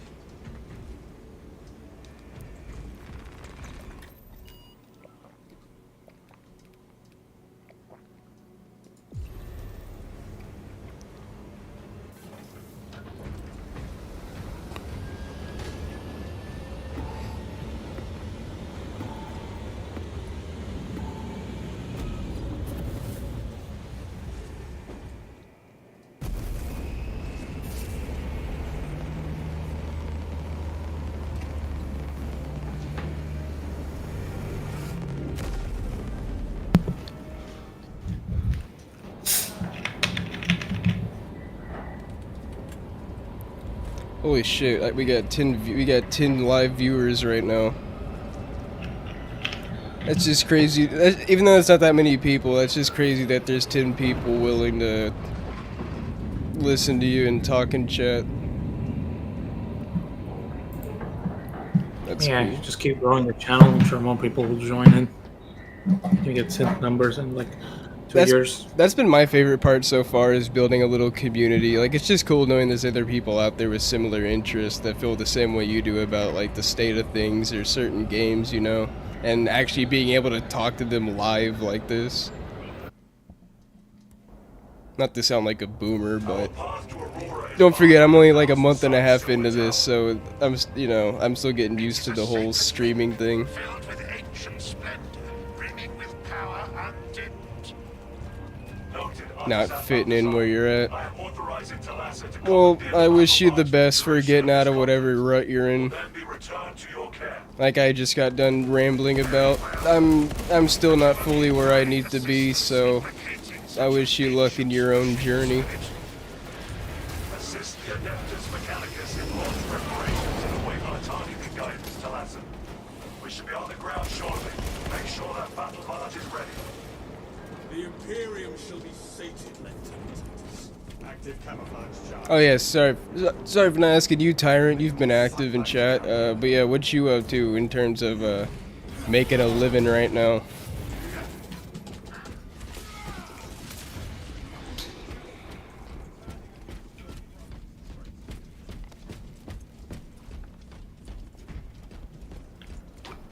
I assume when you said same, you meant like in terms of wishing Kage the best.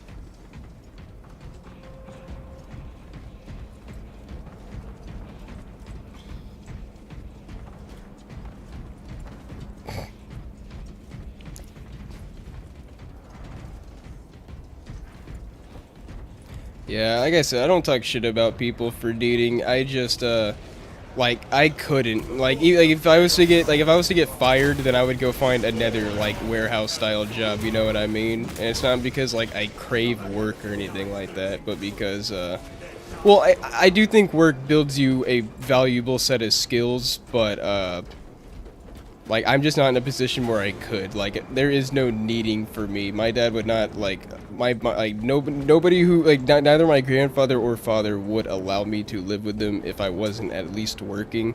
So I would rather at least work something minimum wage than live on the streets. I mean, I've been there, you know. Before I got the job, which I'm working right now.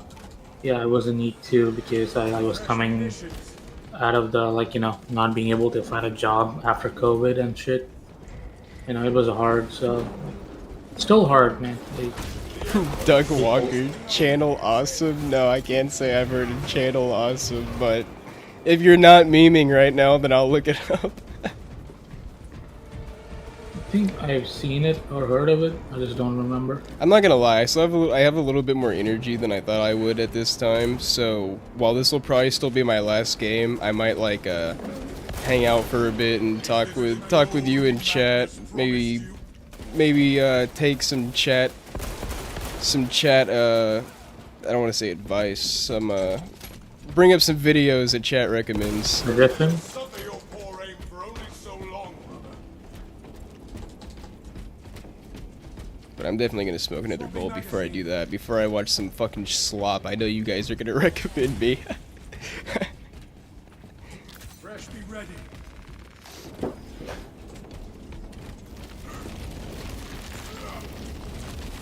This is Doug Walker here on Channel Awesome, Disney Plus XD. Today we're gonna be putting this ball in that hoop. Right. We will keep this vessel very safe. The ritual scum have been relentless in their intention to degrade my ammunition.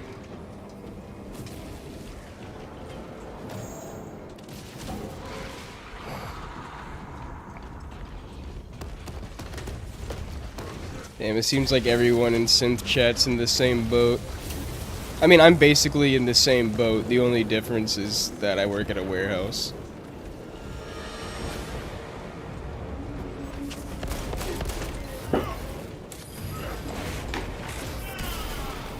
There's no proving. I mean, to be fair, Doug, I've never seen you and Nostalgia Critic in the same room at once, so I cannot prove or disprove what you just said.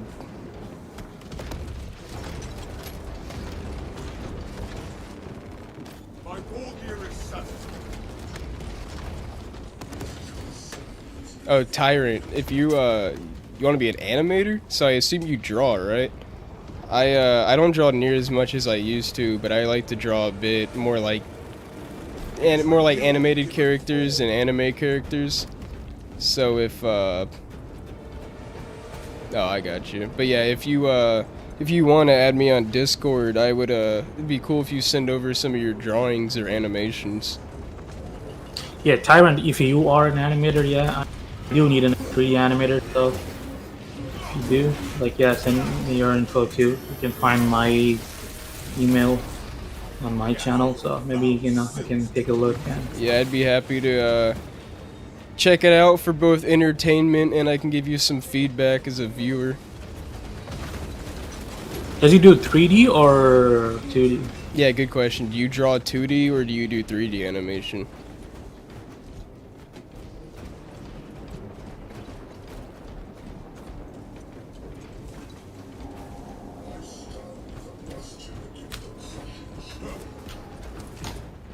Okay.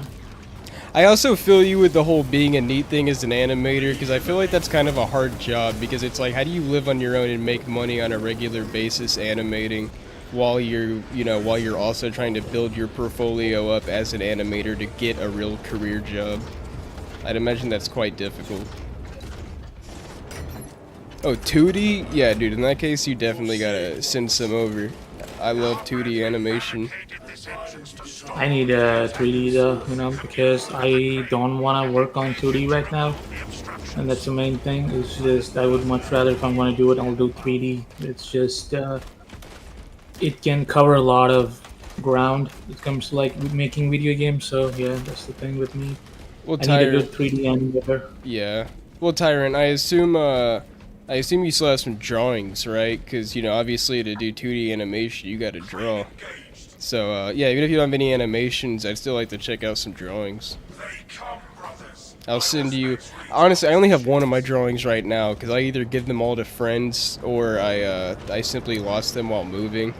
But, I mean, I can send you the one I got right now. It's just on a piece of paper.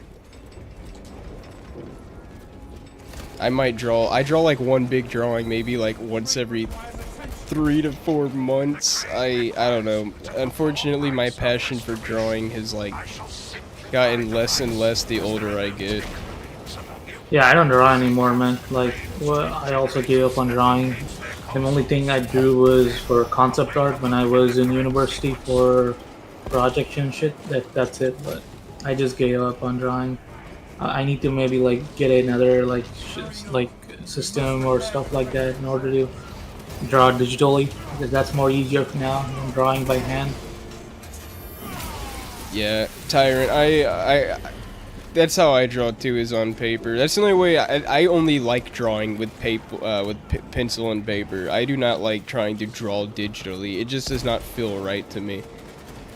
And that's not to judge anybody who does. All the more power to you. Just me personally, I can't do it. It feels like I'm trying to draw on like a DS screen. The like virtual screen does not feel the same as pencil and paper.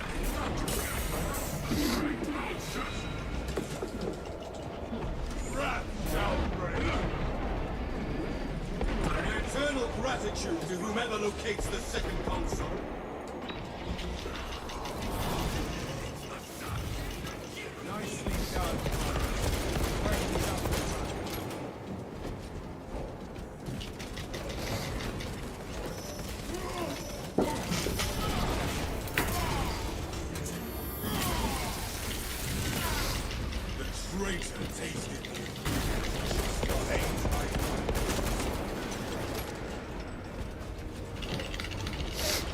Yeah, game since I asked EGAD when he was streaming, yeah, I think it was yesterday, but I'm gonna try to get that AI voice for, low tier god up and working well, But in weeks where I don't use the low tier god meme as like a co-host in the gaming news videos, I'm gonna try to bring on different chud buds as co-hosts to like give their thoughts and opinions on the articles for that week. So I'll try to bring you on for one of these episodes. Sure, yeah, definitely. Just let me know. I'll make myself available for any need. Yeah, hopefully it shouldn't take that long. It's just, you know, I'll have like however many articles, probably 5 or 6, and then, you know, I'll give my thoughts, and then you give your thoughts, and that's really all you gotta do is give your opinion. Yep. Figured it'd be a fun way to be interactive with this synthetic man community outside of his live streams, since he doesn't want anything to do with us outside of breakers. Yes, Captain. We will not keep Lieutenant. I feel that, but the thing is, he needs to start networking more since he's doing a podcast, and you know, a lot of people are coming after him. So I figured obviously he's gonna run out of guests pretty quickly with like the 3 people he knows in real life. So hopefully once he's, you know, through with those 3 people, or each of them have an episode, he'll start reaching out to other channels and stuff. Like you said, branching out a bit.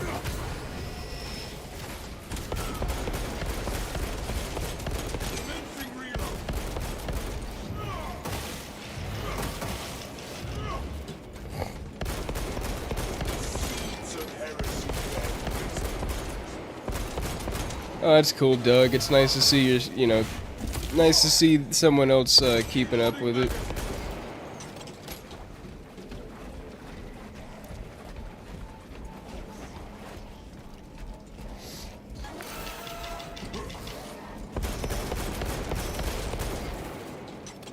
Yeah, pencil and paper, chuds, rise up. I am airborne ready. We must reject the iPads.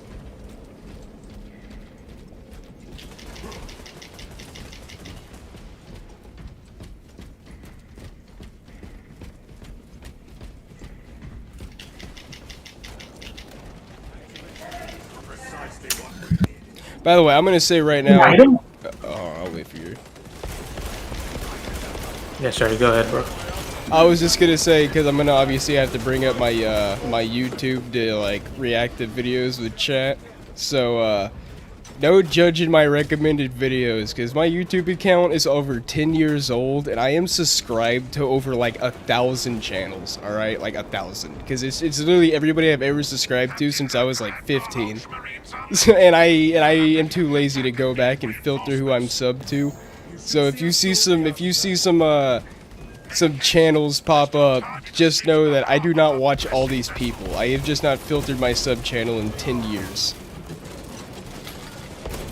Yeah, I have a couple of those too.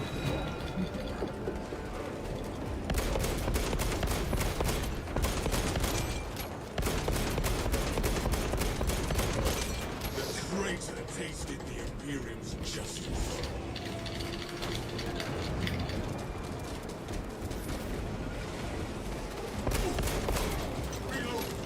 No, well, no, not shit like furry art channels. I mean more like, you know, recommended videos from a lot of the YouTube normies with like whitelisted, you know, like shit like Moist Critical and shit. Like I get recommended those fucking channels a lot because I watch a lot of gaming content, and of course it recommends me the most casual, largest channels. Or like, I'm subscribed to one fucking one ASMR channel because I have issues sleeping, so I like to listen to like background ambience noises just to like help me go to sleep, because it's really hard for me to go out without like water sounds putting me out like a fucking light. And because I'm subscribed to one ASMR channel, it loves to flood my feed with, you know, just shit like that is what I mean, not weird shit like furry art channels.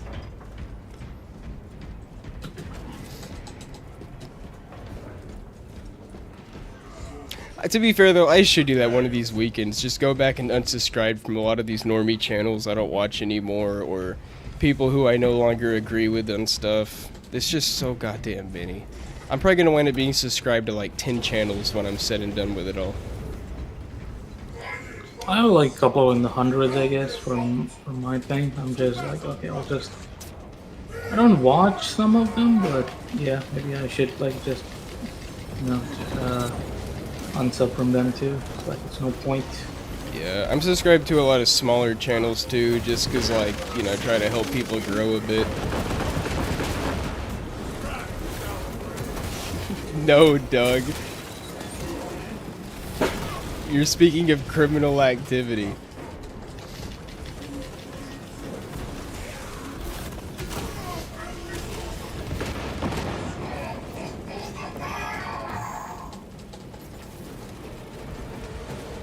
What did you say? He said, "Mommy, changing your diaper ASMR." I didn't want to validate that by reading it out loud.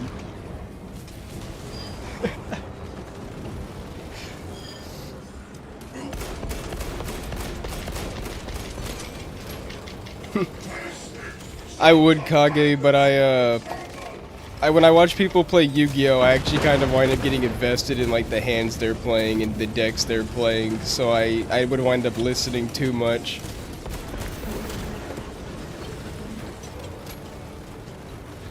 I'll tell you what game he did play. Dustborn put me the fuck out, because I didn't even find that game slightly amusing. I just found it retarded. And of course I gotta like sit there and like try to moderate a bit, so I'm sitting there like half asleep, not giving a fuck about the game. But yeah, that game literally put me to sleep about 2 or 3 different times. I was having a hard time with chat on that one. Keep fucking Chad needs to stop gaslighting him into playing shitty games, man. He needs to play some good ones. Fucking hell. Yeah. Keep telling him to play Max Payne, he fucking doesn't. Like, you know, play the old COD campaigns, bro. Fucking hell.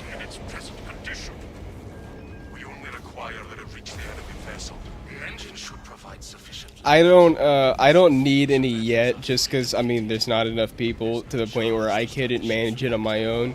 But if anyone who's here normally wants to be a mod, let me know, and whenever I get to that point, I'll already have like a list.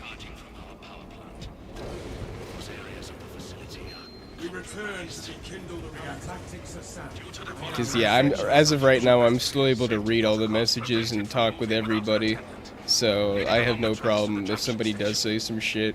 But better to have some ready when you do need them than not have them.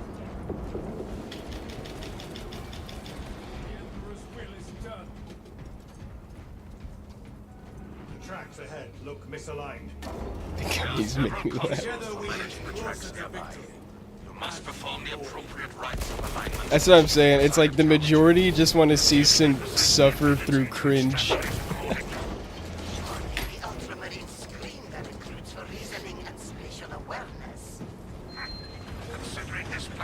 What are you? How about you, Game Sense? What are your thoughts on no beta? No beta? Yeah. I saw it, but I didn't like play it, or no, I didn't see any like major gameplay videos of it. So I have no thoughts on it. Maybe I'll check it out later. That's not a very good. That's I don't know, Doug. Would you say it like that? Yeah, fuck, Doug. Change your profile picture, bro. Then we can think about making you mod.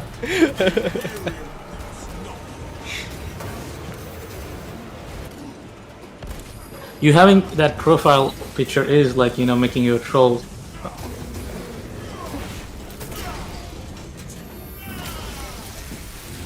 Unlike Synth, what I might actually do is, if I actually get to a point where I am making some money from YouTube, I'll have like 3 or 5 actual loyal mods that I like, pay a little bit per stream or something, so they have like an actual reason to be there.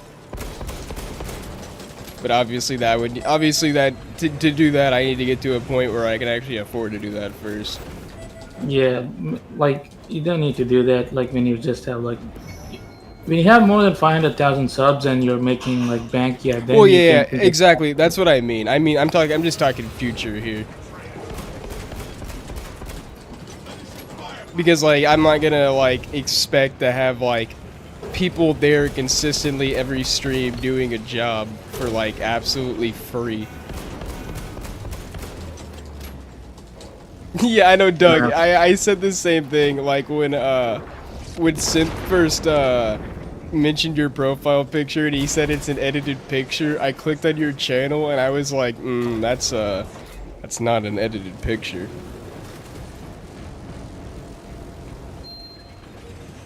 He gets lost in the sauce a lot of times, so you know how Synth is. Give me 1 second. My Discord is Kane, you know the way it's spelled. Kane M2995. You sure you want to be giving out your Discord on video and shit? You just send them to. There's not that many people watching, and I can always just, you know, I can always just I pretty much ignore Discord 99% of the time, anyways, unless I'm talking to you guys. I literally never use it for anything else. Plus, I'm pretty sure if I need to, I can just change my, you know, change my name.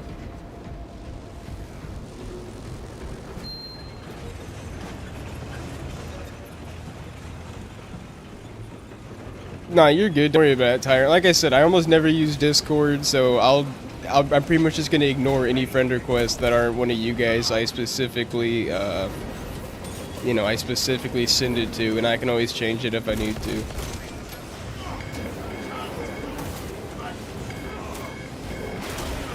I'm just letting the shit push me forward. I'm just like standing in front of it and doing anything. Make him look like Vegeta. Yeah, I mean, at least then it would be an actually edited picture, right?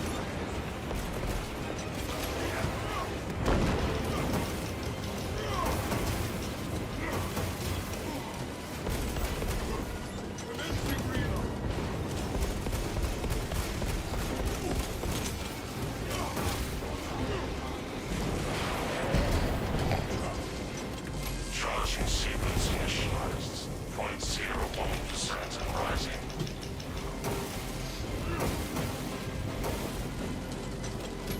Aladdin, we are almost there. What is your status? The sleeping giant will soon. You should be able to find a PNG of just Vegeta's hair if you Google it. I was able to find one of Goku's hair when I was making the thumbnail for the Sparking Zero review. You know, to make the I am a Super Saiyan, I am a Super Saiyan, I am a Super Saiyan, Dr. Frieza. That's why I call them Twink Boy Frieza. Yeah. Maintain close proximity to target.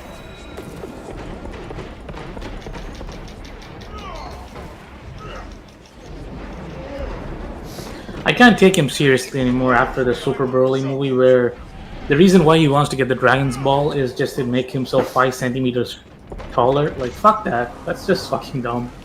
Yeah, if I remember saying this, there was someone in chat pointing, because we were talking about that and Bulma's stupid-ass wishes, and we were like, this would be a good way to make the Shadow Dragons canon. They come from the negative energy from all the stupid fucking wishes Bulma's made. You wanna do it, King? Telemetry systems. Numerous errors detected due to signal interference. Calculating trajectory. We did it, brothers. I'll be back. Give me a minute, yeah. Yeah, well, yeah. After this loads, me too, and then I'll go over to YouTube. If you guys got anything you want me to watch, then you can go ahead and start typing, you know, recommendations in chat. Let us hope her martyrdom is worth it.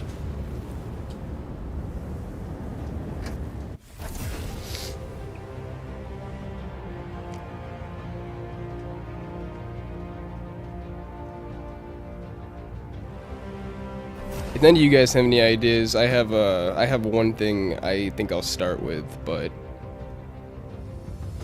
I would like some suggestions.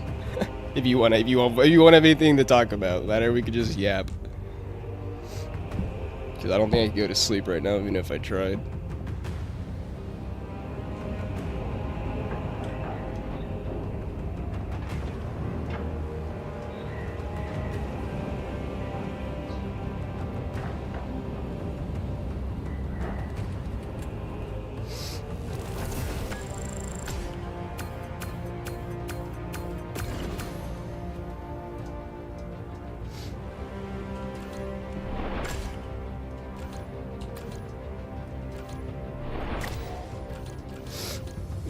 level up my slop real quick.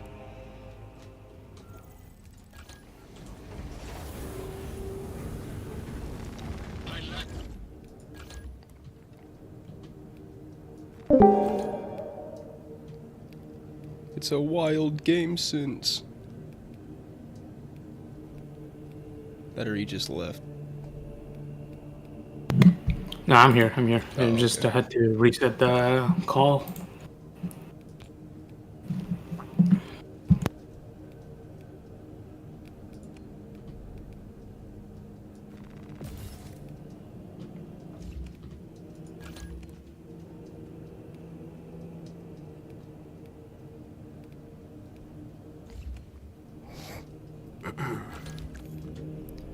Got a new perk to get.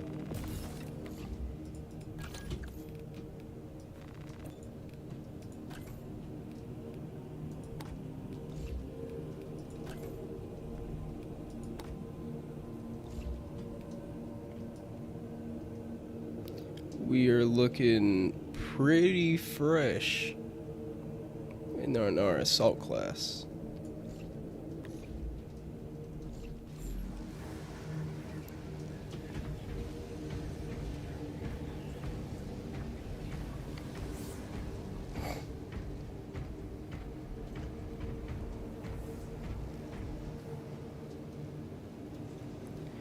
All right, Kage. Well, that's all the PvE we're gonna do. Me and Game Sense are gonna do tonight. So feel free to hang out if you want. I'm gonna take that quick 10-minute break I was talking about, and then you know, do some YouTube videos.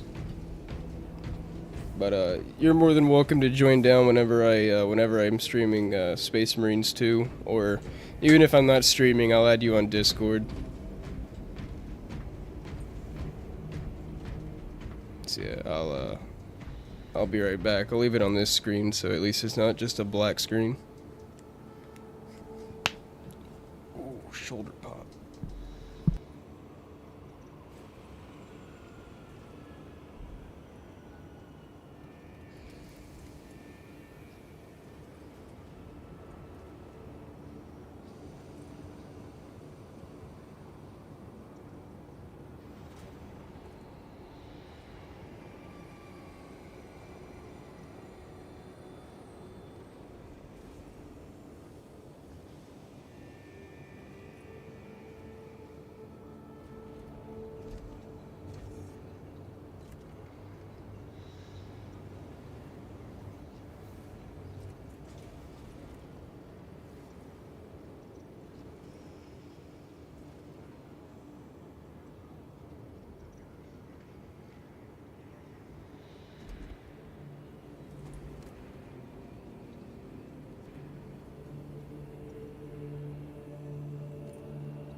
take priority. I will accept no delay.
Alright, I'm back.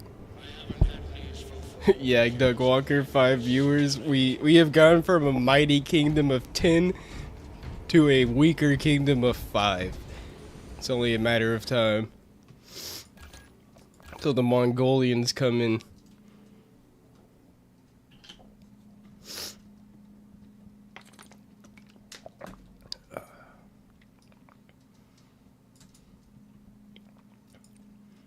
Alright, I'm gonna bring open YouTube. I still don't see any video recommendations from any of you chuds.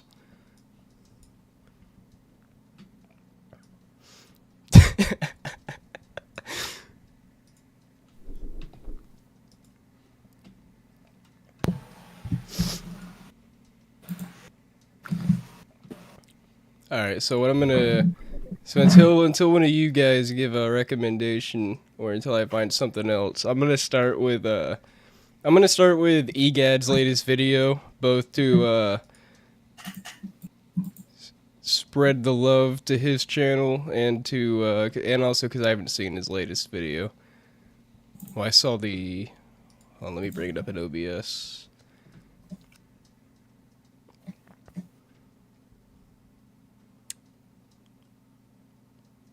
Huh.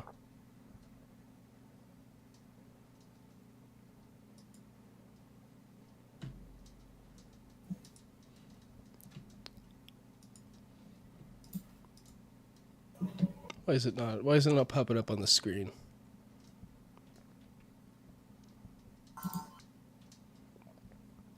You there, GameSense? Can you hear me? Oh, yeah, I'm here. Okay, cool. I'm just trying to figure out how to bring up YouTube on OBS. You can just put it on a screen. It should be set like if you set it to once output, should be able to bring up the video now. Oh, there we go. You guys should be able to see that. I don't know. What the fuck? Why is it like slightly? It's like slightly off-centered. If I make it any larger, it's too big for the screen. If I... Whatever, that's fine. That shows everything I needed to show. Oh, really? Sorry about that, Kage. I mean, I wouldn't say it's our fault, but yeah, still, that fucking sucks. Oh yeah, good one, Doug. You mentioned that earlier. Alright, we'll watch Synthetic X Part Hunter next, after EGAD. Well, actually, how long is that video? Because this is 24 minutes, so... That's like 10 seconds, man. Oh, And okay. that's like 5, Okay, 10 seconds. okay. We'll watch that first then, because you know this is it's gonna take a second for Egad's video. Yep.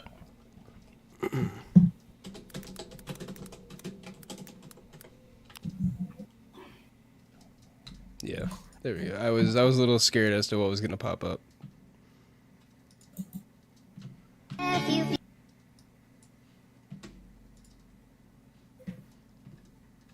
you feel lonely, I could be lonely with you. Tell me, baby, why do you seem so blue? What? I'm mad. That was like, it was like the intro. That was like the intro to a Disney show, and right when I was about to get into the banging part, it just ended.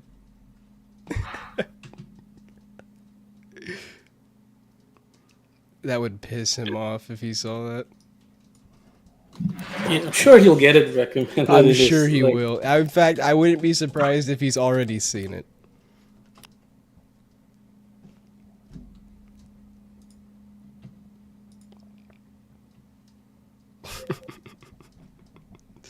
All right, well, that's good recommendation. Good recommendation, Doug. For that video, I might award you temporary mod ship in the future.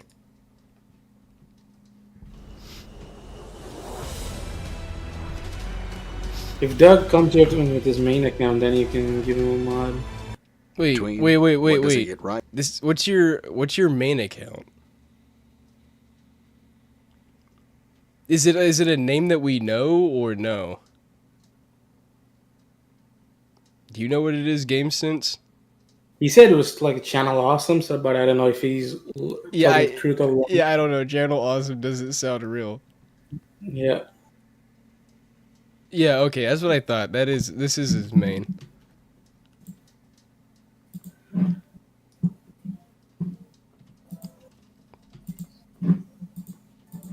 Well, I only say that because he's done nothing to like show that he's somebody else. I mean, I don't know. I just had no reason to think otherwise yet.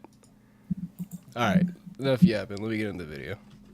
A remake of Silent Hill 2 was produced and has led to a slew of standard reactions. Is it good? Is it bad? Is it...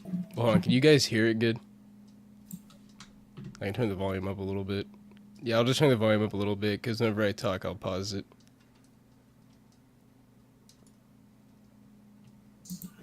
Yeah, though, like, yeah, it's okay.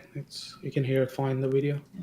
Yo, to speak about what he literally just said, though, in the first 8 seconds, yeah, if you look on Steam right now, this game has overwhelmingly positive reviews. Overwhelmingly positive. That is not easy to get on Steam. You have to have, I think, over 90% positive ratings. Like, dude, people have no fucking taste. None whatsoever. I have not even played the original, and just by looking at side-by-side scenes, I'm able to realize that how much they missed the mark and completely changed the overall tone of certain scenes. And it's like, dude, what if this was a remake of one of my favorite games? I'd be pissed off. I mean, it's like this, man. So the people only bought it of the shills and like the normies who were shilled by the shills, right? So they leave positive reviews, and the people who hate it or who are not going to play this game don't leave a review. So it's all, of course, it's going to be positive. You know, it's just they know, they're artificially inflating it, so we can't do anything about it. So it will always be like this until if we take Twitter out of the equation, it will get better, though. Twitter is a big cost for all this. But yeah, when I saw the overwhelmingly positive, I was like, man, you guys should be ashamed. Somewhere in between? What does it get right? What does it get wrong? Does the game hold up? Is it a 10 out of 10? Is it a 7 out of 10? Is it average? Is it mediocre? But all these questions are very clinical. They don't really get to the heart of anything, as they boil down the human experience to a set of numbers. How droll. People want the opinions distilled into a little number. And that's really bad. Please say it's really bad and point to the complications and point to the influence such a construct can have. Please? The nature of this remake being made in the first place and its publication have given me a means to talk about more woke stuff pervading the video game industry and culture in general. In similar fashion as I've addressed the meddling in the affairs of video games by such companies as Sweet Baby Inc., we have a Doug, new I set won't of be culprits buying here. Hit Detection LLC, and this guy, Jacob Geller. So let's start off by talking about Silent Hill 2, the original game. The game was released in 2001, and it does not fit within the modern conception of what a video game ought to be. But that's understandable. Silent Hill 2 came out during a time where what a video game was and was not was still in contention, and mild contention at that. The game came out a decade before Roger Ebert ever said video games cannot be art. But gamers who didn't even know they were gamers during the early 2000s. Well, one thing I definitely noticed is just the complete difference in gameplay. Because if you ask me, from what I've seen of the new one, it plays more like the Resident Evil 4 remake than it does an actual horror game. When I was watching Synth played it, he was fighting enemies like 75% of the time, whereas in the original, fighting was way more scarce, and it was built up better through the locked camera angles. But it's like, dude, I don't know how anybody's scared of this. I mean, not just do you have multiple means to fight back, so you're not defenseless at all, but they completely changed the way it feels to the point where it looks and plays more like a Resident Evil game than it does Silent Hill. I mean, I bring up this problem with my Alan Wake review when I even played Alan Wake, because this combat looks even worse than what Alan Wake was, right? But the problem is you have a baseline that you're copying from, which is Resident Evil 4 Remake.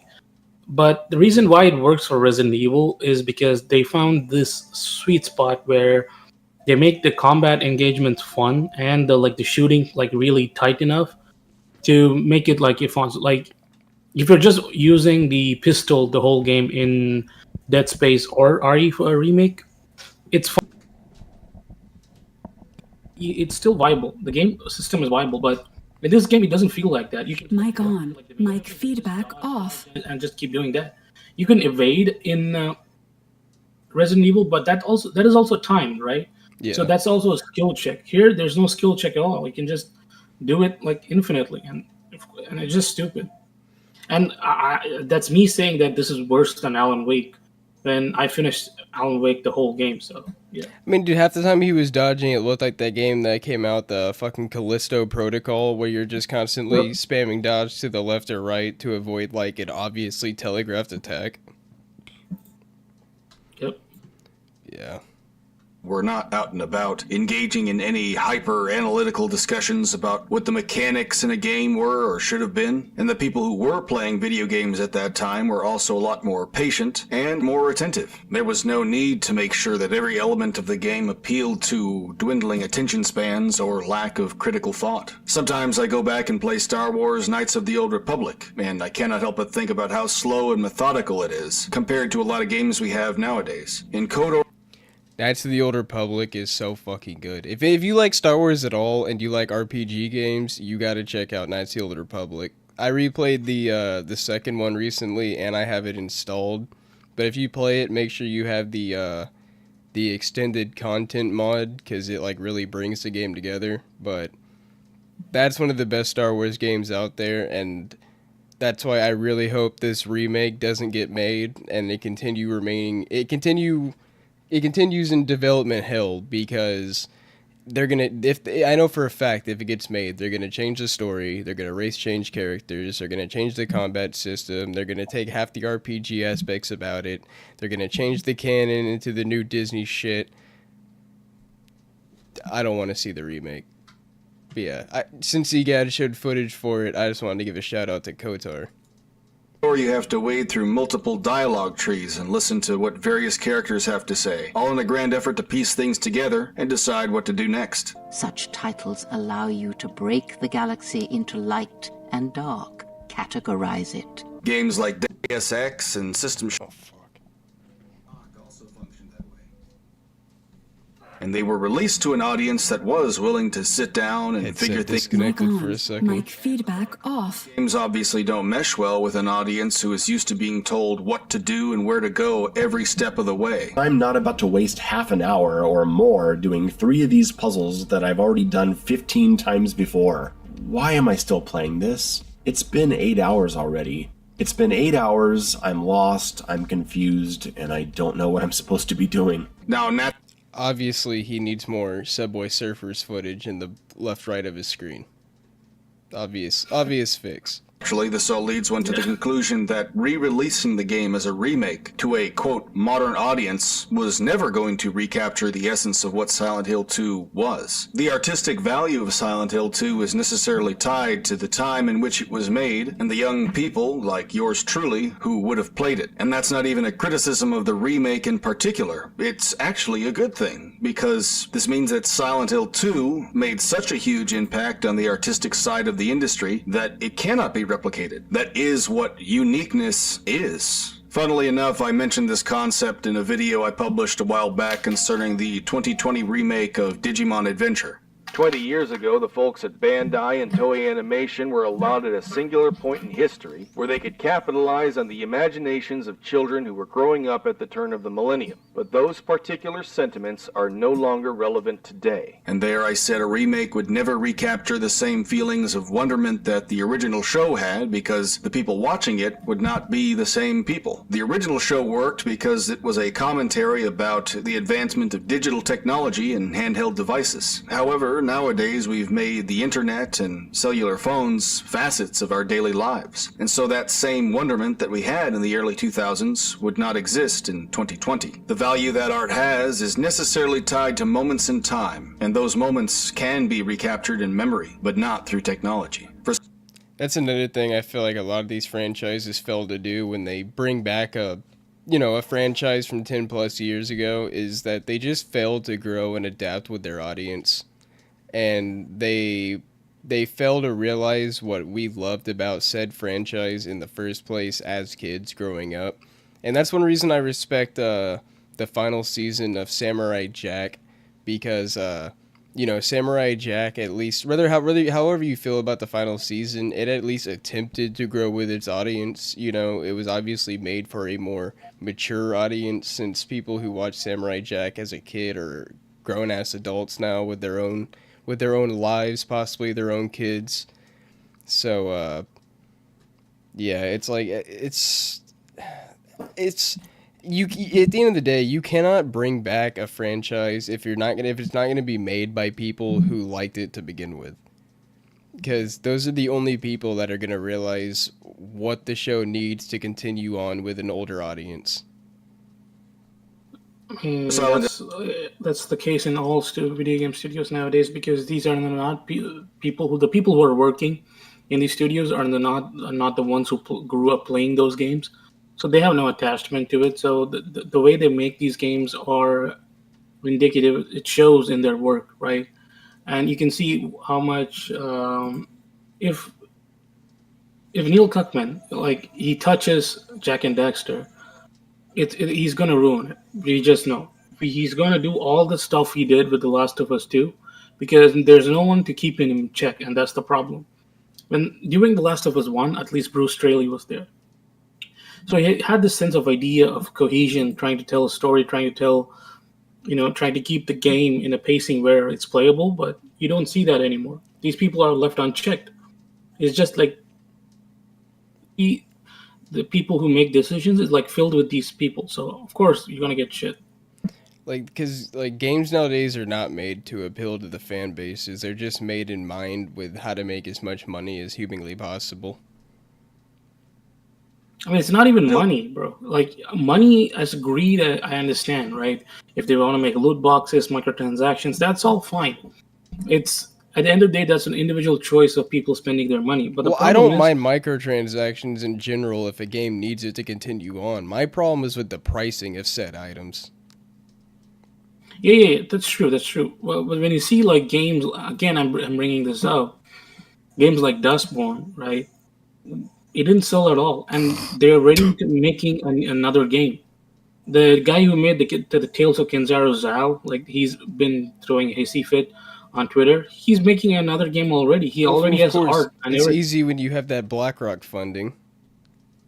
Yeah, like, it's just they contribute nothing to the medium they are trying to work in, but it just completely it's all going to shit.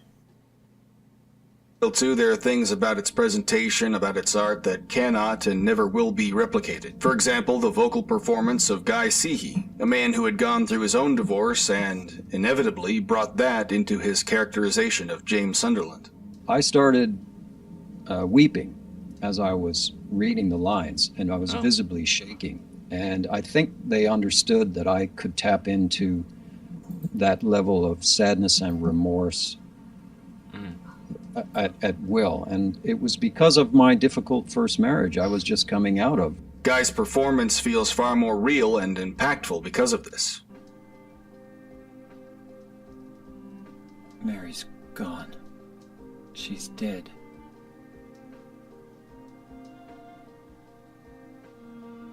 Liar, that's a lie! No, that's not true. She died because she was sick? No, I killed her. Of interest, too, is the fact that the actors in Silent Hill 2 were professional actors, but were also lacking in... I just want to say, I personally agree with the take that I don't think James is, like, a bad voice actor or on purpose or anything like that. I think he's meant to sound disassociated with it. Because, again, I haven't played the original, but from everything I've heard, with just the general theme of Silent Hill and the ultimate message it has behind it, like... I'm pretty sure James is just pretty disassociated because his mind is in Silent Hill and he just murdered his fucking wife. So like Synth was saying, like he ultimately he knows this, but he's trying to lie to himself.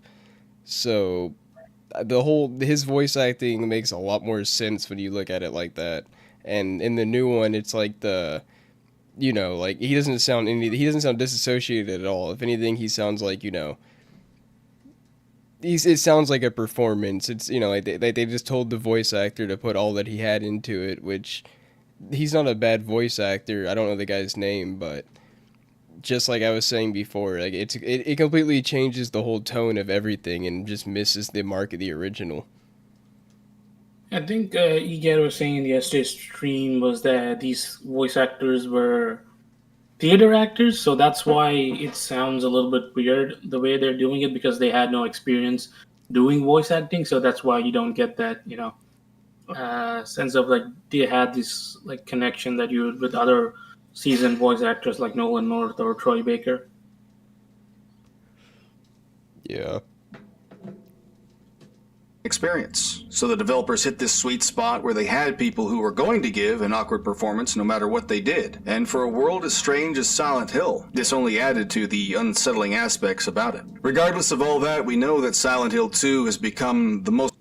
Oh, hey, Dr. Osoro. And yeah, I agree. Like, exactly. That's my main problem with it, is like, I wouldn't mind if you charged me like $3 to $5 for a skin, but when you want to hit me for some $30 bullshit... That's when you got me. That's when I started to have a problem.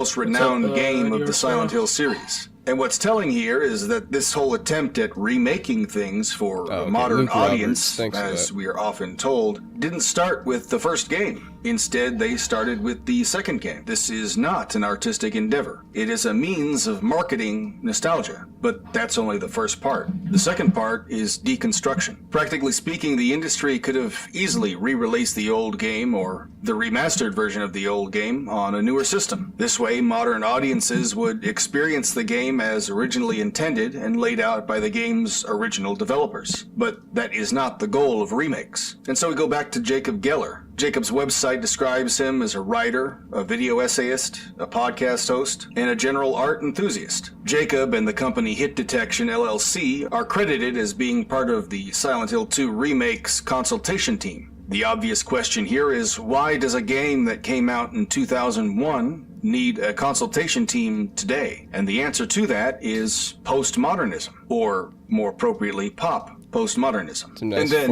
4K more bagel definitively, footage. an attempt at deconstructing the past for the sake of gratifying a current year ideology. As it is commonly used, the word modernity refers to a cultural formation that has risen and become dominant in both Europe and North America, and to some extent in places elsewhere. Modernity is a formation that has been built over the last 4 centuries. It is characterized by beliefs and styles of thought that aspire to reduce the complexity and evanescence of reality to stable order. Modernity also refers to any institutions that attempt to manage social, economic, religious, and political, and especially religio-political turbulence. It also What I want to know is, where did this idea come from that remakes cannot just be the same as the original? Why does every remake have to have some sort of twist, or, oh, people won't buy the same thing twice? Like, that's exactly what I wanted from the Final Fantasy VII remake.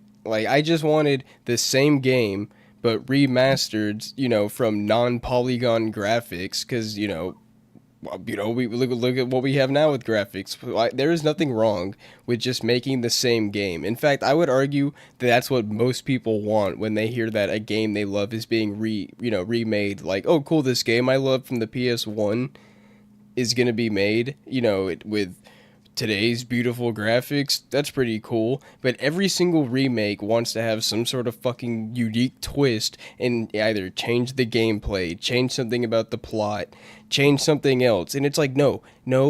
That is, you're completely missing the point of what we loved about the original. It's not one part of it. It's the whole picture. It's the way everything blended together into one, into like one artistic piece. Everything works together like a machine, and everything flows together to keep the machine running. You take one of those parts out, it does not function. And I'm so fucking that's what I'm tired of with the remakes, is just changing everything. And it's like if they remade exactly like with Knights of the Old Republic. If they remade it, they would change the gameplay from the dice rolling system to probably a generic hack and slash. And that's what pisses me off the most. I mean, quote me on this, when Remedy comes out with the Max Payne remakes, there are a lot of problematic things in the old Max Payne games. I'm betting 100% they're gonna change them, and the core gameplay, it's just not gonna be the same. It's not gonna have that feeling we had when we first played it. Exactly. Like, I have lost all confidence in Remedy after Alan Wake 2, and to a degree, they just came out with a generic FPS, man. Then their new game, I'm like, yeah, they're done. That's like remakes are a way of correcting problems which were never problems to begin with, and that's the way. Like, it's not about like trying to get these old gamers to come back and play these franchises, and get new gamers in. It's just about appealing to new gamers who are not there, who are just the minority Twitter crowd. Yeah, well, yeah, and Kage, I mean, that's probably the truth, is that, so they can tell themselves they contributed something. But the problem is that I'm yet to play a single remake that's changed something from the original, that's done it better. Like, if you could just keep everything the same, and, keep the overall art style and theme the same, and just make it the same thing but better, maybe even add some more content, like optional content that doesn't interfere with the main plot, then I think, I think most people would be way more happy and be, way more happy to buy it. But instead, oh no, this game doesn't work with a modern audience. It's like, what the fuck do you know? This modern audience is the same audience that grew up playing these games. You fucking idiot. Yeah, I'm gonna unpause. Also refers to the scientific practices that seek to map reality in theory, often expressed in mathematical terms, and to manage and improve nature through technology. It refers to the civilization in which metaphors of machinery and factory move from the technological and economic spheres to guide political programs, architectural styles, and conceptions of the human being. It refers to the belief that human beings, at least certain human beings, despite the failures of the past, can actually achieve a semi-divine control over the world. Ultimately, modernity is the name of a social, cultural, and political apparatus that, since the 17th and 18th centuries, has inspired Can I say something real quick to what Dr. Suero is saying? So Dr. Suero in chat is saying, it won't be the same without the OG voice actor James McCaffrey, because he's passed away, right? Yeah. The problem is they have all the original files. They have all the original source audio files in their history and archive. So 100%. if they didn't change, yeah, if they didn't change even one thing about the game, they still have. They can just keep all the old the voice acted, the scenes, cutscenes, everything, and they don't have to change anything, right? But if they do change, then of course, the guy's dead. James McCaffrey passed away, so it's going to be a problem, right? So we'll know immediately if they show a trailer and they use the original voice. Then we know, like, sure, they're going to maybe cut some scenes, but still, they had the thought of just keeping the original voice. So there's not much big changes, but there are going to be definitely going to be cutting back on a lot of things because it is problematic in current day climate. So yeah, DRS brought up a good point, but that will also prove their hypocrisy if they do it. Exactly, but they won't do that because, like we were just saying, they have to. These guys have a fucking problem. They cannot keep it the same. Instead, they have to think they can do it better to rewrite history for the sake of pushing their mindset onto others. Europeans and North Americans to aspire to control vapor, to sculpt the mist, to rein in the energies unfortunately unleashed by the Renaissance and a century of religious war. And before one has even gotten through digesting all of that, we then try to discover what postmodernism is. Well, postmodernism is what happens next. Where are we going with all of this? The postmodernist believes he can discern what secret things lie beyond the sun. These days, the postmodernist can be seen in various realms attempting to subvert and destroy. And the current lingo we use to refer to these kinds of people is woke. The postmodernist is naturally a skeptic. Simultaneously, he believes in nothing, but at the same time, he believes in everything. For the postmodernist, entertainment exists as a means of conquering culture, and art exists as a means of plumbing the carnal nature of humanity, in a grand attempt to search forever new sensations and experiences. Meanwhile, politics is just a theatrical stage performance that throws a blanket over the projection and use of power. And society is an artificial construct. Meanwhile, anything that contains true value and substance must be deconstructed and ultimately destroyed. And this is where people like Jacob Geller come in. Jacob has a video entitled Who's Afraid of Modern Art? Vandalism, Video Games, and Fascism. This video more or less tells you all you need to know. It really does just feel like the ultimate form of gaslighting. But all we can do is keep noticing and denying about what Jacob believes in. For the sake of brevity, I won't go into it in any great detail, but I will highlight a few things which I believe will form an adequate picture in your mind of Jacob's caliber. Depression Quest isn't a new kind of game. Text-based adventures have been around forever, targeted harassment campaigns at its creator ever since it released. Mark Rothko's work doesn't fit very well with the typical adjectives we use to describe art. It's red and brown and chunky stripes on an absolutely enormous canvas. Hoo boy, does it make me feel. But Rothko's work, despite— Hold on. Let me go back real quick. This. Hoo boy. Yamaka's sighting. Alright, let's continue. Does it make me feel. But Rothko's work, despite its acclaim, is still subversive. My favorite of his works, and probably his most famous, is of a plastic crucifix submerged in his own urine. It's titled, His Christ. Reducing art to a linear connection between skill and value fundamentally just turns art into a commodity. Art is the most subjective thing there is. It's a very low T voice. I am not about to tell you that not liking modern art makes you fascist. However, excuse me. For instance, However, every artist that the dominant ideology values for the last 1,000 years has been a white guy and creates things that glorify white and colonialist ideals, one place we might see those political motivations is,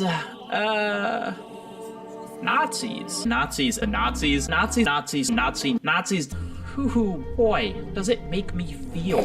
Modern art is a misnomer. Much of modern art is not modern. Rather, it is stuff that has been made by people who are attempting to subvert and overturn real established aesthetic value. It is pop postmodern art, and cannot even be described as art anyway because the definition of the word itself must also necessarily be questioned by this supposed art form. Jacob's entire philosophy is built on the want to destroy, not to create. And there are comments that he has made on Twitter. Yeah, I just because you talked about it real quick, but dude, yeah, I am so fucking tired of like how casual the word Nazi has been thrown around, as if like that isn't like a big word with a lot of weight behind it. Like you say one thing, these fucking faggots disagree with, and all of a sudden you're a Nazi.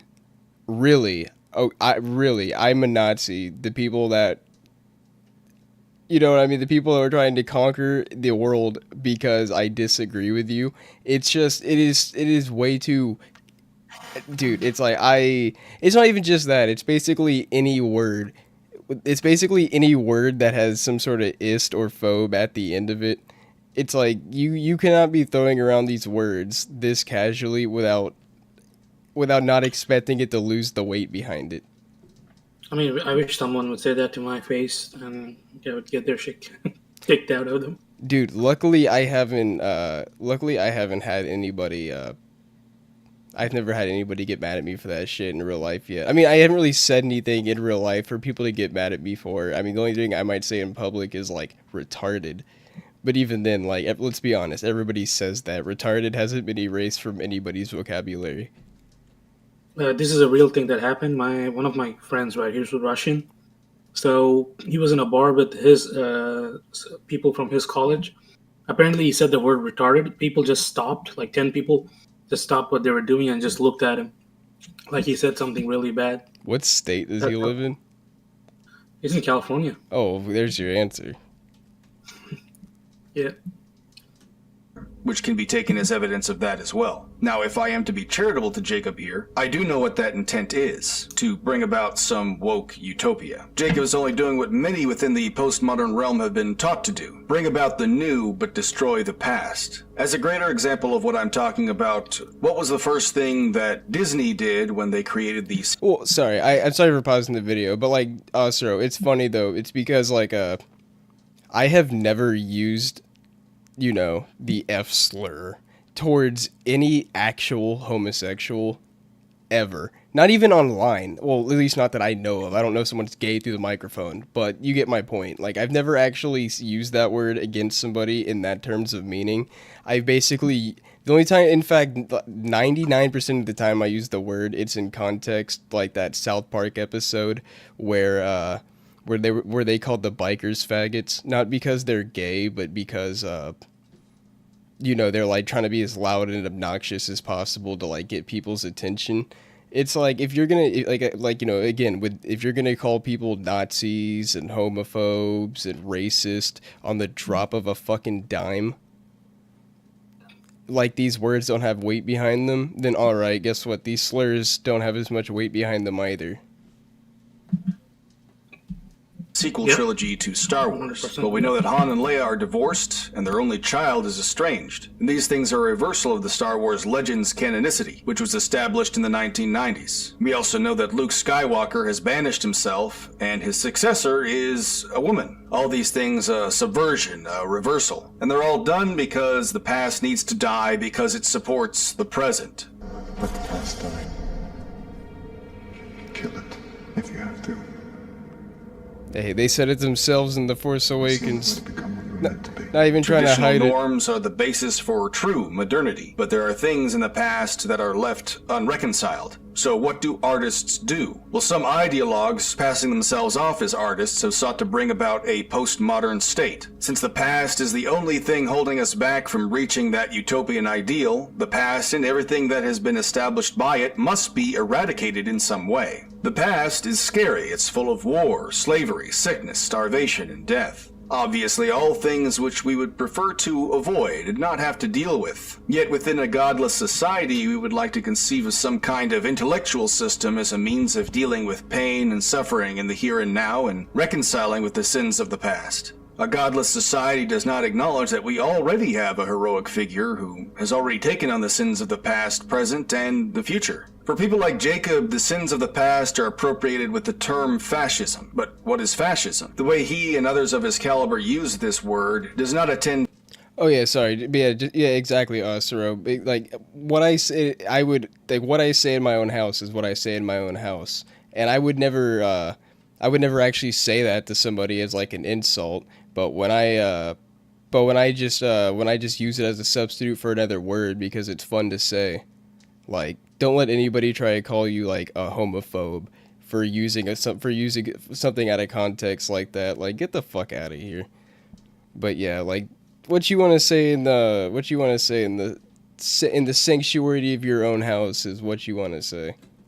To its original definition. Instead, the word is used to describe anyone who finds more value in reconciling with the past than they do with attending to an imaginary future built on intellectual systems and modern technology. Now, whenever I talk about wokeness in media, I'm not just referring to left-wing propaganda, although that is a huge part of it. But when I use the term woke, I refer to something that is far more encompassing and refers to ideologies guided by postmodernism, or pop postmodernism. And that may not even be relegated specifically to socialist or communist types of people, but often is because those ideals are also about overturning traditional norms for the sake of securing this utopian future. A bedrock to actual postmodernism would be found in the works of French philosopher Jacques Derrida, or French historian Michel Foucault. But Derrida and Foucault at least did not throw the baby out with the bathwater when they talk about their ideals. Pop postmodernism, on the other hand, is cultish and destructive. I was informed about a lot of these things after listening to and reading the works of Peter J. Leithart, American author, minister, and theologian who serves as president of Theopolis Institute for Biblical, Liturgical, and Cultural Studies in Birmingham, Alabama.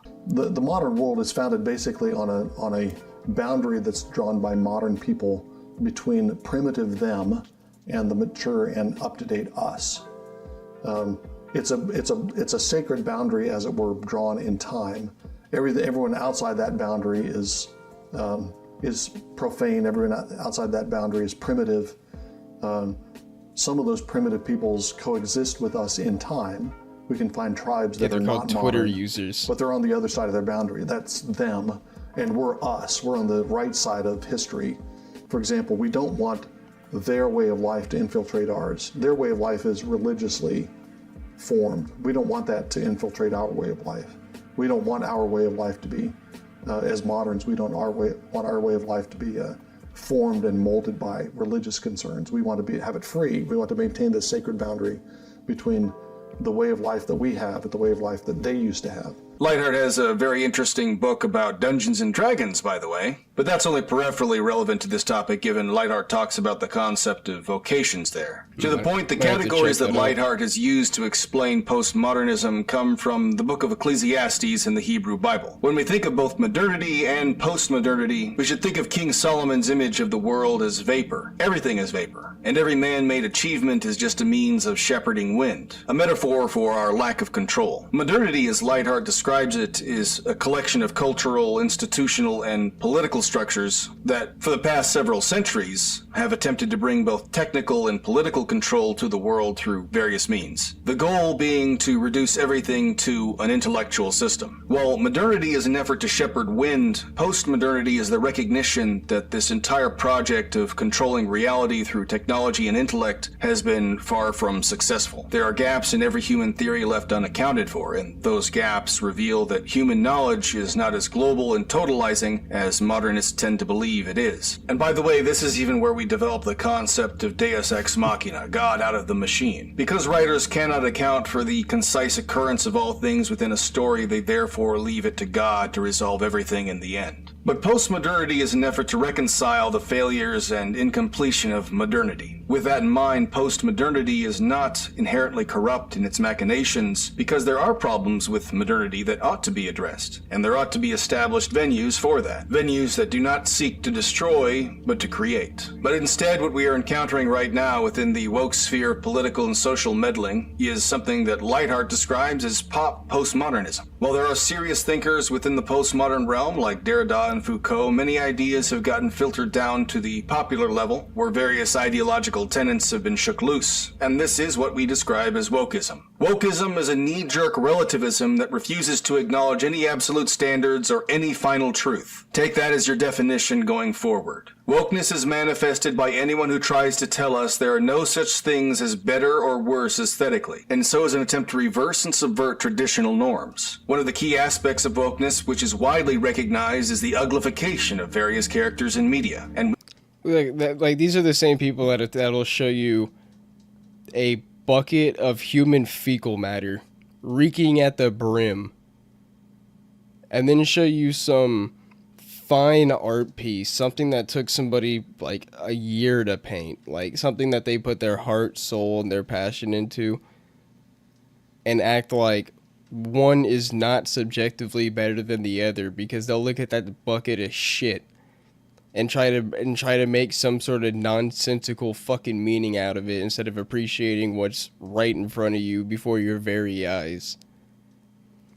Like that's what I'm saying. Like it's hard for me to even like take anything well, I mean, you kind of have to take it seriously because these are the people that are infiltrating what we care and love. You know, what we care about and love, but at the same time, it's hard to even take them seriously because it's like, do you hear the words that are coming out of your fucking mouth right now? Like, you were speaking bogus. You know, you were speaking bullshit. And it's like, I can't take this seriously. Like, I cannot have a valid discussion with you. It's like trying to argue with your little sibling that just like straw mans everything you say and just continues to ask like questions on top of questions until like they have some minuscule point that had nothing to do with what they were originally talking about to begin with. we can even see this in some of the character designs in the Silent Hill 2 remake. Speaking of elephants in the room, we have to talk about the ugly women in this game. Yes, the women were blatantly made more ugly in this game on purpose. Angela is the most obvious example. She had the biggest character assassination in this game next to Eddie, and I think a big part of that is genuinely making her look like a man. Everyone who's seen the new version of the mirror scene, you know that's a fucking man, dude. Just look at that face. That is not an ugly woman. That is an adult male. Dude, Jay Leno must be getting some serious work lately with the motion capture, because goddamn, dude, his jaw work it's fucking killing it in the market right now. The character designs are a calculated deconstruction of aesthetics which have, traditionally, been visually pleasing to the eye. As a consultation group, I guarantee this is the kind of stuff that Jacob Geller was involved in, just based on his video essays. And this is why the remake hired him as a consultant. There was no grand effort to improve on the product, but to deconstruct it as a means of waging culture war on unassuming gamers who otherwise think that they're playing an aesthetically improved version of a game that came out over 20 years ago. The halo effect is absolutely real. If this character is hideous, and she didn't used to be hideous in the original game, she was just an average looking woman, then I'm obviously going to be less sympathetic toward the character. Another reason a lot of people within the gaming community have been made aware this is being done on purpose is because it was self-reported by the company Dove USA. Yes, the one that sells soap and other personal care products. There are thousands of skins available to choose from. I mean, like, dude, to put it into a different comparison, if let's say if in the Final Fantasy VII remake, they made Tifa a BBW, a big beautiful walrus. The whole time you're playing the game, you would just be sitting there looking at Tifa like, what the fuck did they do to you? And you wouldn't even be able to, you anything that comes out of her mouth, you wouldn't even be able to take seriously because you would just be too distracted by how they massacred one of your favorite characters. I mean, you know why they do that, right? It's not supposed to be for, like, you know, it's because it offends other females, but no, it offends the Troons if you put a, like, email, basically attractive looking human female. It, like, just pisses the Troons off, so that's why they make women intentionally ugly. Well, exactly. And the other... Sorry, go ahead.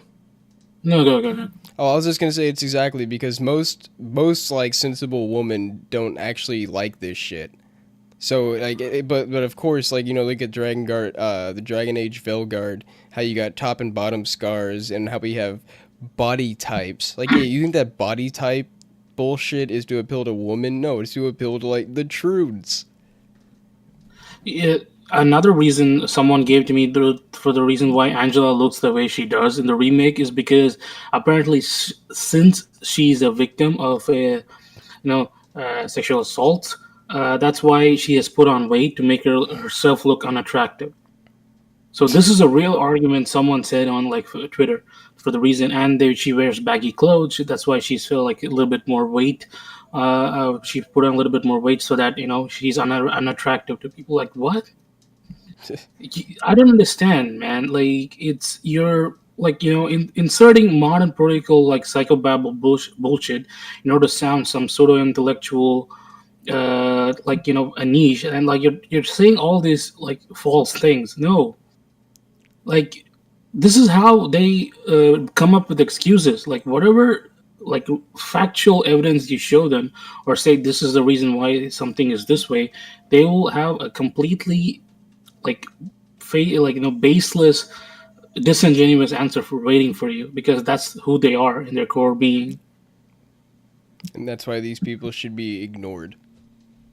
Kage, yeah, exactly. And it's I actually went to a well, not really recently. It was like last year. I went to a modern art museum here in Boca, and there was not a single piece of art there. And keep in mind, I'm not like an art snob by fucking any means. But dude, there was not a single piece of art there that was even slightly half enjoyable. It was all dog shit, where the whole purpose of the art was to come from the story behind it. Because I don't give a fuck less about the story behind it. Like, if I took a shit in a box and there was some big story behind that, does that make that turd in the box any more meaningful? No, it's still a fucking piece of shit in a goddamn fucking box that nobody gives a fuck about. Like, it doesn't, you know what I mean? Like, it doesn't make any, I don't give a fuck about the story behind it. I care about the art that's in front of me. And that's basically all modern art is. And it's like you said, like, yeah, if it makes you feel anything, it's like, dude, the only thing I felt at that museum was like upset. You know, like, I'm upset that this is the standard for art nowadays. One that looks like mine.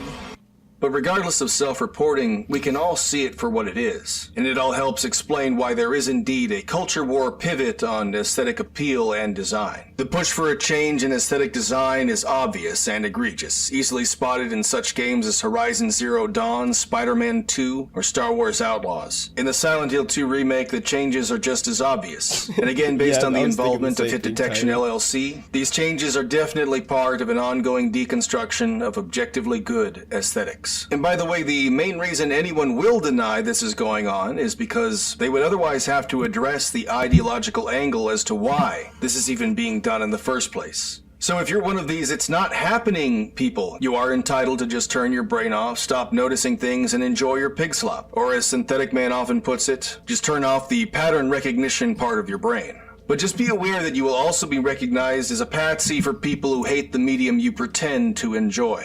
Just another tool for the postmodern state and its ever-changing current year ideology. Now, what is remarkable about Silent Hill 2 is the game did lend itself to a postmodernist attempt at deconstructing what true beauty is. What with James Sunderland's essentially being caught between two versions of his wife. Not to mention the symbolism of the nurse monsters. But these are concepts which fall apart if one no longer believes in objectively good or bad aesthetics. And so the remake will not appeal to modern audiences in the same manner as the original game did. Even Anyone who insists on a another idiot standard also beauty had in the a world would also be drawing from answer for something that, saying that substantial. And that would be official regardless of concept whether they artwork doesn't realize what that translate substance to the final is. product. It is Like, something these that may people be have no difficult fucking to idea what they're describe, but talking can about. be described and Like, you historically can make it has been exactly described. look Through how words the like looks in concept art. exquisite, It's not perfect, that hard. divine. But we Even, also like, do this a through lot of poetry, people who through have been song, trained in and through 3D paintings. modeling and For a reading postmodern and stuff relativist, however, to beauty make must be characters. Just questioned, look at the men subverted, who are and like real ultimately life like discarded. scan Denial of models of truth like Keanu and Reeves, Idris perpetuating an Elba, existence under of the people thumb like that. of Like this they look exactly like postmodernist how they look, ideology has even placed everyone in a better state in of some cases. perpetual Some irony. like And some ultimately, things, we will be rendered unable to tell even the truth cyberpunk, right? if we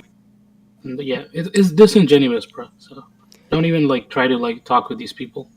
Yeah, just to add on to what you said about the strike. Well, first off, I agree, but secondly, I think I don't even think this should need to be said. I think anybody with common sense already knows this, but But yeah, obviously a lot of the things I say are like hyperboles for the sake of comedy. But like, yeah, I obviously instead of rather buying a rope, I would rather most people wake the fuck up to the shit that's going on around them and actually pay attention.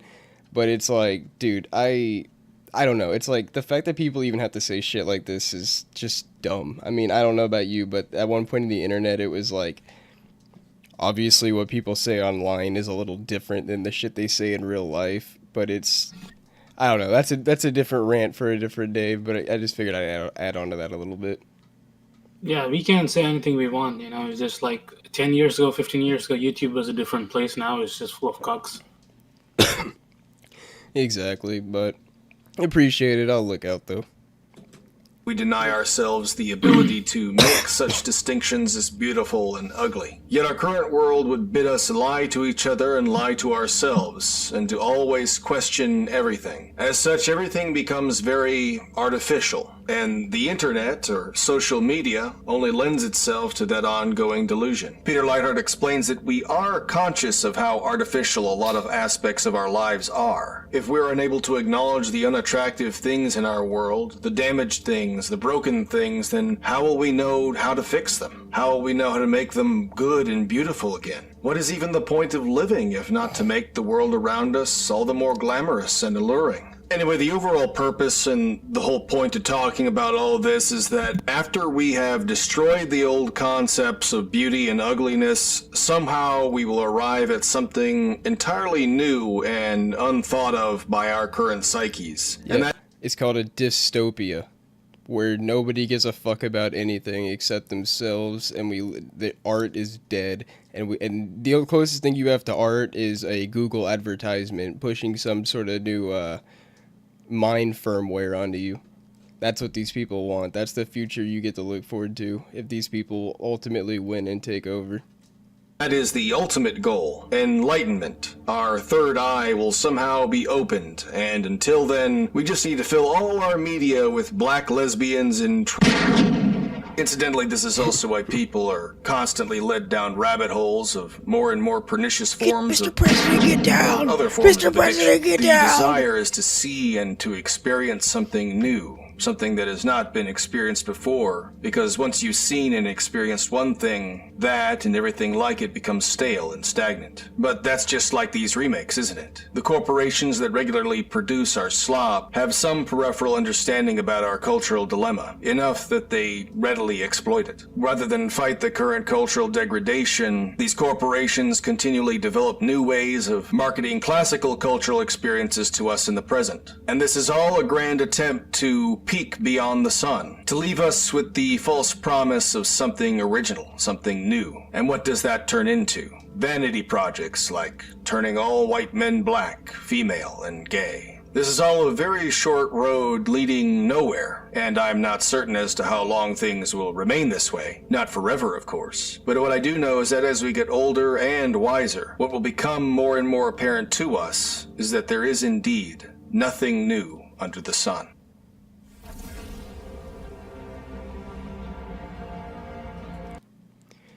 Good video from EGAD. Motherfucker needs to go write a book. Give him make sure to leave a like. Golf clap for what the EGAD.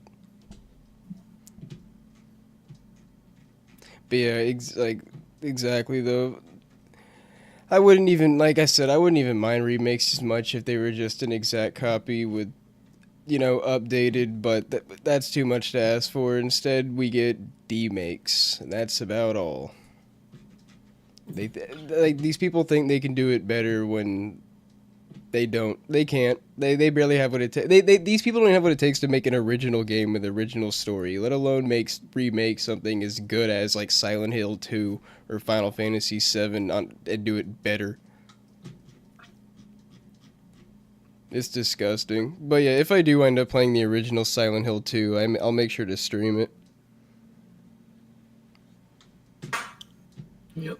I mean, much more than like just doing remakes, and like if they can just remaster it with like some of the games being playable on modern hardware, and that's enough for me. and they just can keep making new games, man. There are studios dedicated to making remasters and remakes, so they can handle it.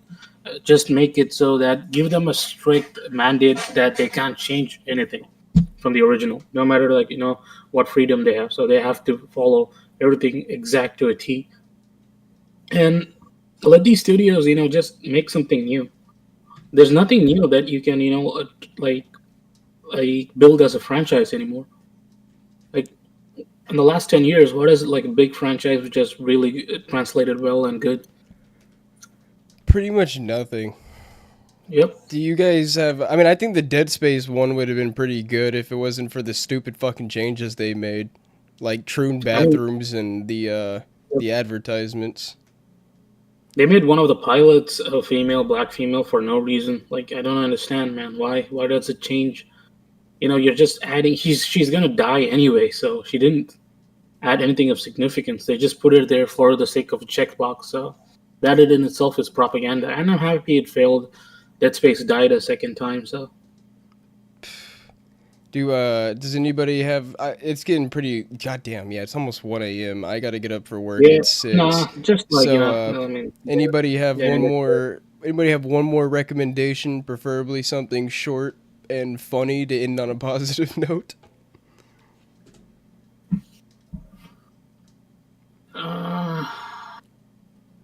What can we watch?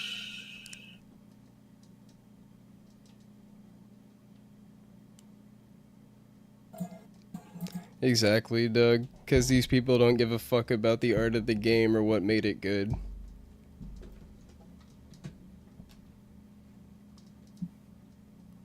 The main problem is that this... I mean, I don't know. I wouldn't say we can do shit about it. But the main problem is that these people were allowed to get into the position they're in the first place and kick out all the people that did give a fuck.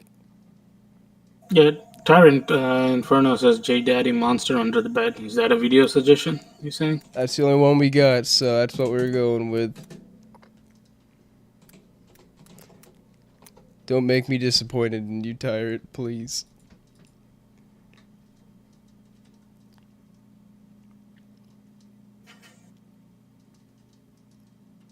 You're a fucking piece of shit, you know that, Tyrant? I say let's do something. I say let's do something. I say let's do something funny to end on a pirate on a happy note, and this is what I'm presented with. Oh, it's a comedy skit. I thought this was gonna be some like horror, channel short, but all right. The Pope is dead. The responsibility for the conclave falls upon you. There's nothing under there, bud. Oh, hold on. I was over here like you know what I mean, like one of those like actual like horror shorts. He's under my bed. Who? The monster. They ain't no f***ing monster. No, you're good, Check Tyrant. one more time. Misunderstanding. Okay, I got you. There's nothing under there, bud. Maybe you're just having a nightmare, buddy. You know what I'm saying? Get some rest, buddy. I'll see you in the morning, all right?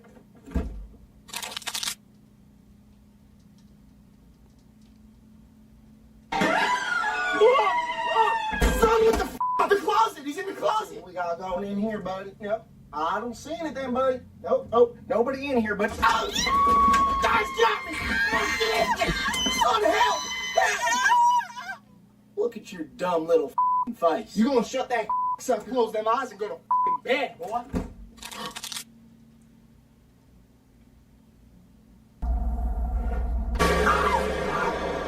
You a scared little bitch, boy. He's under the bed again. There's no such thing as monsters. That dragged me back to 2010. That's like something you would see on a... Fuck, what's the... Remember how the Nintendo DS had a... We need to ban Tyrant. We need to ban Tyrant. Yeah, like, dude, you remember how the DS used to have those, like, little flip note cartoon things you could make and post for other people to see? That's some shit you'd see on that. The air sphere is high, apparently. we're not banning Tyrant, but we will be taking his video suggestions with caution in the future. Dear sir, you should bring up the point of like the voice actor. If I forget it, you should bring up it during one of Sin's streams. If he does stream Max Payne, we can talk about that. That's a good point, actually. Yeah, I'm gonna remember that. Yeah, awesome. I'm smiling more out of cringe and not really knowing what else to do with my face after seeing that. Wait, hold on. Oh, hold on. Okay, hold on. How fucking old is that video? It's a month old. That's a month old? I was expecting that shit to say like 10 years old. Yep. When you streaming next, man? Or when you gonna next video? It's okay, Tyrant. Honestly, I don't know, cause tomorrow I'm gonna start working on the, on the weekly news. So if I can't finish it tomorrow, I'll get it out tomorrow. But expect it more Tuesday. I mean, that's when the last one was Tuesday, so that'll be a perfect week. Yep. I pretty much have the art. I mean, as you can see up here, I pretty much already have a bunch of articles pulled up that I've read a bit. So I just need to actually, record and edit. Okay, yeah, sure. I mean, if that's it, King, yeah, I'll talk to you later then, yeah. Catch you if he gets streams, or Sin said he would stream on Tuesday, so I'm sure that is a lock. So maybe, yeah. Alright, cool. We'll see you then. Yeah, well, you all have a good night. I appreciate everyone that stopped by and chatted for a bit.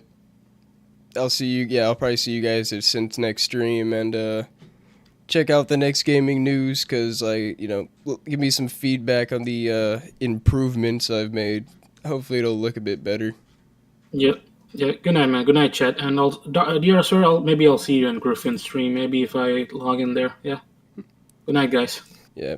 Good night, Game Sins, and good night, everyone in chat. Bye.